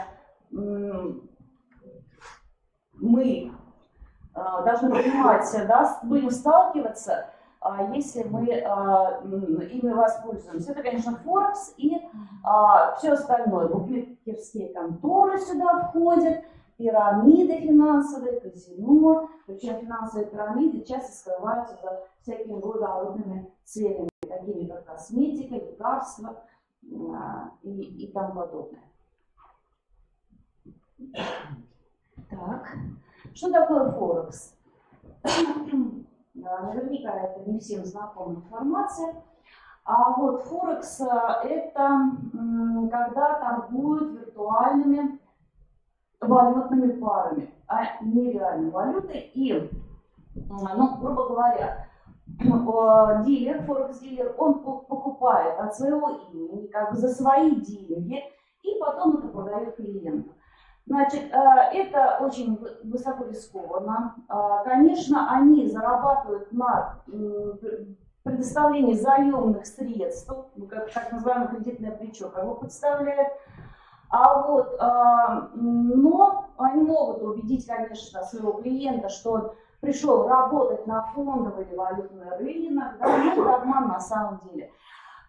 Что очень важно, нельзя заключать договор с Форекс-дилерами, которые не имеют лицензию Банка России. Опять обращаемся к сайту Банка России, все время говорим, что вот нужно там проверять информацию, легитимность этих институтов. И второй момент. Очень рискованно и не рекомендуется, в принципе, заключать договор с зарубежными компаниями, которые не имеют представительства в России. Там тоже очень много мошенников на самом деле, которые хотят заработать на месте. Финансовые пирамиды, коллеги, здесь есть признаки, которые отличают финансовую пирамиду до такого законопослушного, что ли, да, органа. Что это? Это, конечно, отсутствие лицензии или записи в реестрах любых. Это обещание высокой доходности, такие как там 100%, 200, 1000%. Самую известную пирамиду мы с вами знаем, их даже несколько. Предварительные взносы, анонимность, Ну и как бы она взялась ниоткуда. Вот зарегистрирована недавно, имеет какой-то малый уставной капитал. Ну и, конечно, быстрых денег и легких не бывает никогда. За любым заработанным рублем есть тяжелая работа. Поэтому, ну какие здесь рекомендации? Проверять лицензию всегда, постоянно. Раз. Образец договора и консультирование на этот счет. 2. И никогда не поддаваться давлению. Вы понимаете, что на вас будет оказывать давление и психологическое давление, да, и создавать вам специальную такую обстановку стрессовую. И если это происходит, то нужно понимать, что надо дать стоп. Надо дать стоп себе и сказать, вот так, нужно ли мне сегодня принимать решение какое-то. Значит, вот интересный вопрос о налоговых вычетах. Это то, чем мы можем воспользоваться, и государство нам, гражданам, позволяет получить деньги за те налоги, которые мы платили, и, например, какие-то бывают. За обучение, за что? За лечение, за покупку лекарств и за дополнительные взносы на накопительную пенсию. Социальный налоговый вычет это называется, но они применяются только в отношении доходов, которые были официальны, с которых были сняты вот эти налоги, 13% подоходные налоги. Поэтому белую зарплату надо получить.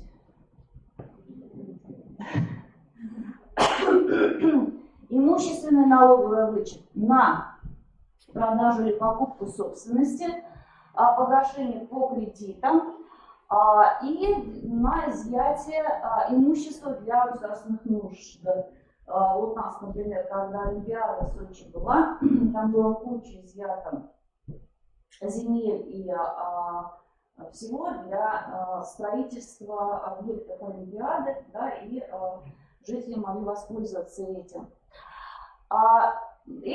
На имущественный налоговый вычет дается только один раз. Вы можете воспользоваться только один раз. И заодно какое-то, ну, например, там за покупку или продажу жилья.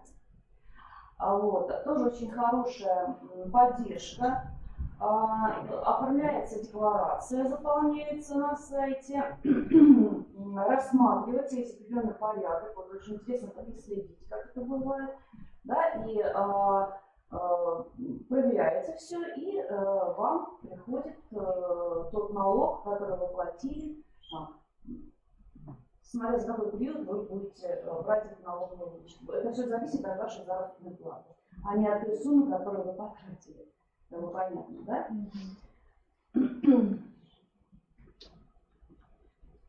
Так, поехали. Так, как использовать деньги? Вот у нас появились свободные деньги, мы их хотим куда-то вложить. Это могут быть в банках либо вклады денежные, либо карты с начислением процентов на остаток, либо вложения в драгметаллы, это мы знаем, да? Инвестиции индивидуальные, брокерские, коллективные и так далее. В недвижимость, в образование, в стартап и собственный бизнес, в микрофинансовые организации. Но вот эта вот история микрофинансовой организации тоже очень опасная вещь на самом деле.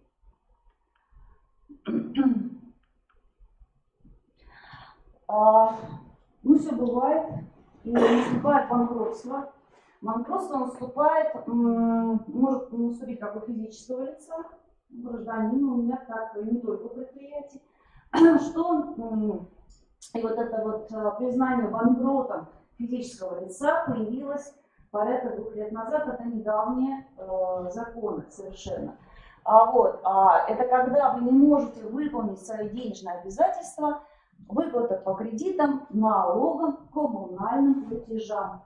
То есть вы оказались в ситуации, когда ваше материальное положение не позволяет свои обязательства выполнять. Тогда можно объявить себя банкротом, но для этого нужны определенные условия.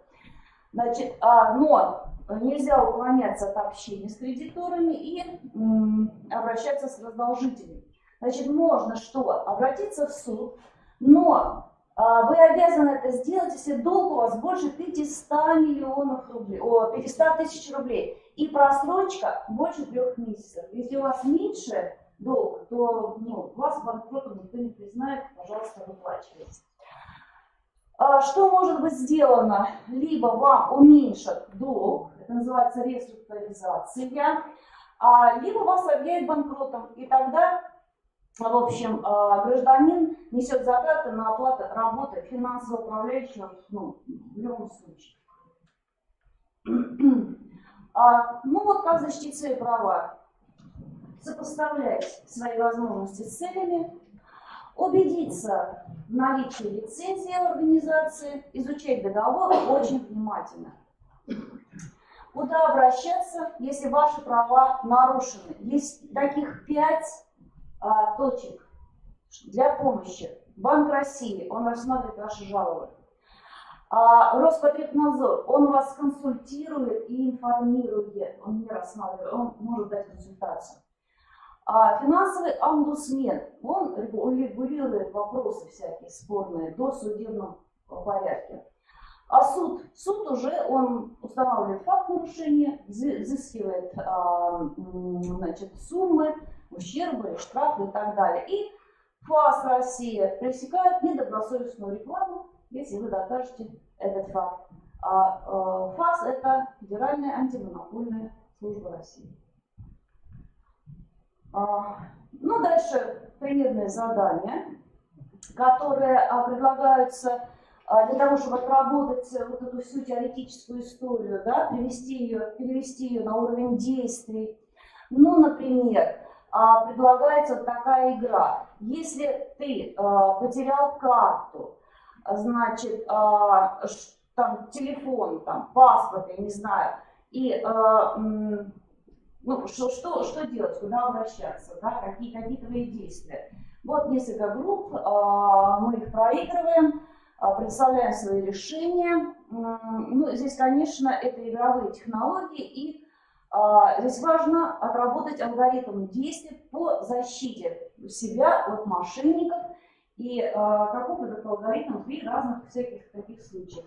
Здесь можно даже, я бы даже использовала, знаете, у молодежи есть такая игра, называется «Крокодил». Когда ты что-то такое показываешь, остальные, значит, догадываются, что это. Например, микрофинансовая организация.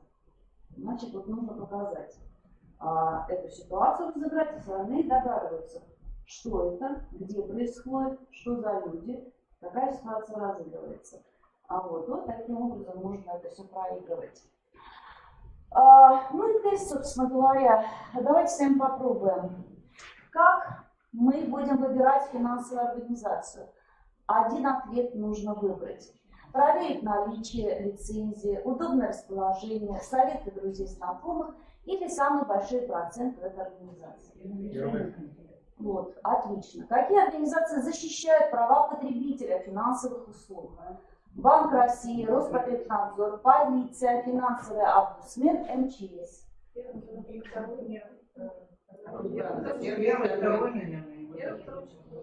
Первое, второе, да, вы считаете, кто-то говорил, и третье, посмотрим, какие есть правильные ответы. У меня есть правильные ответы есть. Сейчас мы их посмотрим. Что это такое? Это, знаете, с серии батарейки. Вот. На первый ответили правильно, все молодцы, всем зачет. На второй чуть-чуть попутались, да. Здесь первый ответ, правильно ответ первый, банк, Роспотребнадзор и финансовый омбудсмен. Полиция и МЧС, да, ваши права не защитят, как потребители, я имею в виду. Так. У нас сегодня что-то случится? Все на этом я имела в виду по содержанию. Итак, уважаемые коллеги, я вас познакомила сейчас со вторым модулем по содержательной части. Если есть вопросы, задавайте. Все понятненько. Я вам еще раз хочу сказать, что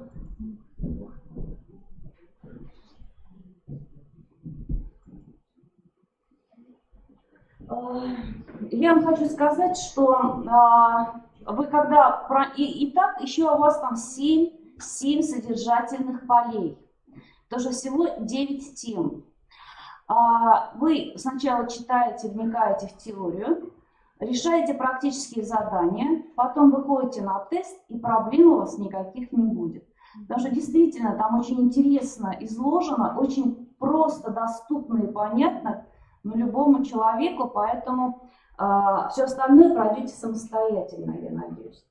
И мы с вами переходим к модулю, который называется «Формирование финансовой грамотности как педагогическая задача». Если вы помните этот модуль, он у нас первый, и он в принципе не затестирован, ну потому что он такой, знаете, погружающий, что ли, в смыслы.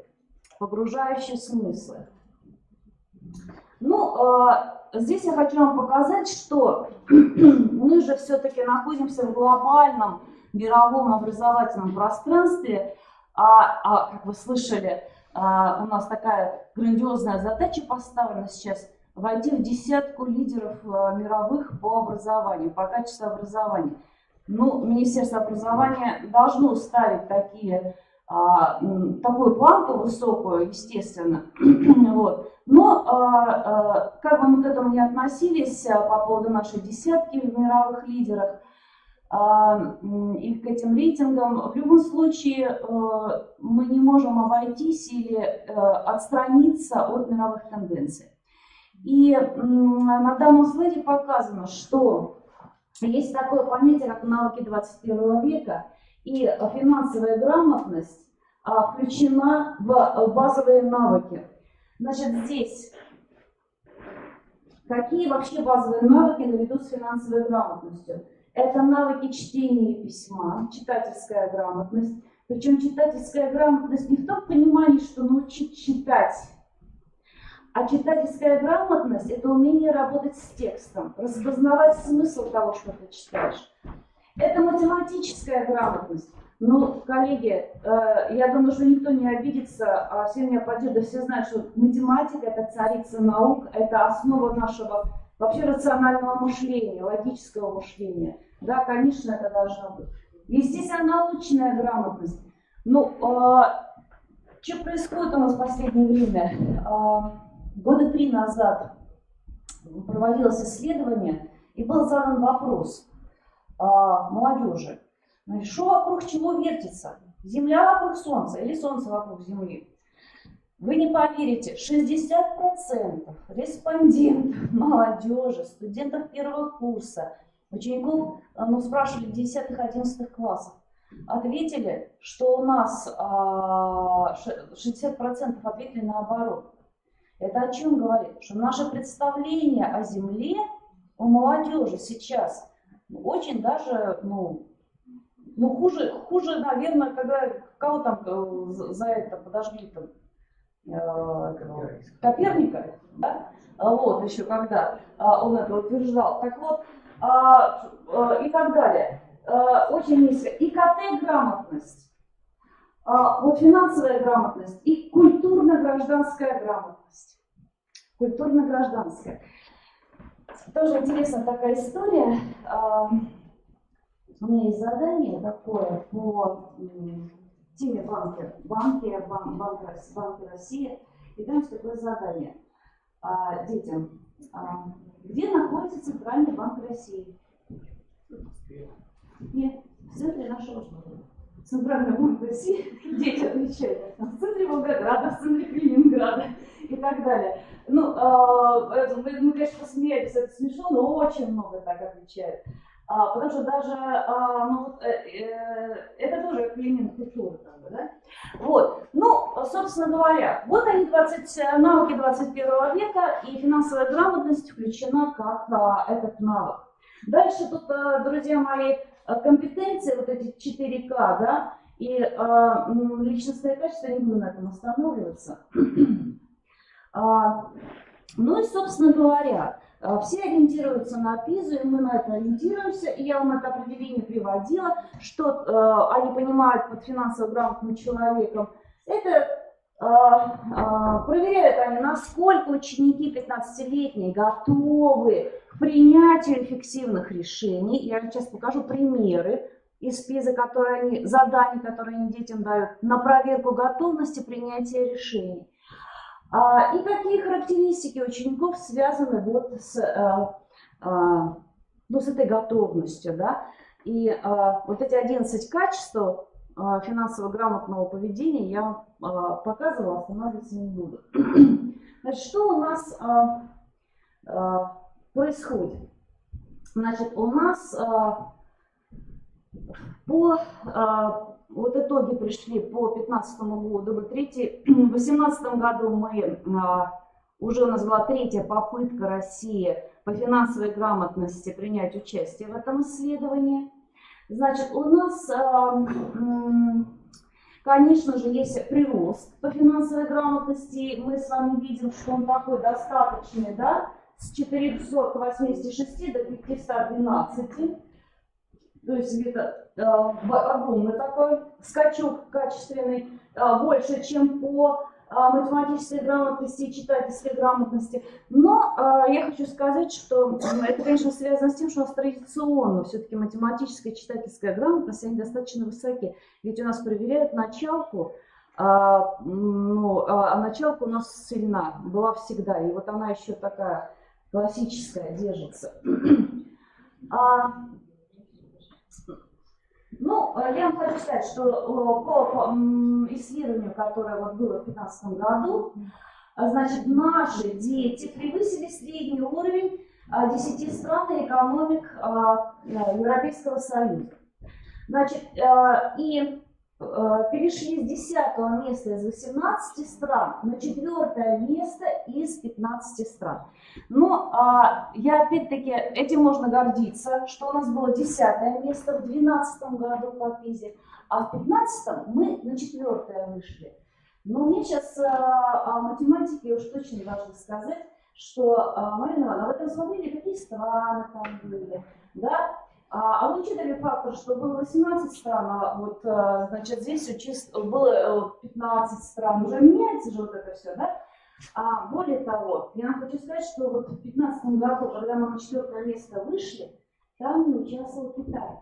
Я не могу сказать, по какой причине, не принимал участие. Вот, и это очень сильно, но погрешность, вот это вот, так сказать, есть результаты, хорошие результаты, но это не качественный скачок, вот о чем. То есть пусть наши цифры не путают. Да, с 10 на 4 место это очень здорово, но некоторые исследователи, аналитики все-таки приводят, что это не такой был резкий скачок. Да, есть повышение, но не в 2 раза. Значит, что? Следующий вывод какой? Повышение результатов достигнуто за счет того, что больше стало учеников, которые на более высоком уровне, там есть разные уровни заданий, и вот они имеют свой вес. Да? И вот с более высоким уровнем заданий наши ученики стали выполнять вот это 4-5 уровня заданий, вроде как неплохо. Значит, что еще отмечают? Что вообще есть такие изменения в финансовом образовании учеников, и считают, что вроде как за счет этого повысилась финансовая грамотность. Я не склонна так думать. Во-первых, считаю, что жизнь сама заставила наше молодое поколение сейчас быть более прагматичными. Все-таки, когда у нас был государственный сектор и была другая экономика, и мы, как сказать, на этот период содействовали еще, да, все-таки надеялись и думали, что государственный сектор это вот коммунизм, социализм, да, это вот очень хорошо и здорово, а сейчас все-таки идет тенденция к тому, чтобы заниматься собственным делом. И молодежь на это очень хорошо смотрит, трезво, не как мы. Это первое. Второе. Все-таки есть такое мнение, что финансовое образование и вот эту финансовую грамотность дети получают не в рамках системного подхода к обучению этому делу, а наоборот в рамках несистемного, то есть это кружки, возможно, там дополнительная семья, еще что-то, потребность. Потому что вот сейчас у нас человек 40-50 здесь находится, в 3 школах это финансовая грамотность. И в других регионах то же самое, мы только начинаем. И говорить о том, что это результат нашей системной деятельности, ну, это свой. Просто у нас дети стали другие. Вот они стали другие, это просто надо понимать, это нельзя пускать это на самотек. Это надо способствовать тому, чтобы они стали получать это образование, ну, адекватно, что ли, в системе, в школе или в колледже. Так, на данном слайде показаны уровни. Я говорила о том, что 5 уровней есть по ПИЗе. Кстати, сейчас по математике такие задания. Они очень хорошие, вот вы увидите, есть смысл их использовать. Ну, первые 2 уровня, это, естественно, низшие уровни, да, и самый высокий 5-4 уровень. Ну, что здесь важно? Здесь важно, что 11 где-то процентов наших детей уже способны решать задания высшего 5 уровня. Они могут анализировать сложные финансовые продукты, они понимают риски, они могут оценить эти риски и на основе них представить решение какое-то наиболее оптимальное, найти его преимущества этого продукта и проблемы и так далее. Но вот 11%, вообще я хочу сказать вам, для нашей страны с фундаментальным, в общем-то, школьным образованием, это показатель низок, я считаю. Поскольку у нас еще, ну, слава богу, сохранились традиции и люди, которые знают, помнят и понимают, что такое фундаментальное школьное классическое образование. И 11%, и у нас, кстати, в нашей стране больше всего людей с высшим образованием. Вот если 2 вещи эти соединить, да, то 11% это очень невысокая на самом деле цифра, и здесь обращаться, может быть, и не надо. Как финансовая грамотность, как единица, вот эта вот образовательная единица, что ли, выстроена, да? Значит, она состоит из, естественно, знаний, понимания и содержания. Первое, да? Какие здесь главные содержательные линии? Это деньги, операции с ними, управление, риски и финансовая среда. Дальше. Деятельность, которая... То есть у нас здесь 4 таких тематических, самых главных стержня содержательных. Деятельность познавательная, которая направлена на работу с этим содержанием, это работа с информацией, выявление информации, анализ информации, оценка и применение, понимание этих знаний. И 4 контекста. Образование и работа, дом и семья, личные траты, досуг и отдых, общество и гражданин. То есть берем одну, ну, например, деньги, операция с ними, содержательную область. И мы должны рассмотреть эту содержательную линию в контексте дома и семьи, в контексте образования и работы, в контексте личных трат или, ну, общества и гражданина, да, и так далее. И вот она, матрица у нас появляется. Вот такой подход в ПИЗе. Теперь примеры заданий.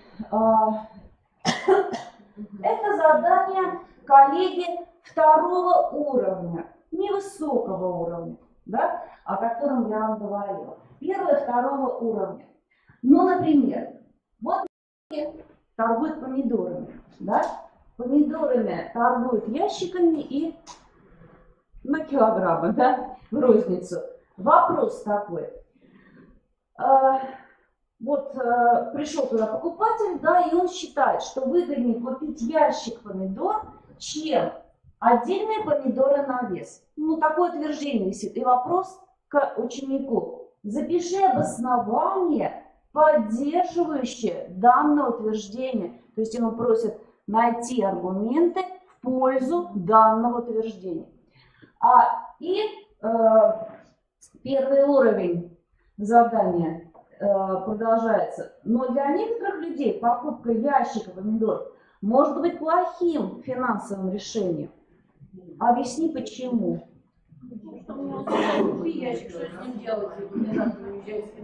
Да, они могут... ты вообще живешь один или у вас там 2 члена семьи, ящик, что ты будешь с этим делать и так далее. Да. То есть вот такие задания. Вот посмотрите, пожалуйста, 5-й уровень и 4-й уровень, да, те задания, которые рассчитаны на более высокий уровень применения знаний.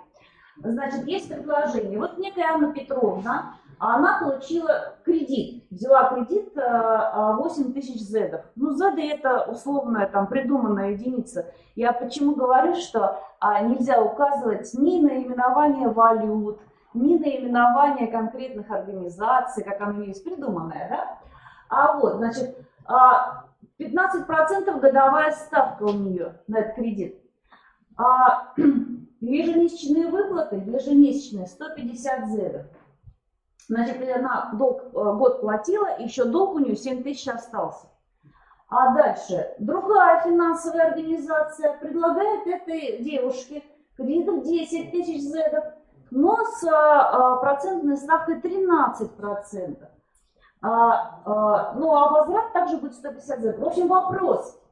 Если Алла Петровна возьмет этот кредит от от другой компании, она тут же вернет нынешний кредит. Какие другие выгоды получит Алла Петровна, если возьмет кредит от компании лучший кредит? Это на 5, высокий уровень сложности, на 5 баллов. Ну и 4-й уровень. С какими негативными последствиями, с рисками столкнется Анна Петровна, если согласится взять кредит от компании лучший кредит? Вот 4-го, 5-го уровня заданий вы видите, что они существенно отличаются друг от друга. Вот тоже интересное задание, такое кейсовое. Значит, тут девушка Анжела заказала себе одежду. В интернете молодежь наша это делает очень часто теперь. Ну и заметила, что вот эта компания сделала ошибку в счете. Значит, она заказала 2 футболки, а в счете 3 футболки.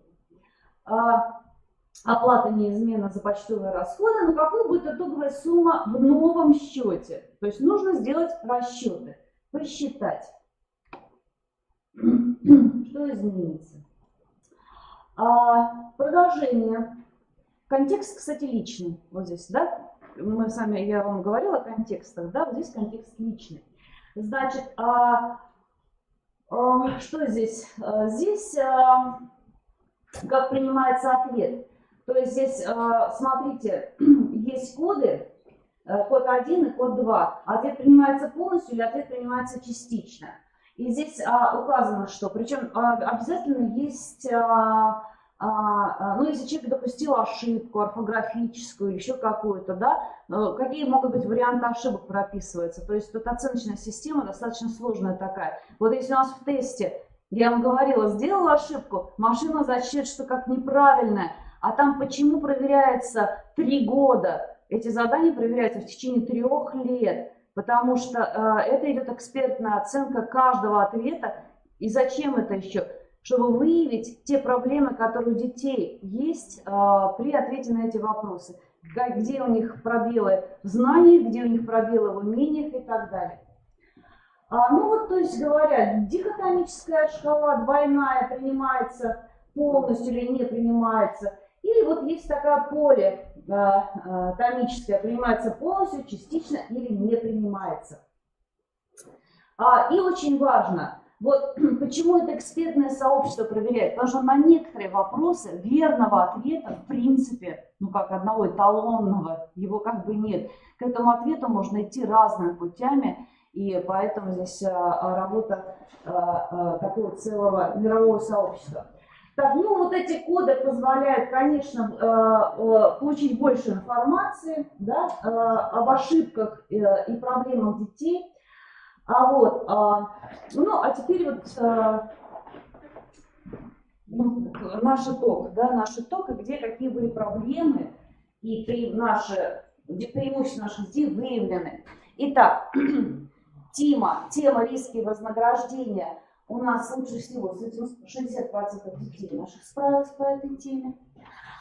А наиболее трудной стала как раз область деньги и операции с ними. То есть, как обеспечить безопасность при покупке в интернет-магазине, какие есть проблемы инвестирования, налогообложения и банковские документы. Вот зачем-то нужно нам, как учителям, как практикам. Если мы закладываем вот эти темы, и мы понимаем, у нас есть отчет ФИЗа о том, какие сложные моменты были, мы начинаем обращать внимание, это тенденция такая, да, то есть такой некий срез, средний вроде как по больнице, но тем не менее. Мы работаем с этим материалом для того, чтобы восполнить пробел. Далее, это по содержанию, по деятельности, это вторая составляющая, да, у нас применяют неплохо финансовые знания, а вот что затруднено, это аргументация своего ответа. Вот здесь сложности возникают у детей.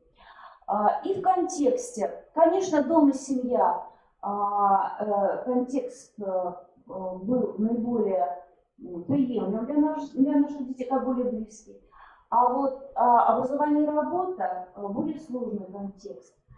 Ну, как аналитики говорят, потому что это вроде как далеко детям. Но, извините, они учатся в школе, и образование для них как ресурс должен восприниматься, как личный ресурс. И если этого не происходит, значит, мы что-то где-то потеряли.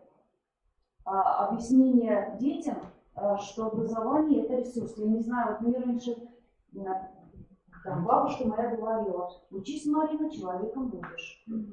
Я понимала с детства, что мое образование – это мой ресурс. И многие, да, понимают. Вот что-то такое произошло, что наши школьники массово, да, среднее, но самый очень большой процент, в этом контексте, как-то вот плавает.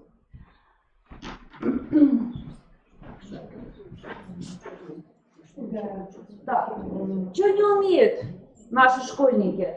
Оперировать знанием, давать ответ прямо на поставленный вопрос, уходят от этого, формулировать развернутый ответ, приводить аргументацию обоснования. Это данные экспертов мировых. Значит, что часто можно было увидеть в ответах наших детей? Вот, например, отход от вопроса или использование таких оценочных суждений, не аргументов, а суждений. Правильно сделали, или это был глупый поступок, так будет хорошо, или они должны быть рады.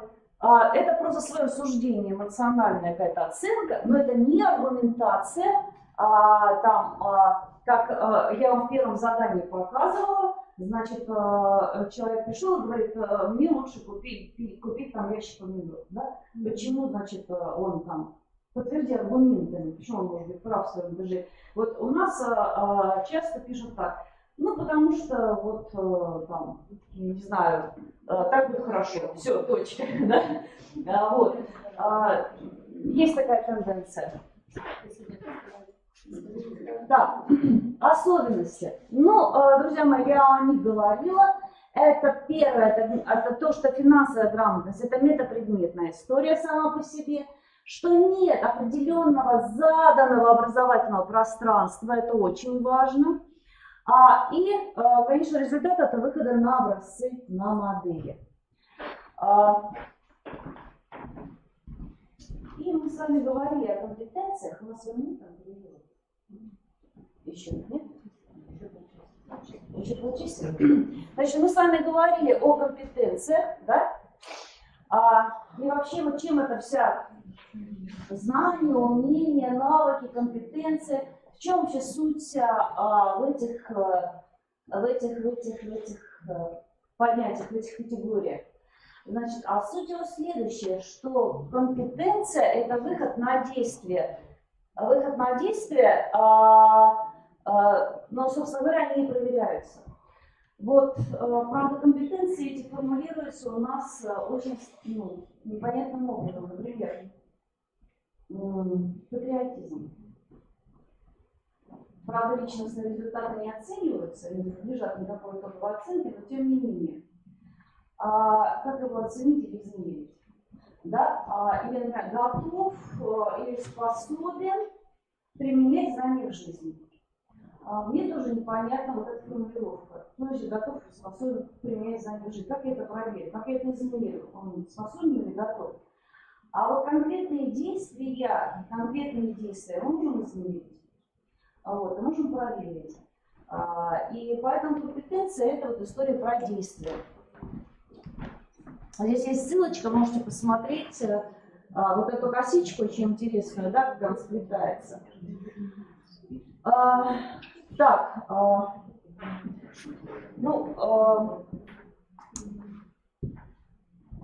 Я дальше уже хочу перейти, собственно говоря, к тем педагогическим ориентирам этих общих посылок наших, которые отличают или делают специфичным вот эту нашу область по финансовой грамотности.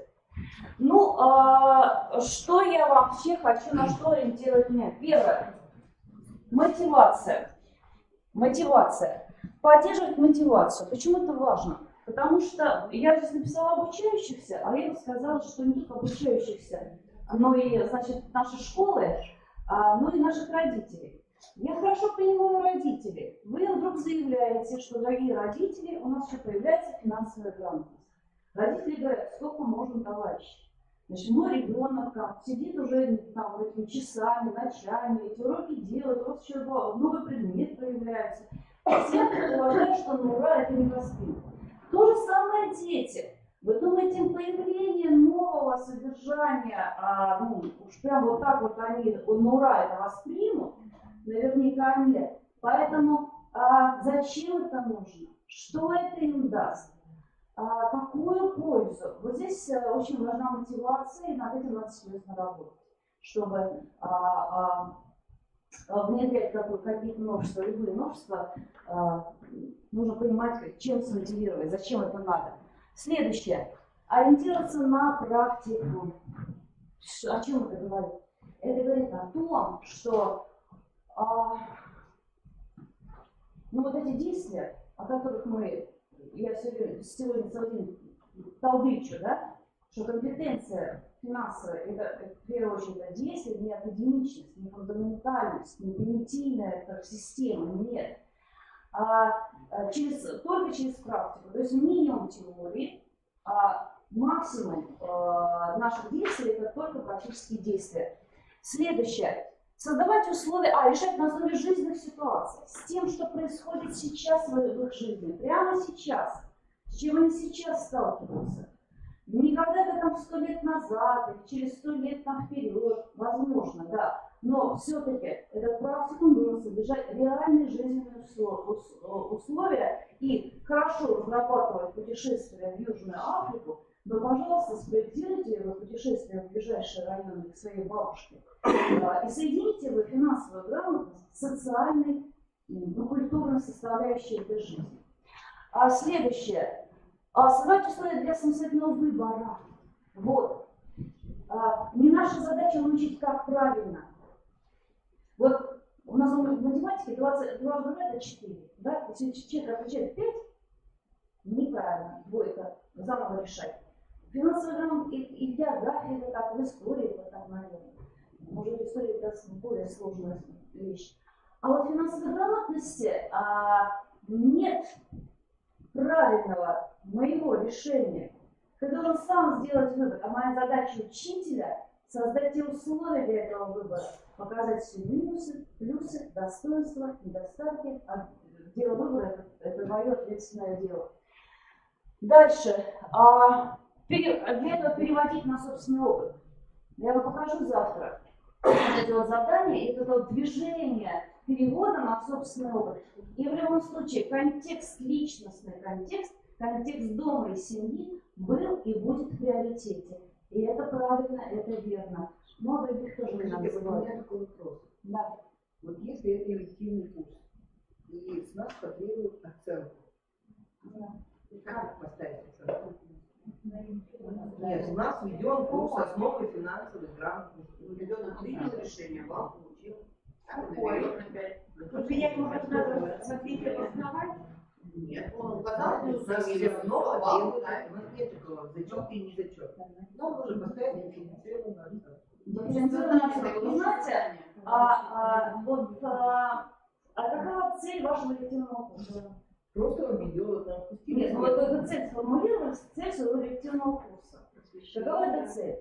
Вот у нас сейчас идет история, чтобы отменить оценки за ИЗО и за МУЗ. И совершенно правильная история. Потому что невозможно оценить, если я не умею рисовать, не люблю рисовать, почему мне из этого получать тройки или двойки? Финансовая грамотность – это наша жизненная история. И поэтому я бы в этом случае мотивировала бы оценкой 4-5, что ты молодец, хорошо, и какую-то критериальную историю вела, вот здесь тебе надо поработать, а вот здесь там надо это. И уж на уровне двойки за финансовую грамотность, потому что элективный курс, это же курс по выбору. Они же как данность там должны учиться на 4 года, зачем мотивированы. расписание урока не пришли и слушали. Вот, да. А вообще он считается курс по выбору. Элективный курс – это курс по выбору. Вот. Но элективный курс, я бы вам, вот хотите мнение мое, вопрос оценочной деятельности сложнейший вопрос вот, по финансовой грамотности. Это есть у меня отдельное повышение квалификации на эту тему. Хотите мое мнение? Значит, первое, оценка должна мотивировать ребенка быть либо 4, либо 5, или вот здесь тебе надо постараться. Да? Ни в каким случаем не двойки и так далее. Зачем мы не предметные знания оцениваем, а фундаментальную профессиональную грамотность. А второе, я бы еще оценки заменила бы визуализированными, монетизация оценок.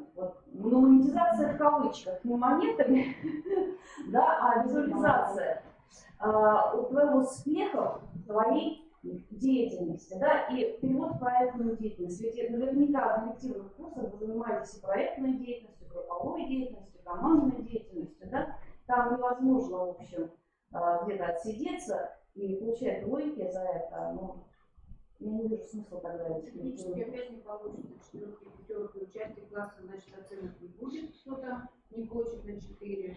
Электронный журнал качества тебе как посчитают, там вообще только заморочено. А те, которые не посещают уроки, как им поставить 4-5? То есть мы все равно Если выходим проект, на это трудно. другое дело, проектное. Защита есть. А как у нас подошел к учебной деятельности? Там же ставили 2, 3, 4, 5. Это очень освоено, это не очень. Ну, мы как-то, да, вот оценочная деятельность – это наша одна из сложнейших категорий нашей деятельности. Но я бы, еще раз говорю, я бы все-таки вам рекомендовала сосредоточиться на визуализации достижений по элективным курсам своих и все-таки мотивировать на изучение. Знаете, есть еще такое понятие накопительное. Вот банк оценок, да, сделайте в своем элективном курсе, банк оценок. И посмотрите, как они будут накапливать свои оценки, стремиться. И обязательно найдется то, что, конечно, ничего не будет делать, ну не делать, ну поставьте внутри, ну что. Просто мне кажется, что вот у этих курсов должны быть несколько другие критерии. Типа зачет и не зачет. И все. Я с вами согласна. Нет, Образовательная организация, Да, но почему я говорю, что это организация сама разрабатывает всю систему оценки, да? Подход. Есть программа, система оценки качества.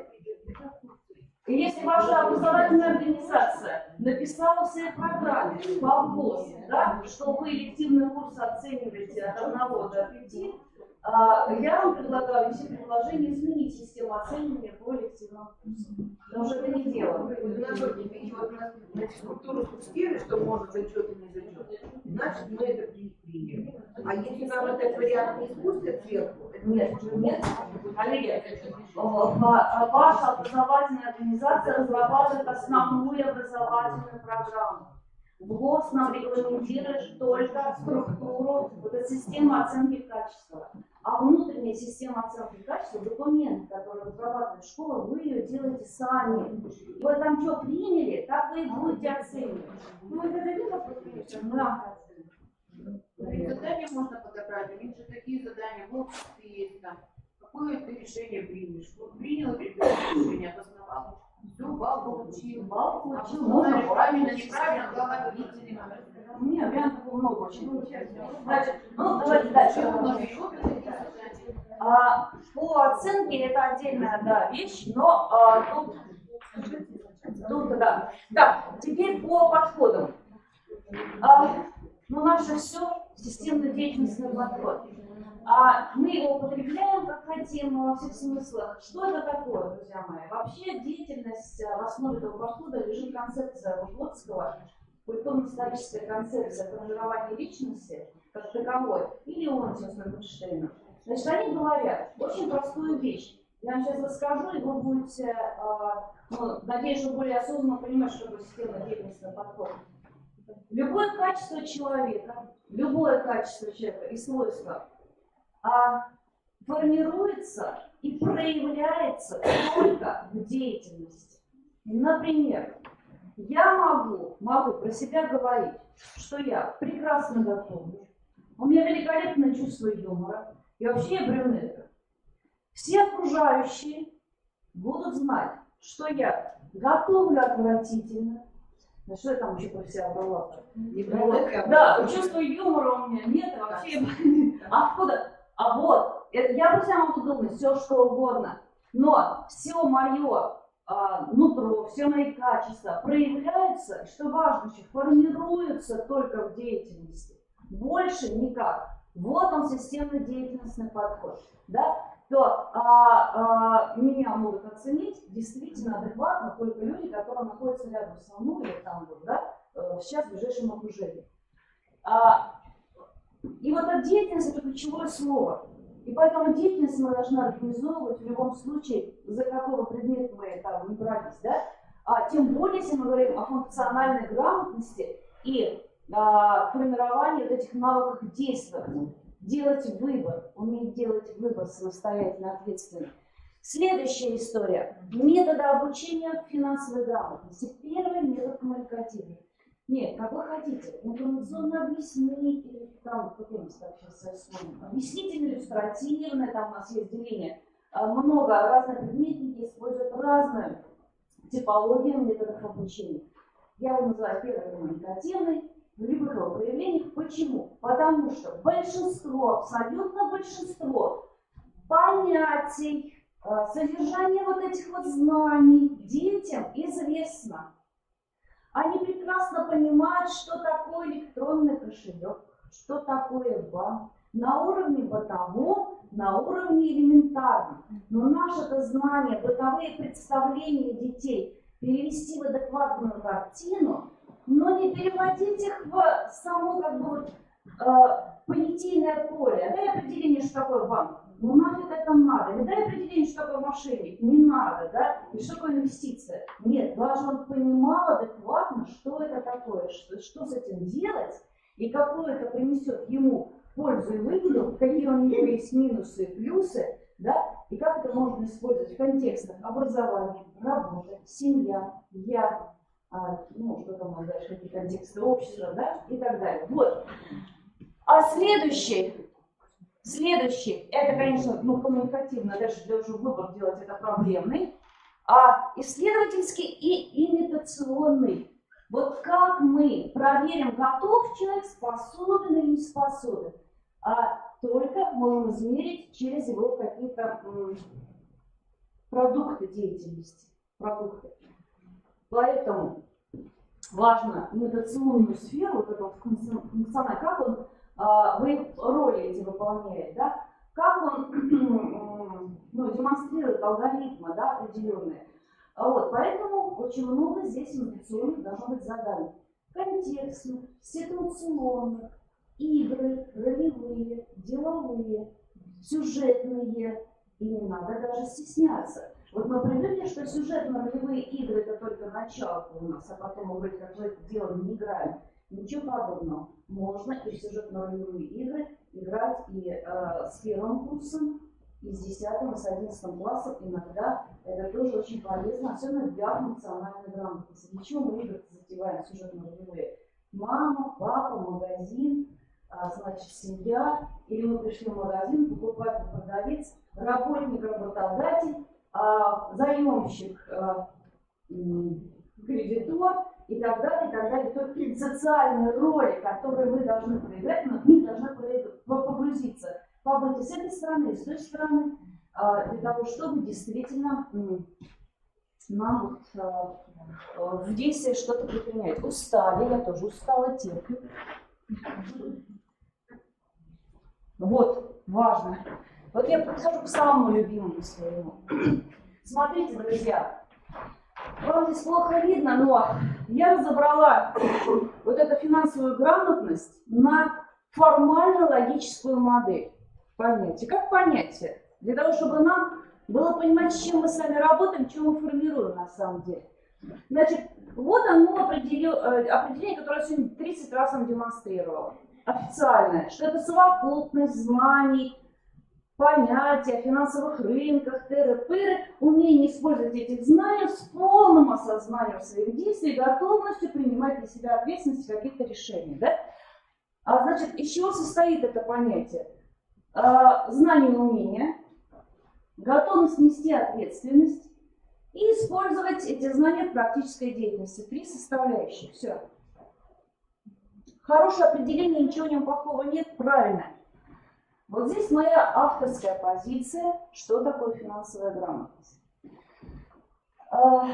Я просто прошу, я вам сейчас, как сказать, продемонстрирую. Ваша задача просто к этому отнестись. Да? Как это может быть? Я, например, считаю, что финансовая грамотность – это часть базовой культуры человека, его составляющая. Потому что, исходя из Выгодского и Леонтьева, что только в деятельности проявляется и формируется человек. Я могу прекрасно знать культуру, я не знаю, там, ну, в голову ничего не приходит, наверное, культуру питья. Питья. Есть культура питья, но не соблюдаю. Культурный в этом плане человек. То есть, и так далее, да? Поэтому я считаю, что финансовая грамотность – это часть культуры человека. Часть базовой финансовой культуры человека. То есть это как раз то, что мы можем знать, но не предпринимать, не делать, когда мы не владеем этой культурой, понимаете? То есть, ну, она вроде как есть у нас знание, но в действие не переходит. И мы тогда говорим, что это не культурный человек. Ну, это я так упрощаю, да, это такая схема. Значит, и представляет собой, естественно, совокупность знаний, умений, опыта, каких-то установок, значимых, личностно значимых, и сформированность которых определяет способность человека продуктивно выполнять различные социально-экономические роли. То есть это знание и умения, установки на деятельность и способность выполнять социально-экономические роли. То есть это часть, вот как я говорила, социальной компетентности человека. А социально-экономические роли имеется в виду вот в этом контексте. Это не только мой личный контекст, моя успешность, мое благополучие, моя карьера, а это ответственность за семью, за дом, ответственность за свое образование, за то, как ты работаешь потом, да? Как ты какой-то работник, какой-то гражданин. И вот эти роли надо их прожить, их надо проиграть, надо уметь их выполнять или знать, что они есть в совокупности своей. То есть финансовая грамотность я рассматриваю как часть социальной компетентности, часть базовой культуры человека. Так, значит, ну, друзья мои, здесь, в общем-то, мы должны что понимать? Что в любом случае мы работаем с какой-то целевой аудиторией, с какой-то возрастной группой. И тут мы думаем головой, какое содержание мы будем брать для этой возрастной группы, какие планируемые результаты у нас будут, да? И я вижу очень часто, значит, что, например, началка, 3-4 класс, составляем семейный бюджет. Я представляю себя ребенка 4 класса, я сижу, составляю, более того, что себе представляю, господи, моя пришла, значит, и говорит, мама, нам нужно составить семейный бюджет из школы. Значит, сколько ты получаешь там? Там нужно вот это все. Я говорю, здравствуйте, солнце мое. Конечно. Ну вот. Совершенно неправильное задание. И ни один родитель не стал, ему не понравилось, кстати, во-первых, в принципе, задание, слушай, сколько ты получаешь, да? Сколько там бабушка получает, сколько там какие-то суммы конкретные написать. А ты же ребенку вначале не объяснишь, что, ну, как бы, а вот такие задания есть. Составляем бюджет. Более того, коллеги, вы сейчас, вы, наверное, тоже видели, профицитный бюджет и дефицитный бюджет. Но зачем? Вы убить хотите мотивацию у дитя к этому вообще в принципе. Нафига ему это знать? И так далее. Но если вы включили, а у нас личное финансовое планирование, ключевой модуль, он должен быть везде, в каждом классе, с 5 класса начиная, с 1 класса начиная, но вы адекватно возрасту придумайте задание, содержание, отберите себе планируемые результаты адекватные. Что такое профицитный и дефицитный, дай бог он узнает там, в 8 классе, наверное, да? Слова такие страшные, я сама их недавно узнала. Вот, и так далее. То есть возрастно думаем об этом и не раздуваем свою программу до невероятных, гигантских масштабов. Вот мы все сейчас в этой финансовой грамотности не изучим. Да возьмите вы небольшие аспекты, возьмите 2-3 планируемых результата и работайте с этим, развивайте это с малого начиная. А дальше можно, как за 1 год, например, в 9 классе, все модули, в 10 классе, говорю, все модули, да, взять. Можно отдельными модулями с 5 класса или вообще с 1 класса, начиная, выстраивая как матрицу до 9 класса, да. Потому что, вот если я представляю, у вас элективный курс, он как выстроен? Вот только в 6 классе у нас будет такой элективный курс. Он разновозрастной, какой-то. Ну, разные же бывают варианты, да, или 1 год он у вас действует. 32 часа. 1 год. Да. И смысл этого года. Вот финансовая грамотность, это часть культуры, этим надо начинать заниматься с началки и топая, тихой сапой, как говорится, да, дальше, накапливая багаж, накапливая потенциал. Ну, то, что будет в такой модели, в такой я вам говорила, вот, целесообразно, чтобы это было в системе, в комплексе. Если мы от случая к случаю, в 8 классе позанимались финансовой грамотностью и забыли, и все, и больше нам никто не нужен. Это не дело, понимаете? Но это не система. Если мы беремся за финансовую грамотность как систему, как часть культуры, так мы серьезно должны взяться систематично. От случая к случаю я на этом уроке вам что-то там поиграю, поговорю, потом через месяц еще там что-нибудь у меня там возникнет, да? Нет, так не пойдет.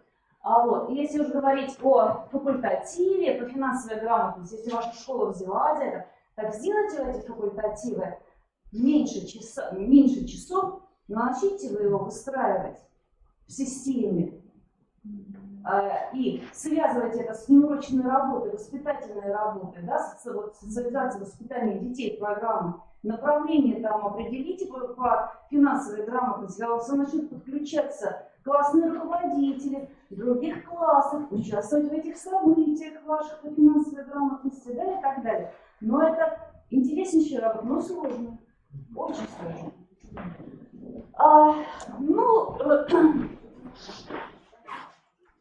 Заканчиваю практически. Скоро пойдем на перерыв. Значит, технология обучения. Поскольку мы говорим о практикоориентированности, а действие все технологии обучения интерактивны. Контекстное обучение, я вам говорила сегодня, да, о контекстах, надеюсь, вы запомнили. Дальше проектные, игровые, практикоориентированные, коммуникативные и любые интерактивные форматы. Технологии, их вот тоже, все, как и методов обучения, кто как хотел, так и эту типологию проводил. Поэтому, может, еще чего-то там у вас есть, не все включила, но как-то по принципу обобщения я здесь их определила. Так, и внеурочная деятельность, это то, что называется форматы воспитательной работы, социализации детей. Без этого, ну никак. От творческих мастерских проектирования до театральной студии. В Москве есть школа, в которой система оценок переведена в внутришкольную валюту. Да, и за свои знания как бы дети получают названную валюту, не оценки, а валюту, то есть монетизация такая произошла. Вот. И поскольку занята школа направления финансовой грамотности, развивает финансовую грамотность, то естественно, что я как классный руководитель, там как руководитель кружка, да, там, какие-то форматы выбираю, которые мне подвластны, интересны, которыми я круто справляюсь. Да, и вот там есть классный люди, который ведет театральную студию, увлекается театром, и у них есть специальное направление, это вот финансовая история. Вы знаете, сколько сказок русских народных и вообще всяких народных построено на этой тематике. Чего мы с вами не смотрели, вот, значит, этой старухи с корыком, да, вот, и какие мы истории не смотрели, русская литература, отечественная литература тоже богатейший имеет потенциал в плане вот этой тематики, да, и нахождения морали. Каждая история, она имеет свою мораль. И поэтому вот эта студия театральная с финансовым уклоном имеет очень такое важное значение. Где ставятся сказки народные, пьесы и так далее, вот с такой вот моралью.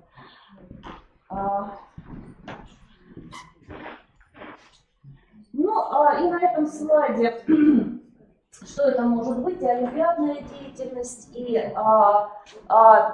ток-шоу, и дебаты, и игры, и так далее, и так далее. Но, что очень важно, вот в углу здесь написано междисциплинарное событие.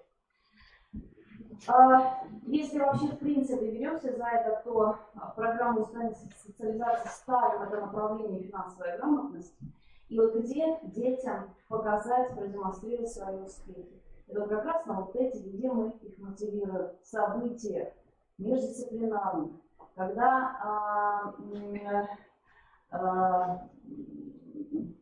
они демонстрируют, например, свои проекты, которые они разрабатывали по финансовой грамотности перед сообществом, перед родителями, перед, возможно, вы пригласите туда профессиональное сообщество, там, бизнесменов, предпринимателей вашего поселка, города, руководства, да, какие-то идеи. Я по внеурочке вам могу показать, вот, например, вы видели в Москве очень популярно у нас сейчас вагоны метро, которые в метро ходят, они становятся тематическими.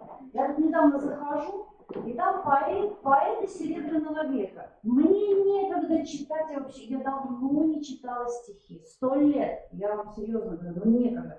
Я схожу в метро, и я читаю стихи Владимира Маяковского. Я читаю его, я читаю его биографию, значит, прохожу по вагону, я вспоминаю этих поэтов Серебряного века, получаю огромное, просто потому что вот, ну, я окунулась в эту среду, попала в эту среду. А почему не сделать проект с детьми и автобус рейсовый, например, не оформить в именно формате финансовой грамотности? Я не знаю, там еще что-то, стикеры нарисовать, всем раздать. Как проект это оформить? Ну, очень много всяких задумок. так не буду останавливаться. В общем, важно, чтобы детям было интересно, чтобы они видели, что поощряется это со стороны их деятельность. И вот поощрять их надо всякими важными штуками, монетизировать это все, но только не только. Вот, на этом у нас пара закончилась. Я вас прошу отдохнуть, и мы давайте договоримся, сейчас 15:30, мы встречаемся 15:45. Хорошо?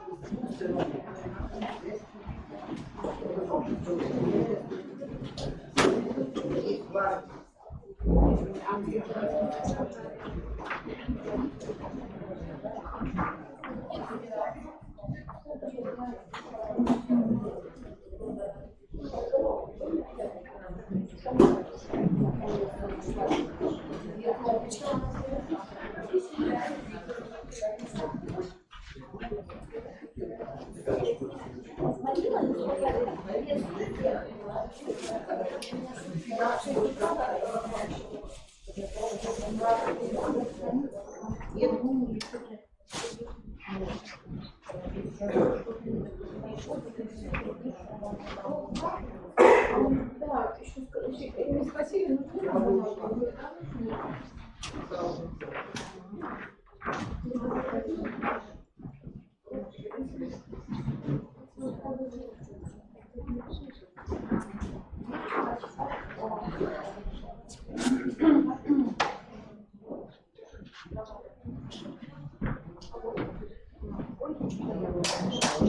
вообще не решает.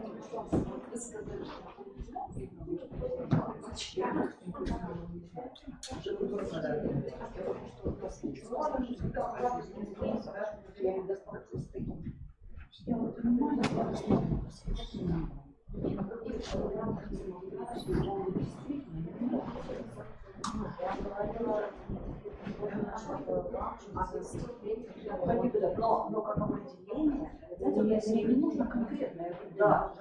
Я вот именно об этом я говорила, но по-моему, у нас вот есть индуктивный, есть дедуктивный. Значит, например, погода это, значит, состояние атмосферы в данное время, в данном месте. Вот, ребята, что такое погода? Да, вот мы должны разделить. Вот я в этом пошла, мы слово погода, боюсь погода, детям смотрели с детства. Какая сегодня погода? Одеваем что? Шапочку? Дальше начинаем просто обсуждать. Понимаем, через активный путь. Но беседа на представление об этом и заводя в правильное русло. Я думаю, что погода должна детям две вещи, что творится. Сегодня состоит,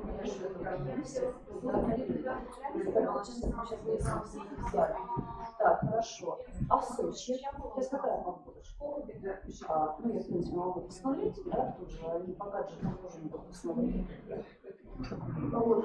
У нас сейчас +3, а в Сочи +15. Отлично. И там же там хорошо. А вот, например, там вещи там возьмем. Ну, возьмем, например, что место важно. Можно? Шоколад все вниз. Важно. Дальше. Вот у нас там была такая снег было. Сейчас нам солнце светит. Вечером мы что обещаем? Неделю обещаем. Дальше что важно еще следующий рисунок. Время важно, да? Вот. А дальше чем погода определяется? Что дальше температура? Дождь есть, снег, да? Какие параметры атмосферы? Все. Я не даю определения никогда. Вы сами. В общем, вот эти вот финансовые грамоты сидим. Мы выясняем, что такое план.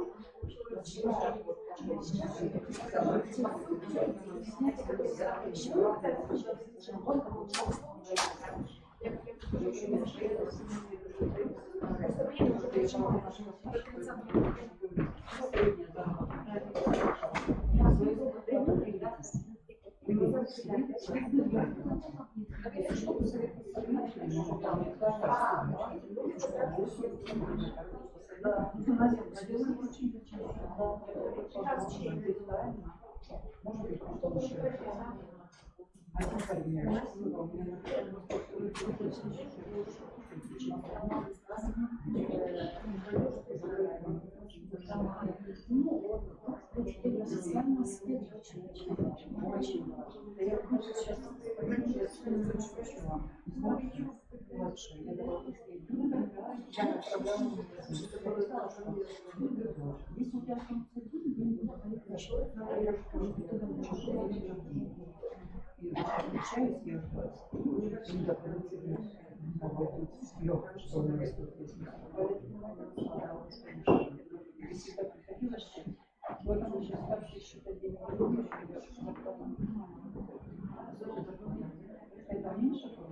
Как же вспомнить? Мне каждый раз слушайте, да, вы первое, но все, говорят, что ну, надо понятиями работать. Над ним надо работать, но по-разному. Я действительно не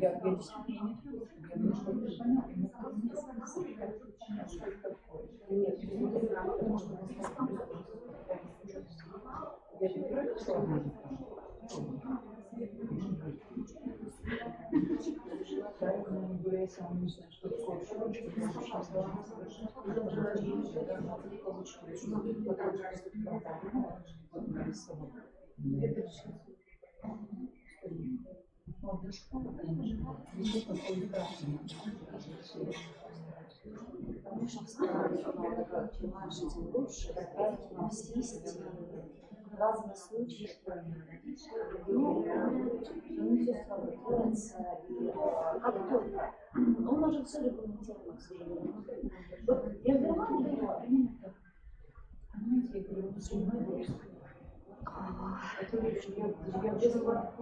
без выставки не переводила, да? Может заработать денег, да, везде, от этого по-моему, я в Германии была, у них там в Финляндии тоже, у них нет отдельно очень можно курсом называется. Что-то такое название. Называется социальный мир. Социальный мир. Да, подготовка к жизни. Там как бы финансовые рамки, знания, окружающий мир, технологии. И запасы, социальный мир. И у них, например, вот именно технологии готовят как салат.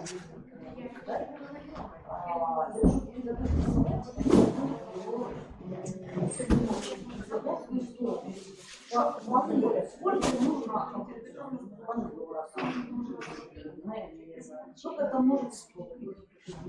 Да,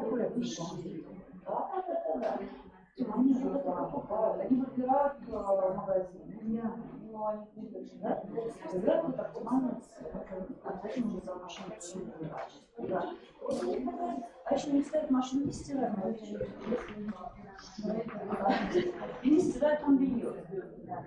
Они рассчитывают, сколько нужно порошка насыпать для такого количества белья. Сколько нужно порошка лить много там, слушай, высчитывается количество входа. Ну, вообще, там такая вот интересная работа, то есть они вот что называется социальной методой. То есть они готовят к жизни, это называется, мы готовим этим предметом к жизни, чтобы, ну, вы мальчик, понять, как он постирает белье. Значит, сколько за это тратится денег, сколько нужно высыпать порошка, как это все посушить, уже он был самостоятельным.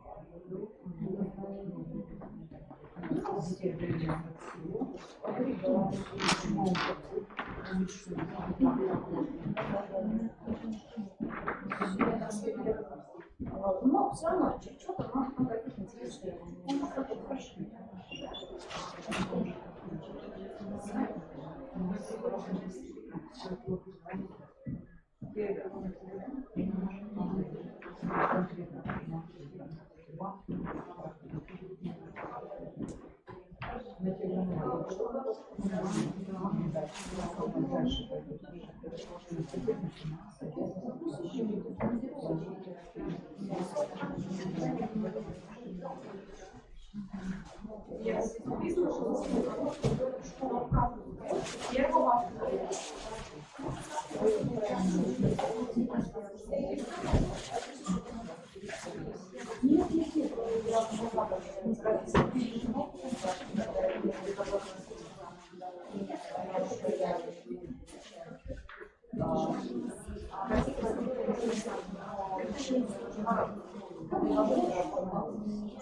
Да, или там, я дороги эти товарищи, да, уже они программу я все знаю, лучше всего. Как не работает, не работает, совсем сломали.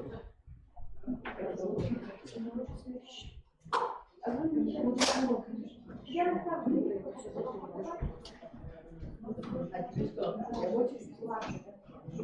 Латте тоже?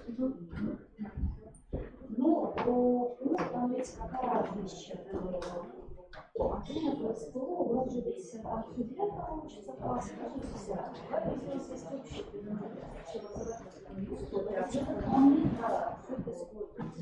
Те, которые после 10 у нас это на профильности, колхозы, и даже там обязательно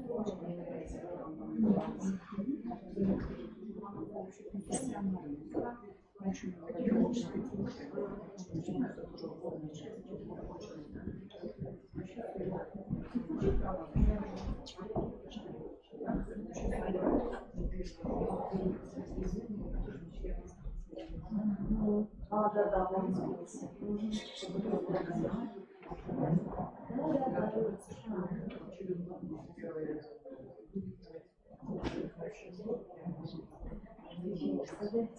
да, главное, знаете, процесс победы. У нас уже очень давно участвуют и вообще нравится. Вот, тоже как спасибо, что это очень сильно меняет вообще твой подход как преподавательский.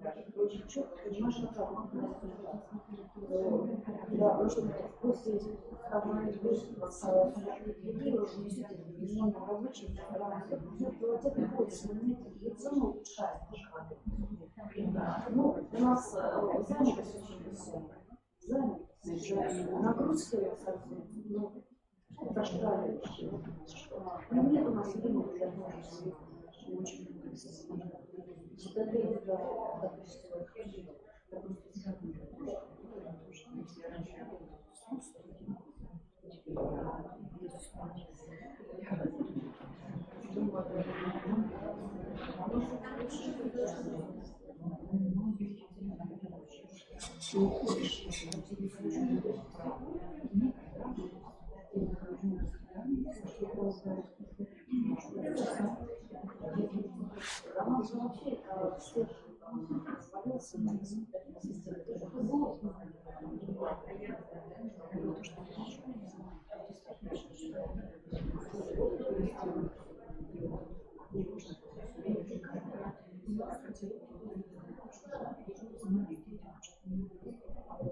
да, рисуночек, где дальше и сразу переход, и снова где это написано. Как это написано, да. Вот по этой сетке, мне нравится. А вы знаете, у нас еще какая история? По экологии, значит, регион России. То есть фотографии идеальные, на психотерапии, там какой-то дневник, который я думаю, что я не помню, забыла все. И такая красотища, вот эти вот, знаете, душевные волосы, психотерапия, все это молодежь, ты знаешь, не читаешь.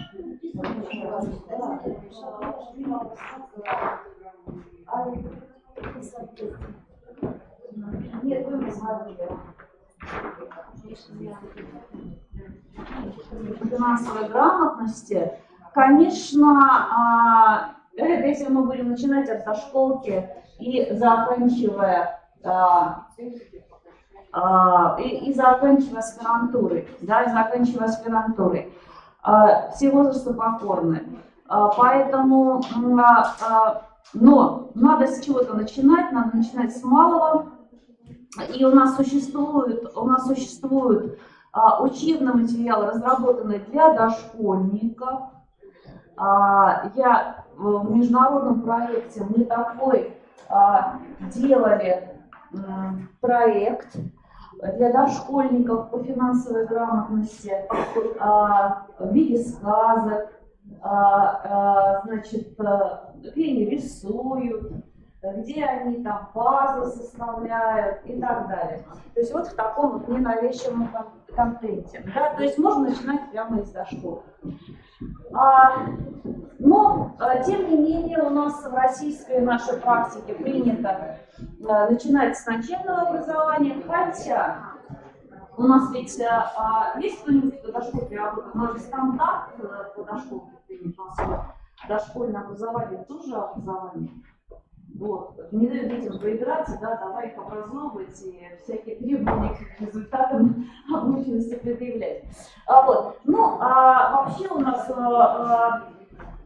принято и разработано УМК, начиная с начальной школы. Ну, что нам этот вот ВУЗ замечательный диктует? Он диктует у нас портрет выпускника начальной школы.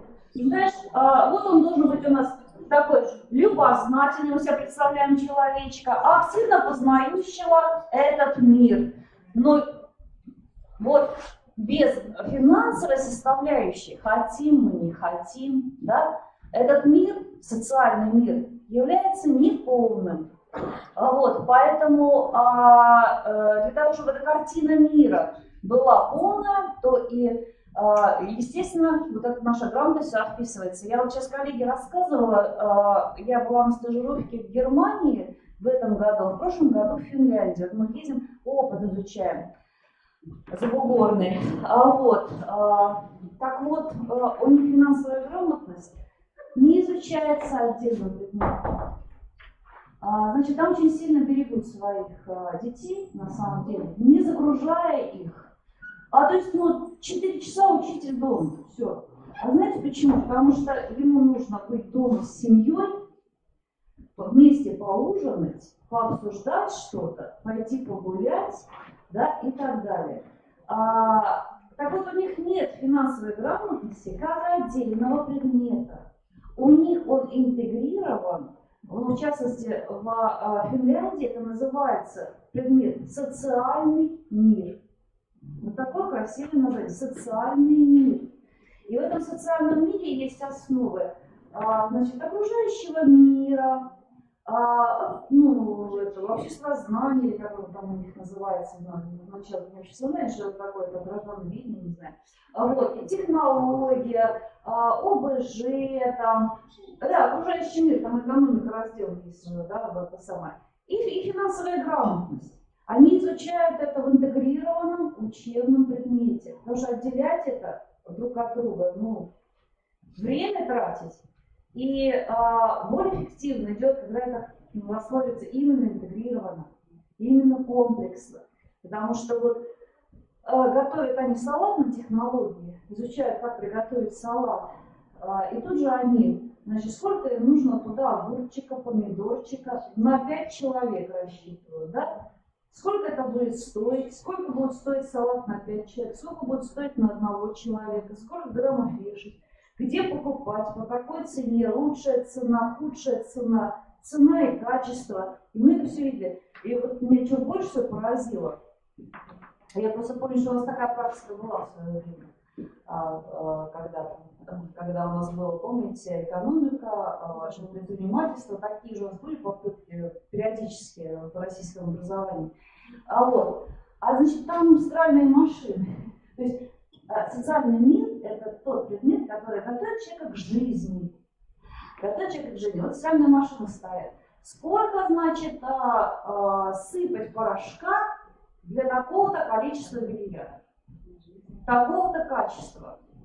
Как, значит, стирать белое белье и цветное белье? Мальчики, девочки, неважно, они этому учатся. Для того, чтобы когда он закончил школу и стал самостоятельно жить, он смог.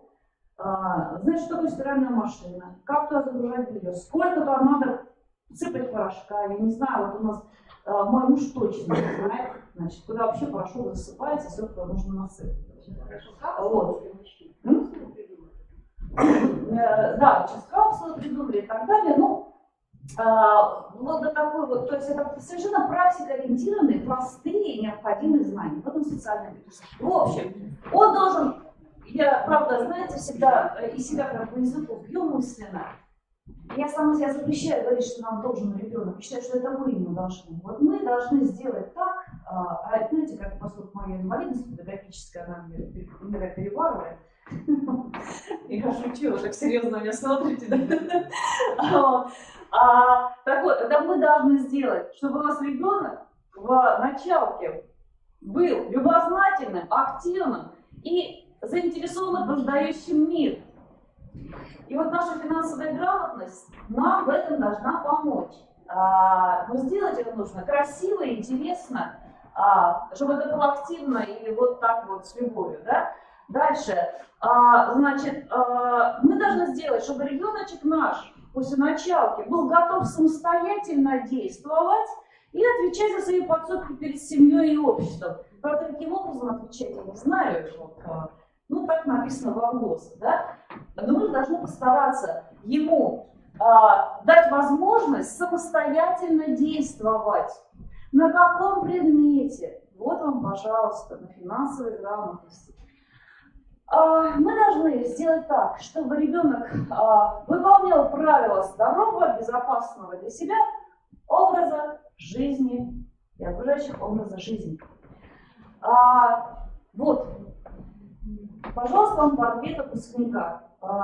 И опять-таки, если это часть нашей культуры, базовой культуры, то, конечно, вы когда будете доказывать свою проектную идею, инновационную, о внедрении финансовой грамотности, вот, я вам рекомендую вот отсюда начать сказать, вот так, скажите, что мир окружающий без финансовой составляющей, он является искусственным, неполноценным, не составляющий полную картину. Без этого все равно никуда. Так, это в началке. Основное общее образование. Значит, основное общее образование это 5-9 класс. Значит, там тоже ВГОС ставит свои задачи, я не буду на них останавливаться. Но что здесь интересно на этом слайде? Значит, детям было проведено исследование, и детям задавали вопрос, короче, зачем тебе изучение финансовой грамотности? Что это тебе даст? И 70%, большинство детей ответило, 15-летних, что это расширит перспективу, увеличит возможности в разных сферах общественной жизни. Ну, знаете, ответ такой ни о чем на самом деле. Я могу это написать совершенно не задумываясь, потому что это стереотипные, шаблонные, социально одобряемые ответы. Вот. Я тут не вижу конкретики, но я привожу исследование не мое.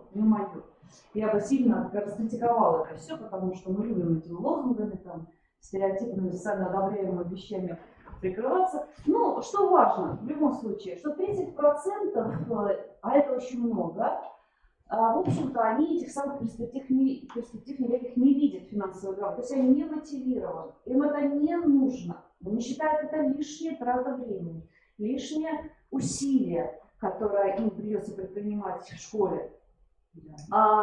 И эта цифра гораздо больше, чем 30. Это то, о чем я вам говорила в первой половине нашей встречи. К этому надо быть готовыми. И если уж объяснять, зачем это нужно, то вот как раз вот это вот доказывать на конкретных примерах. Ну, например, тут нужно было 17-летнему девушке, ученице 11 класса, заполнить значит, квитанцию на получение заказного письма. Оказывается, мне мужу 17 лет, это вообще для нас тяжелая очень задача. Очень трудная задача это вот сделать. Работа с документами и так далее. Как оплатить, где оплатить, как не попасться и так далее. На конкретных примерах. Они говорят о том, что когда они столкнутся с этой ситуацией, они это могут. Жизнь заставит. Да, жизнь заставит. А то, что мы им даем, ну, да, прослушали, но не факт, что у них что-то останется. Что это? Вот, прослушали. Да не прослушали, прожили. Мы с вами, дети, говорим, проживать финансовую грамотность. Проживать вместе со мной. Я занятия прихожу, я сырая. А я методику обучения читаю студентам, будущим учителям. Я им говорю, вы завтра пришли проживать. Вот просто проживать.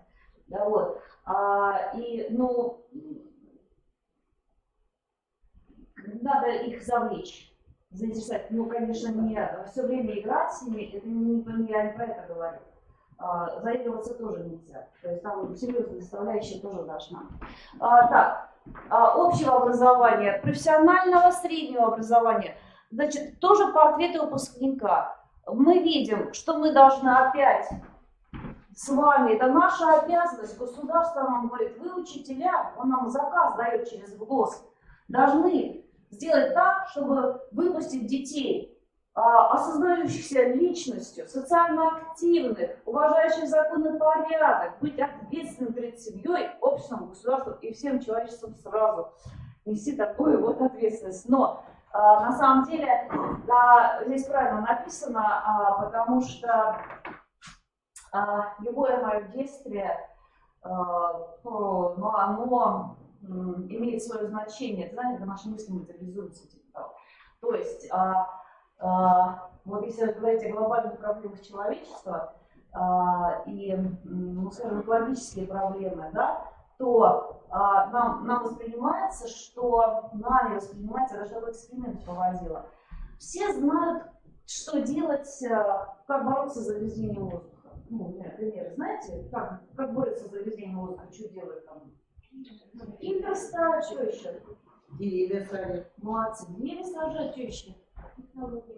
Да, технологии меняют, там запрещают всякие аэрозоли и так далее. Отлично, хорошо. Теперь, это знаете, здорово. Теперь скажите, вы участвовали в каких мероприятиях по охране? Молодец, деревья сажала, здорово. Так. Вот, и у нас такая же история, когда из группы там 40-50 человек, один только отвечает на вопросы. Приходит к тому, что да, участвовала, я сажала деревья. А так не соотносят, что посадка дерева у себя там на даче. Вообще тоже не ломаю деревья. Да, я там не то, что там, даже не ломаю деревья. Это твой огромный вклад. Да, огромный вклад в экологию в глобальном смысле. То глобальные дела, великие дела делаются маленькими шажками, маленькими вкладами. Отвлекаясь, люблю я идти в сторону. В общем, мы должны его воспитать таким, чтобы он осознавал, пропагандировал правила здорового образа жизни и был подготовлен к выбору профессии, понимал значение профессиональной деятельности для человека и общества. То есть, к чему это все показываю вам? То, что наш ВГОС, и если мы работаем в этом документе, работаем над финансовой грамотностью, нигде никаких противоречий нет. Все только наоборот говорит нам о том, что мы должны это использовать. Так, что нужно знать об организации?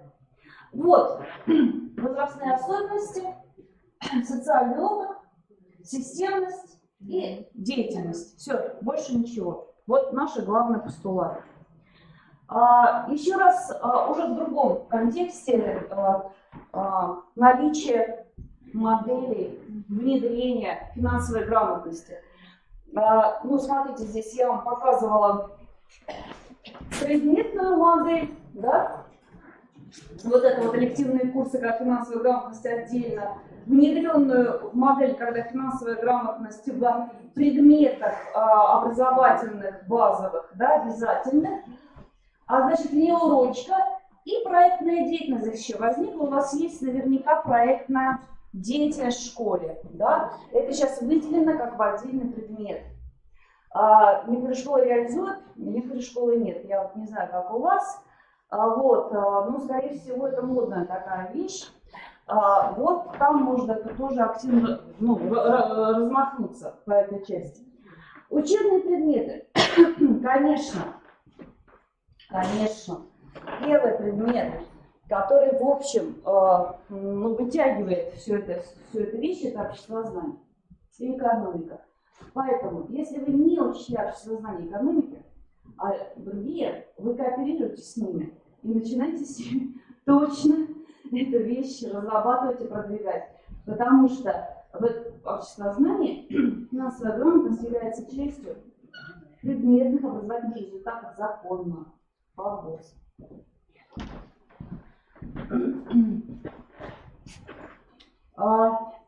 Вот.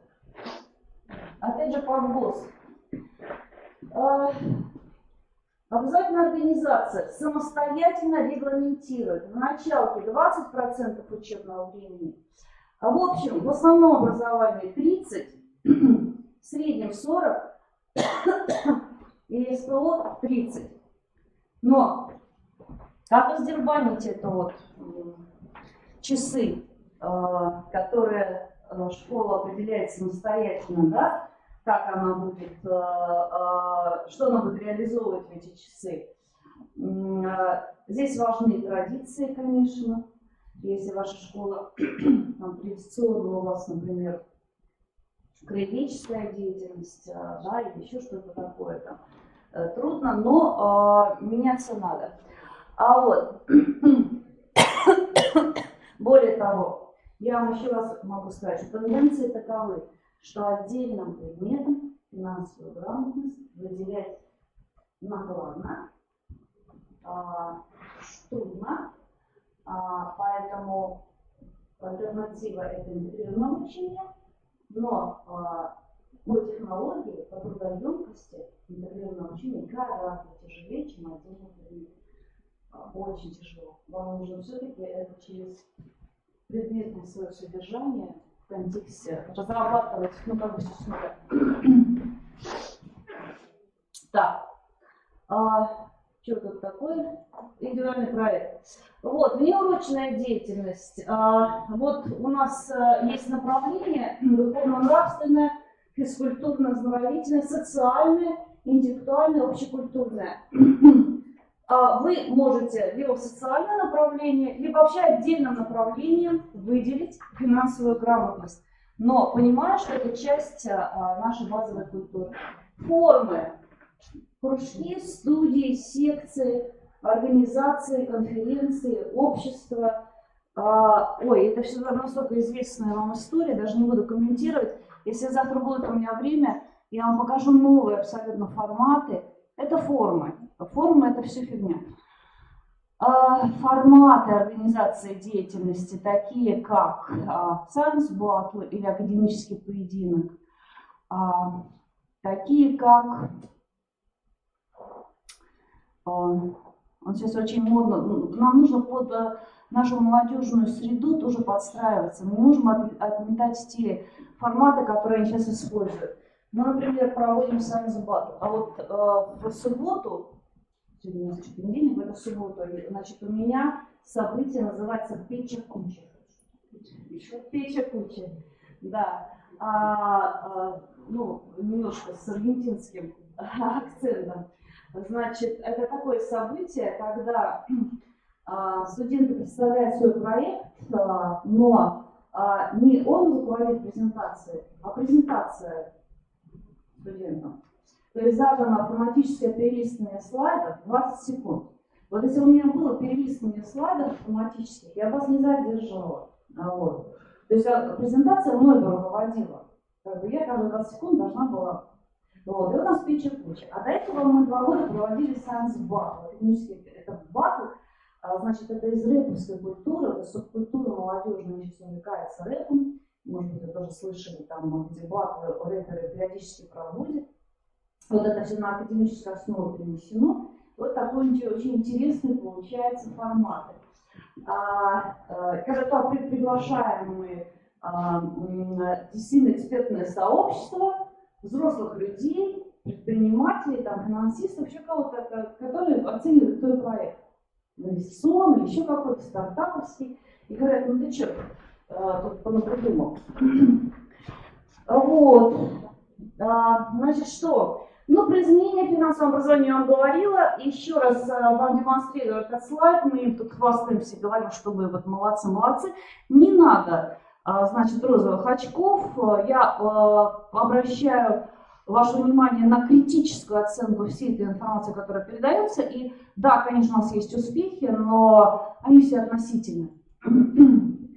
Ну, здесь сегмент образовательного пространства. Вот в СПО, конечно, если в школе, значит, у нас может быть индивидуальный проект, здесь не важно, как вы организуете свою деятельность по финансовой грамотности, да, в СПО это самостоятельная работа обучающегося, то есть обязательно можно привлекать. Ну и, конечно, внеурочка и воспитательная система как таковая. Она должна включать, то есть в комплексе в системе. А вот на данном слайде есть рамка финансовой компетентности, которая составлена под каждую тематическую область. И я вам хочу сказать, что поскольку эту рамку компетентности делали не педагоги, то они ее сильно не усложнили. То есть там настолько все понятно и просто, с планируемыми результатами. И они настолько конкретные, когда профессиональное сообщество, бизнес-сообщество этим занимается, они более конкретно ставят цели и результаты планируют более конкретно. Да? А мы вот любим рассуждать, как там, да, для всего человечества, например, вы видели, до этого, да, дошли. Вот. Какие формы организации? Ну, вот есть стадии, дискуссии, диспуты, практикумы, игры, проекты и так далее. Кейсы, почему здесь стоят на первом месте? Потому что кейс-метод, наверное, будет самым благоприятным для использования. Вот я открываю свой почтовый ящик, и кейсы там просто тематических штук 5, наверное. Всякие, значит, приглашения, реклама, еще что-то такое, да. Далее, все, что мы не делали, не производили, это все как-то документально имеет свою основу. Договор, памятка страховая, полис страховой, как они выглядят, какая, ну это то, вот с чем мы, да, это все кейсы, И я хотела вам такое интересное тоже рассказать, мысли бежала, вам скажу. И вообще, вот то, что на реальных жизненных историях, на реальных ситуациях, да, вот это все мы берем, мы не придумываем, это нигде в учебнике не написано, это то, что происходит здесь у нас, в нашем городе. Специфика есть. Я когда в Волгоград приехала, там, значит, говорят, коллеги говорят, что-то стали говорить про мошенничество, они говорят, а вы знаете, что у нас в Волгограде это все зародилось-то? Значит, первая финансовая пирамида возникла как? Значит, взяли, раскручивать историю, да? Вот, вы можете гордиться или не гордиться в обратную сторону. Ну, кейсы обязательно надо использовать, и они у нас просто буквально находятся рядом с нами постоянно. Дискуссии, диспуты. Я не знаю. Вот здесь по любой теме, в принципе, можно подискутировать, поговорить. Но, например, у нас есть русское народное творчество в виде пословиц и поговорок. И с понятием деньги и как к этому относиться у нас их очень много. И в ту, и в обратную сторону. Например, и это может быть как заправка для дискуссии. Например, там копейка рубль бережет, да, или, например, там, ну, что-то там наоборот, например, да, я не знаю. Там. Вот, да, деньги любят счет, или там есть противоположный смысл, в общем, можно дискуссии все на любую тему, в общем-то, да, придумать и организовать. Сейчас очень модно дебаты. А вот дебаты, это же пришло к нам тоже как бы из культуры такой европейской. Первые дебаты появились в Англии. Вот вы, кстати, сейчас очень частенько показывают нашу Терезу Мэй, как они там дебаты в английском парламенте проводят. Там очень такая театрализованная, такая очень регламентированная классическая традиционная схема этих дебатов. Дебаты очень интересные. Вот, и сейчас очень активно развивается у нас, кстати, сейчас дошли до того, что у нас дебаты организуют школ, например, с детьми, директорами школ. Собирают наши министры образования, директоров школ, да, собирают детей старшеклассников и заводят дебаты, выясняя, в общем, суть, правду жизни, как думают об образовании, что думают дети, да, и чтобы спустились директора некоторые на землю. Свой эффект такой, да, имеет интересный. Ну, эту модель я вам показывала, да, контекстно-предметную, внеурочную. Все они имеют обязательно внеурочные, все они имеют, конечно, настроены на то, чтобы формировать установки ценности, знания, умения и опыт. Это я вам напоминаю. Плюсы и минусы мы с вами смотрели. Я вот здесь на примере географии, например, вот мы решили в географии интегрировать финансовую грамотность. Такие плюсы и минусы, если вы будете делать по своему предмету, как интегрированный курс, их нужно обязательно найти и нарисовать. Потому что вы будете как свой проект представлять, вы риски их минимизация, это обязательно пункт вашего проектирования. Иначе, ну, если вы будете говорить, все здорово, хорошо, вам никто не поверит. Вот, значит, но здесь что?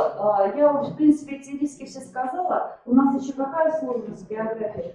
Предмет настолько сложный, что дети умирают на нем. Вот они в 5 класс приходят и как начинают изучать по географии, географические координаты, что такое широта и долгота, и все, и они тупнут. И в результате они географию не знают.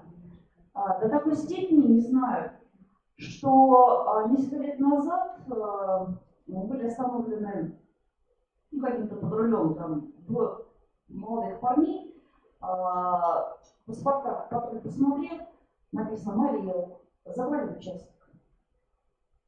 Не поверили, что россияне. Думали, что иностранцы. Ну да. Вот. Это к тому, что очень высока продаемость. Я думаю, что каждый предметник скажет, да, мой предмет тоже очень тяжелый, сложный. Это есть на самом деле, да. И тут надо понимать, что мы включаем только лишь элементы, может быть, даже не весь модуль, не всю тему, а какую-то одну небольшую частичку, чтобы мы на своих уроках могли и вопросами финансовой грамотности и воспитания тоже заниматься.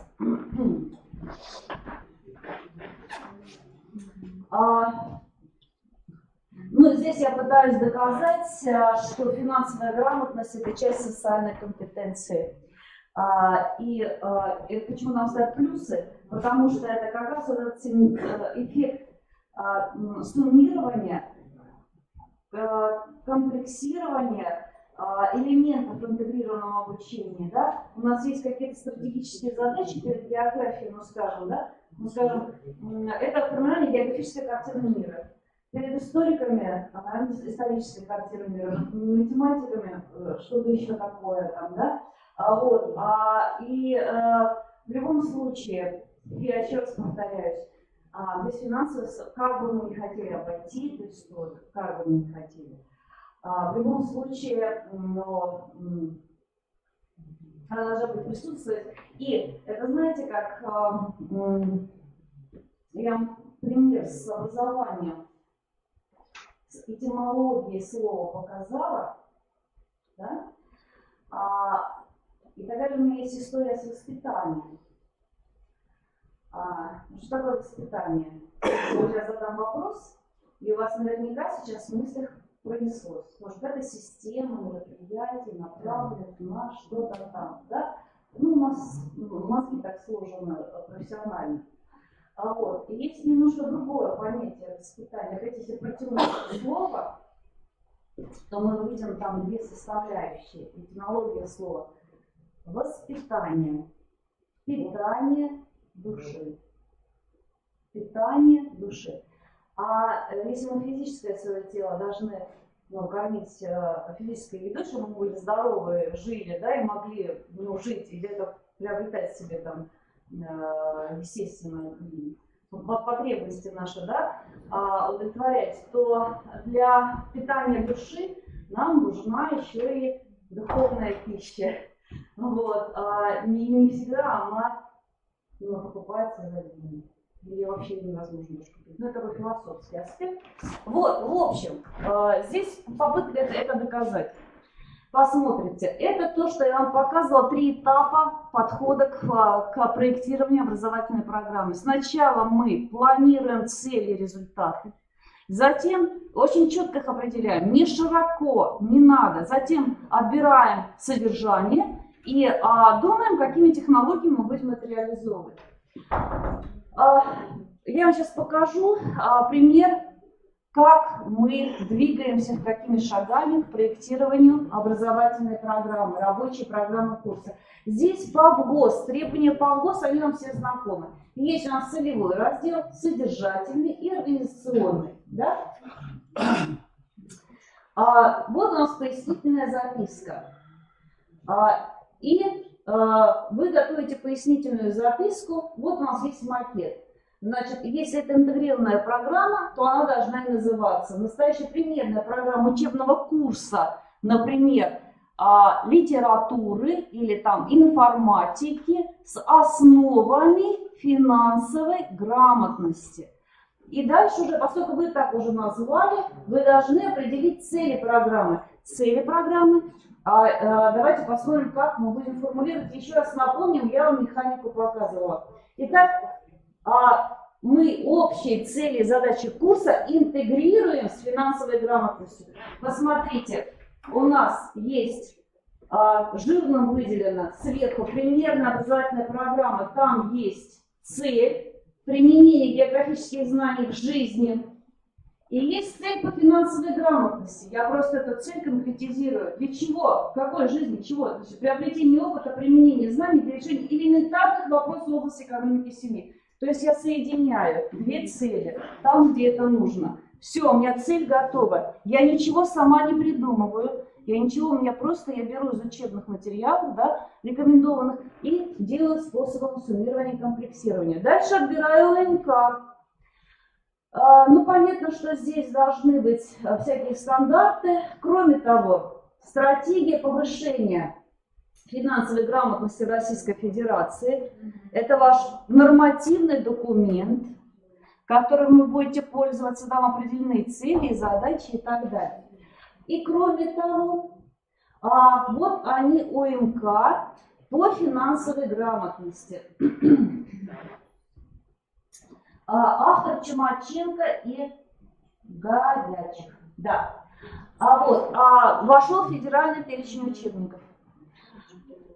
Есть ссылочка на это на все. Значит, смотрите, есть учебное пособие, есть рабочая тетрадь, есть методические рекомендации и электронная форма.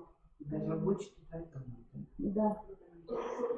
Но это для 10-11 классов, для старших. То есть это можно в колледже использовать, это можно в школе использовать. Но при переработке грамотной и нужной вы можете это использовать и в других классах. Значит, вот они модули, 9 модулей, я их просто вам сейчас напоминаю, которые у вас в программе повышения квалификации, по которым составлено это учебно-методическое пособие. Оно именно по этим модулям и составлено. Вот посмотрите пример матрицы, которую вы после того, как вы цели синтегрировали, да, вы начинаете интегрировать, содержание смотреть, как вы будете двигаться. И она у вас, эта матрица, будет возникать в зависимости от того, с какого класса вы начинаете свою финансовую грамотность и доносите до своего руководства, что если всерьез и надолго, то нужно рассматривать это в системе, и начиная вообще сначала, я бы так сказала. Дальше. Мы должны дать характеристику учебного предмета. Значит, ну, смотрите, то, что системно-деятельностный подход используется, здесь я написала, а дальше вы должны написать, что вы еще написали, какой еще подход будет использован при реализации этой программы. Важные самые подходы, какие, ну, кроме системно-деятельностного, говорите. Практикоориентированный сразу в голову приходит правильно, вот, и мы уже видим, как это может быть, да? Мы его пишем совершенно осознанно, не потому что это поощряемо, ну, это правильные слова наши педагогические, мы его пишем от практикоориентированно, мы уже видим под этим что, а что еще? Какой еще подход? Ну, проблемный это хорошо, а еще какой? Дифференцированный отлично, а еще какой? Личностно? Конечно. Мы это делаем, у нас в центре любой методической системы, вообще любой, должен стать в первую очередь ребенок. Я почему сказала, что я бью себя по губам, потому что я периодически прихожу, что у нас значит ребенок должен, ничего подобного, так мы должны. И всегда переворачиваю, говоря вот эти, интерпретировать результаты и так далее. Это мы должны сделать, чтобы он был таким, таким и таким. Нам ребенок ничего не должен. И ребенок в центре стоит нашей любой методической системы. Абсолютно от него мы пляшем, от него мы идем, ради него мы вообще работаем, ради него мы вообще в школе находимся. А это и есть презентация? Этого нет. Я же говорю, эти презентации, которые официальные, которые с курсов повышения квалификации, я разбавила своими материалами. Вот, а этого нет.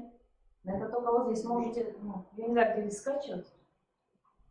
Можете взять. Дальше. Нет. Это только вам, кто у меня присутствует на занятиях, вы скачаете, себе возьмете, от меня вам, да, подарок. В школе этого не будет. Значит, дальше смотрите. Образовательный результат мы должны сформулировать, да? Мы подходы написали осознанно, грамотно, просто не бездумно. Образовательный результат. Я вам показывала, как мы интегрируем образовательный результат. Метапредметный, личностный, там, где они сходятся. Не все подряд. Не нужно все подряд. Это патриотизм и все. Только то, что сюда ложится. Написали. Дальше. На что опирается у нас... Ну, это все это ерунда. Дальше. Какие, значит, у нас метапредметные результаты? Какие формы организации образовательной деятельности мы будем использовать? Перечислим. Вот в интегрированном обучении нашими формами главные будут интерактивные, например, да, всевозможные формы, урочная, неурочная деятельность. И как мы будем оценивать результаты осуществлять? И вот, между прочим, вот эта вот тема может за собой понести изменения ваших образовательных программ, уточнение, как формулировать образовательный результат. Извините, я отвечу. Алло.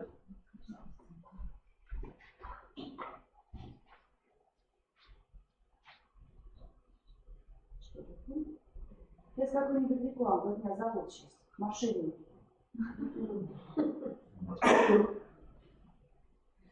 Так, характеристика курса. Дальше. Ну вот они результаты, собственно говоря, я вам тут показала.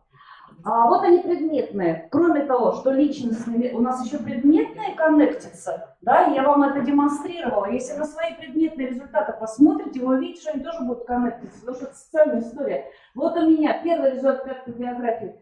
Там много чего, короче, и тут для решения современных практических задач. Каких? Я расшифровываю. О способах достижения финансового благополучия, осознание своего места там, в мире, адекватной ориентации в нем. Какую ориентацию уточняют? Ну, чтобы было понятно мне-то. Это же ни о чем. Ну, просто ориентация в чем-то там в мире. Я пишу свое отношение к личным финансам, умение применять финансовые решения. Вот это я откуда взяла? Из УМК. Я просто, а вот это из примерной программы, из ВГОС, вернее, из ВГОС. Я их соединила там, где нужно, я увидела, где они соединяются, и у меня получился предметный результат. Дальше, прием организации. Вот, думаю, что там прием? Прием организации. Коммуникативные, я вам об этом говорила, игровые, контекстного обучения и так далее. Представлены, увидите, посмотрите. Форма организации. Но форма организации, вот они представлены, практические работы, обязательно в порядке, я бы это на первое место поставила, если бы я сейчас переделала презентацию. Потому что только в деятельности, то есть это те формы, которые помогут или создадут условия, чтобы ребенок себя проявил в деятельности, в любой деятельности. Да, это были продукты этой деятельности. Что это может быть? Практические работы, проекты, исследования, а также все остальное коммуникативные формы взаимодействия, когда мы переводим имеющиеся представления в адекватную основу. Форма контроля. Что важно? Первое. Как это сделать? Это, конечно, здорово сказать, что нужно, а как это сделать? Да? Первое. Приоритет видом деятельности востребованным в жизненных ситуациях. Не гипотетических. Дальше. Недопущение перегрузки детей. Не домашними заданиями, не самостоятельной работой. Потому что перегрузка детей вам всю вашу инновацию способна свести на нет. Дальше. Суммирование образовательных успехов на основе учебной и внеучебной деятельности. Банк такой оценок создать. Этот банк оценок может быть накопительный. То есть ты набрал, например, 3 пятерки за выполненные задания, за работу, и тогда одна из них переходит в электронный журнал. Или 5 пятерок. Я не знаю, смотрите, сколько у вас детей в классе. Бывает 30 детей в классе, бывает 5 детей в классе. И вы их опрашиваете каждый день, с ними работаете, а бывает раз в месяц по-разному. Да? Вот какую-то накопительную систему. Суммирование результатов учебной и неучебной работы. Это что касается факультатива, да? Там, где можно действительно раскрыться, показать. Дальше самоанализ и самооценка. Вот перейти на личность ученика, вот то, что, о чем я говорю, чтобы это дитё, ребенок в центре стал методической системы. Почему вы не позволите ему оценивать себя и свой рост или свои дефициты увидеть в решении вопросов? Как это возможно, даже через какие формы оценочные возможно? Если я сегодня ночью подготовлю вам пару слайдов, я покажу. Формирующее оценивание. Это вот формирующее оценивание, это вот как раз то, что должно быть, когда мы оцениваем ребенка. Вот, знаете, мы когда вот посадили растение, и оно растет. И мы оцениваем, как оно растет. Выросло на 5 сантиметров, появились листочки, там что-то такое, и потом уже там бутончик, да, и ягодка появилась. Вот это называется формирующее оценивание. То есть оценивается этапно, поэтапно вот это движение к результату, а не как конечный итог. К этому перейти, для этого нужен механизм. Для этого нужен механизм, потому что у нас сейчас немножко по-другому. Мы вообще как-то оцениваем не в этом плане. И это относительно меня самого. То есть для меня, может быть, цветочек это что-то одно, а для другого это очень мало. Да, вот. И я молодец, что я вот это вот все делаю, да, и могу это 5 получить. Это я сейчас вспомнила, у меня был ученик 6 класса, абсолютно педагогически запущенный. И была у меня тема на уроке, а я же учу географию и биологии, гидро, как сейчас помню, я была студентом. Значит, и он нарисовал эту гидру, нужно было эти всякие части гидро подписать. Ну, значит, это там безобразную гидру нарисовал, еще пронзила, значит, сердце, стрелой, значит, обязательно такую практическую работу. И я получаю, думаю, что делать? Ну, поставила ему 6. Приношу на следующий урок, значит, задаю тетрадки и говорю, знаете, там, комментирую, что вот там молодцы, там, то все, говорю, а мне одна работа безумно понравилась, просто, говорю, очень оригинально сделана и лучше всех вот по творческому подходу, говорю, но я не могла поставить 5, даже, говорю, поставила 6, а это 6 класс. Я говорю, но, понимаешь, я при тебя говорю, понимаешь, говорю, а все сидят там, хихиха, уже что я сейчас ругать буду, потому что мне там запортило точно все. А я говорю, что меня директор заругает. Я же не могу в журнал 6 поставить, там только 5 или 0. Перерисуешь? Перерисую. Все. Пошло дело. Вот, но оценка это сложно. Так, и визуализация достижений. Обязательно. Обязательно нужно монетизировать, показывать эти достижения. Они должны быть не только вами произведены, что ли, так, эти оценки. Вот, дальше место в учебном процессе. Это все, значит, вы должны определить, сколько у вас, значит, будет изучаться этой темы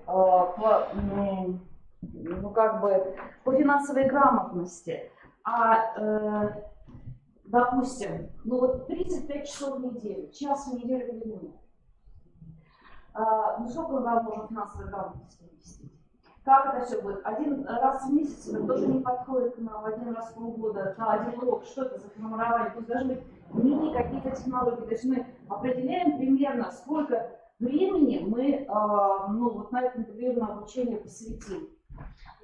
Ну, опять-таки, примерно, чтобы это нам было видно самим.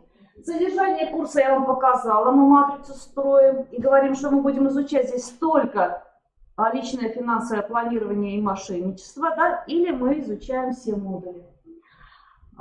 Здесь что у нас? Планируем результаты, чему ученик научится. Вот они, планируем результаты, кстати, по первому модулю. Личное финансовое планирование. Смотрите. Здесь они очень простые. Например, характеризовать и приводить конкретные примеры группы потребностей человека. Все. Есть потребности базовые, необходимые, а есть желаемые. Да? Есть необходимые, есть желаемые. Вот, и так далее. То есть вот, и посмотрите, как эти результаты, все, которые были на предыдущем слайде, легли в вертикали с 5 по 11 класс. То есть я их разбила по движению. По движению с 5 по 11 класс. Если у нас в 9 классе, то они все вот здесь собираются. Или в 10 классе, понимаете, сразу их много становится. А так мы можем двигаться с ними, с этими результатами, развивать их, расширять их. Да? И вот, например, достаточно в 5-6 классе научить детей характеризовать и иллюстрировать примерами группы потребностей человека. Отделять желаемого, а желаемое от базового, необходимого. То есть есть покупки необходимые, например, или траты необходимые, а есть желаемые траты. Да? Вот мы это работаем. В 7 классе выполнять несложные задания по анализу состояния личных финансов. Вот, то есть я думаю, что про бюджет я буду говорить вот не здесь. Дефицитный, профицитный, что это такое, с чего он складывается, а вот здесь, да? Дальше так. И так далее. Вот структуру семейного бюджета анализировать я буду с детьми, наверное, там 10-го лет. Но это я так выстроила. Причем, ну не значит, что это так. Я вам просто механику показываю, как можно распределить эти образовательные результаты. Например, по модулю личное планирование финансовое. А вот посмотрите, тематическое планирование уже следующий шаг, который у вас появляется в рабочей программе. Вот это тематическое планирование по горячему. Вот он предполагает, что в модуле личное финансовое планирование всего лишь 3 темы. Это человеческий капитал и способы принятия решения в условиях ограниченности ресурсов. Причем это очень широкое понятие ограниченность ресурсов. Ресурсы всякие бывают. Они бывают материальные, бывают личные, например, время. Да? Бывают, например, ценности. Это тоже наш ресурс. Здоровье – это тоже наш ресурс. Да?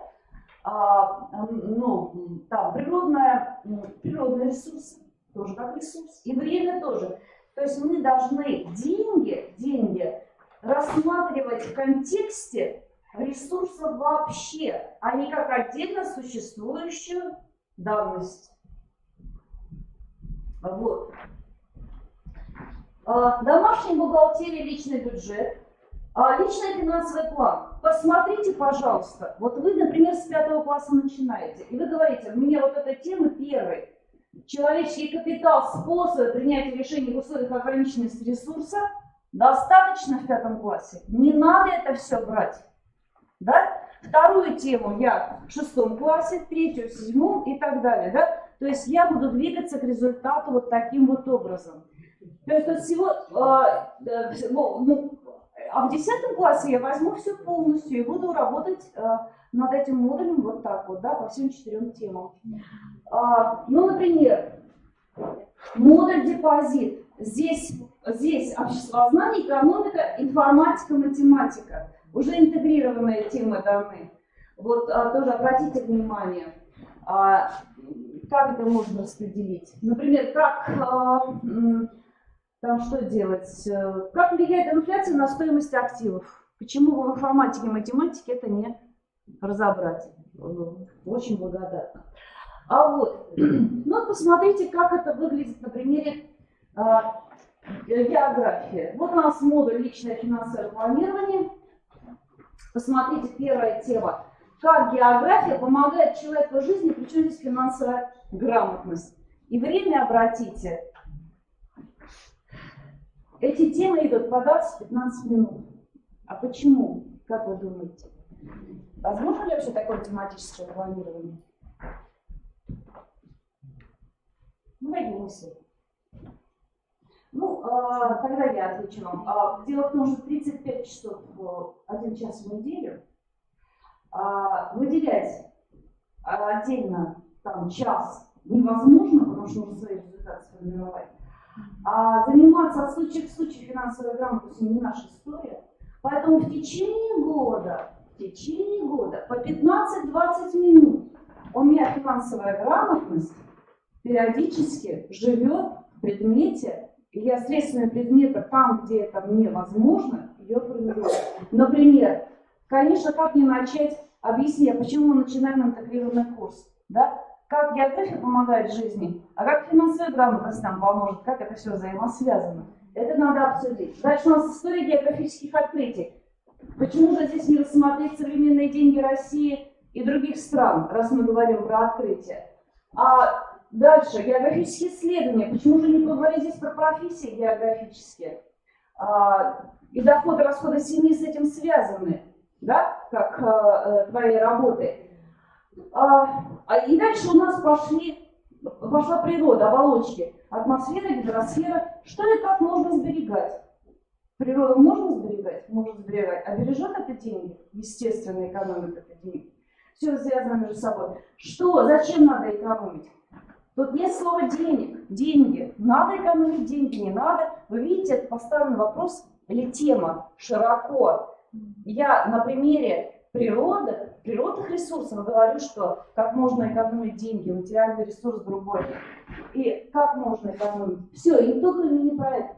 Например, как накопить нежелаемое или, может быть, совсем другое.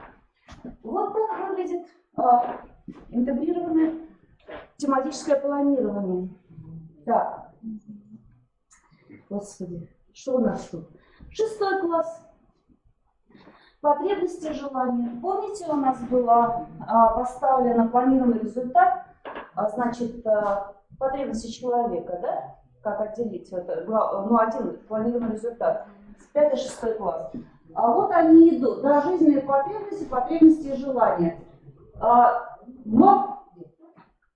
Опять-таки, при изучении оболочек Земли. Сюжетная игра. И вот здесь модуль страхования у меня. То есть мы изучаем оболочки Земли, что там происходит. В атмосфере может быть смерч, ураган, от этого можно страховаться. В гидросфере может быть наводнение, от этого надо страховаться. Поэтому здесь возникла история со страхованием. Вот то самое страхование имущества, жизни и здоровья, о котором я говорила. Да? И тут возникает обязательно, необязательно, все это можно включить. Ресурсосбережение. Ну, вот такая вот история. В 6 классе. И все. Господи, на это. Показала вам пример тематического планирования. И, собственно говоря, вот интегрированная рабочая программа у вас появляется вследствие вот таких шагов. Сделать возможно, делать ее интересно, главное желание. И увидеть, как это возможно. Как к какому говорится, приступить. Вот я сегодня все, что хотела вам показала, рассказала. Или нет? Мне кажется, все, да, сегодня 4-я была презентация. Вот, да. Ну вот, и теперь готова выслушать ваши вопросы, ответить, и мы тогда с вами до завтра.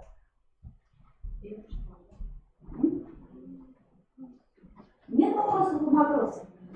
Я всегда говорю, если нет вопросов у матросов, либо все понятно, либо ничего не понятно. Но надеяться на первое. Ладно, спасибо вам огромное за внимание, за терпение, за участие. Тогда встречаемся завтра в 9 часов. И сегодня обещайте мне, что нырнете в дистанционную среду, хорошо, и там побудете.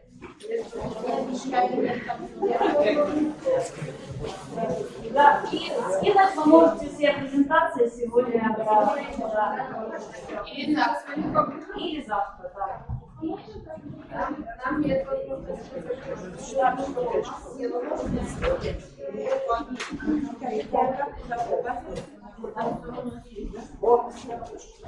сюда попасть? Так, мы же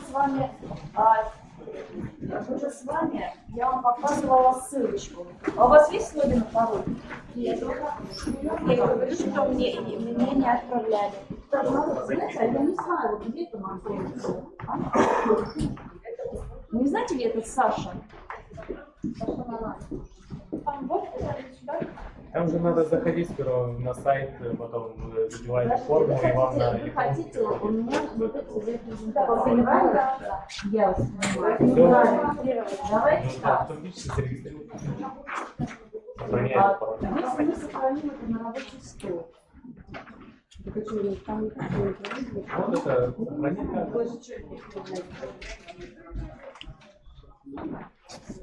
Ну давайте попробуем. Если тут что-то висит такое.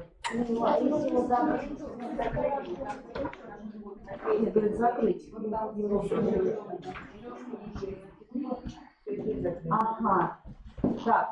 Вот, нет, это не то. А вы себе флешку закрыли? Вон она. Папку я вижу, да, проводник. Сейчас. Так, на рабочий стол. Правильно? Хорошо. Закрываем. Ищем на рабочем столе. 15-е. Да, не сложно. Не на рабочий стол же вы отправили. Куда-то вообще в интернет отправили. Да вы чего? Ой, давайте я. Там закрываете. Давайте.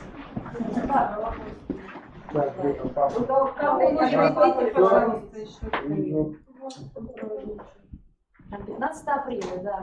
Слушайте, а вообще ваши данные, ну что, простите меня, вы же друзья друг друга. Так. А там объем какой? Объем какой флешки? Посмотрите, пожалуйста. Объем действительно, посмотрите, объем какой. 10 лет, ну, да. Давайте запишите, давайте перепишите. Если вам что-то протягивало, вообще бы это вы им там задали перцу, да? Что вы скажете, все верно. Все верно. Получилось? Ну, я поздравляю. Дитя сделала. Тест уже сделала? Нет, дитя, я уеду, будете тестировать. Я уже дома не доедем, мы не сделали все сдам. Мы же еще не все прошли с вами. Да. Не сразу, но мы там сделали без проблем. Кто нам вообще правильно? А он там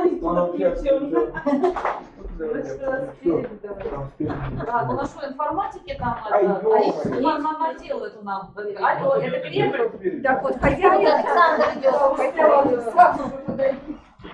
А мы хотим скинуть.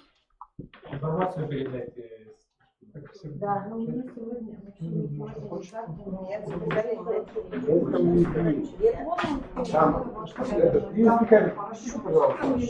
Нам какое время дается? До 30 апреля. До 30 апреля мы должны пройти 2 теста.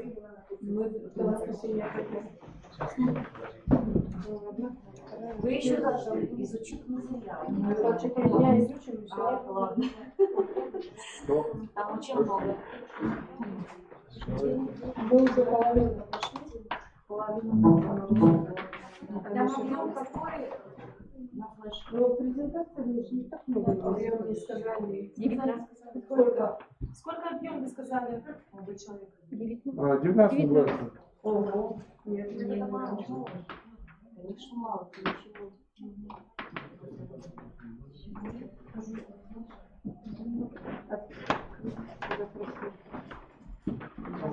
Сюда прямо кидай.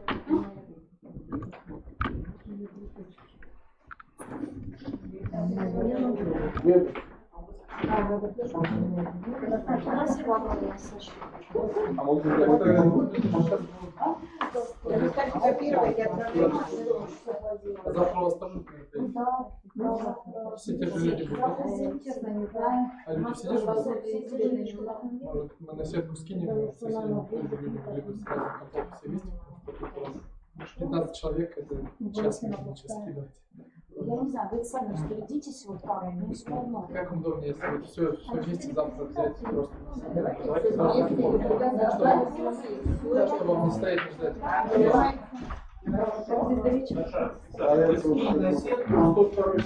А вот сказали, Можно говорить, завтра люди сразу скинут, потому что через день они могут в 102 кабинет зайти. в течение дня. Неважно. У нас на сетке будет лежать, и в соседнем учере куча компов, вы можете с любого найти. Ну, мы дальше готовим, но наверное, все сложно.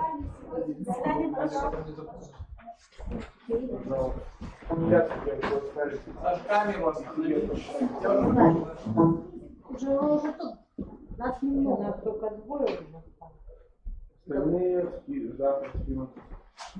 А завтра еще следующее. Завтра с 9. А еще А с 9 до скольки? Завтра трансляция. Никто не смотрит. Человек 9 смотрел. 10 человек. Нет, ну а вдруг подавали. Вот как-то не очень красиво. Давай как-то мы... Это нам здесь стоять, положим, ну, сюда поставим. Ну, вот, это максимальная длина. Вот уже с удлинительным проводом. А, это уже, да? А если тогда хотя бы вот, чтобы она так стояла? В идеале бы, чтобы он был. Нет, так было бы, конечно, целее, может быть, часть зала видно, если бы она вот здесь стояла как-то, так, было бы еще более-менее нормально. А она либо здесь стоит, либо вот здесь она стоит. Если она стоит, она презентацию закрывает. До свидания. И там девочка, которая социальная, и она прочитала нам подписку путешествия. Не достанет. Нет, это все правильно. Там стоит уже тут 4 метра. Почему? Потому что сделал бы. Составь свои предложения. Ну ладно, пусть будет. А что не включать? Пусть будет. Кто-то повторит, посмотрит потом. Спасибо, до свидания. До свидания. До свидания. Пусть будет трансляция. Они сами дальше, они вас сами научат. Вот. У них настолько больше времени, чем у нас, настолько они активно сейчас владят информацию, нужно только направлять, нужно русло. Поэтому, но вот это вместе технологии, да, и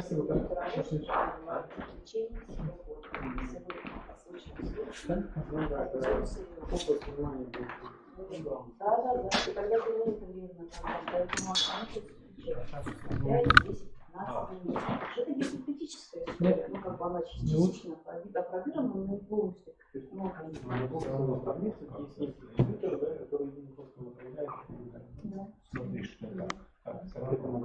Ну, да. Либо вообще другой комп ставить. Либо вообще другой комп ставить сюда куда-нибудь. Ну, тогда мы презентацию не покажем. Что-то я такого не видела. Скажи, пожалуйста. Ну пусть уже как есть будет. Только рисунок уменьшай, да, вот до минимума, вот там, чтобы он был.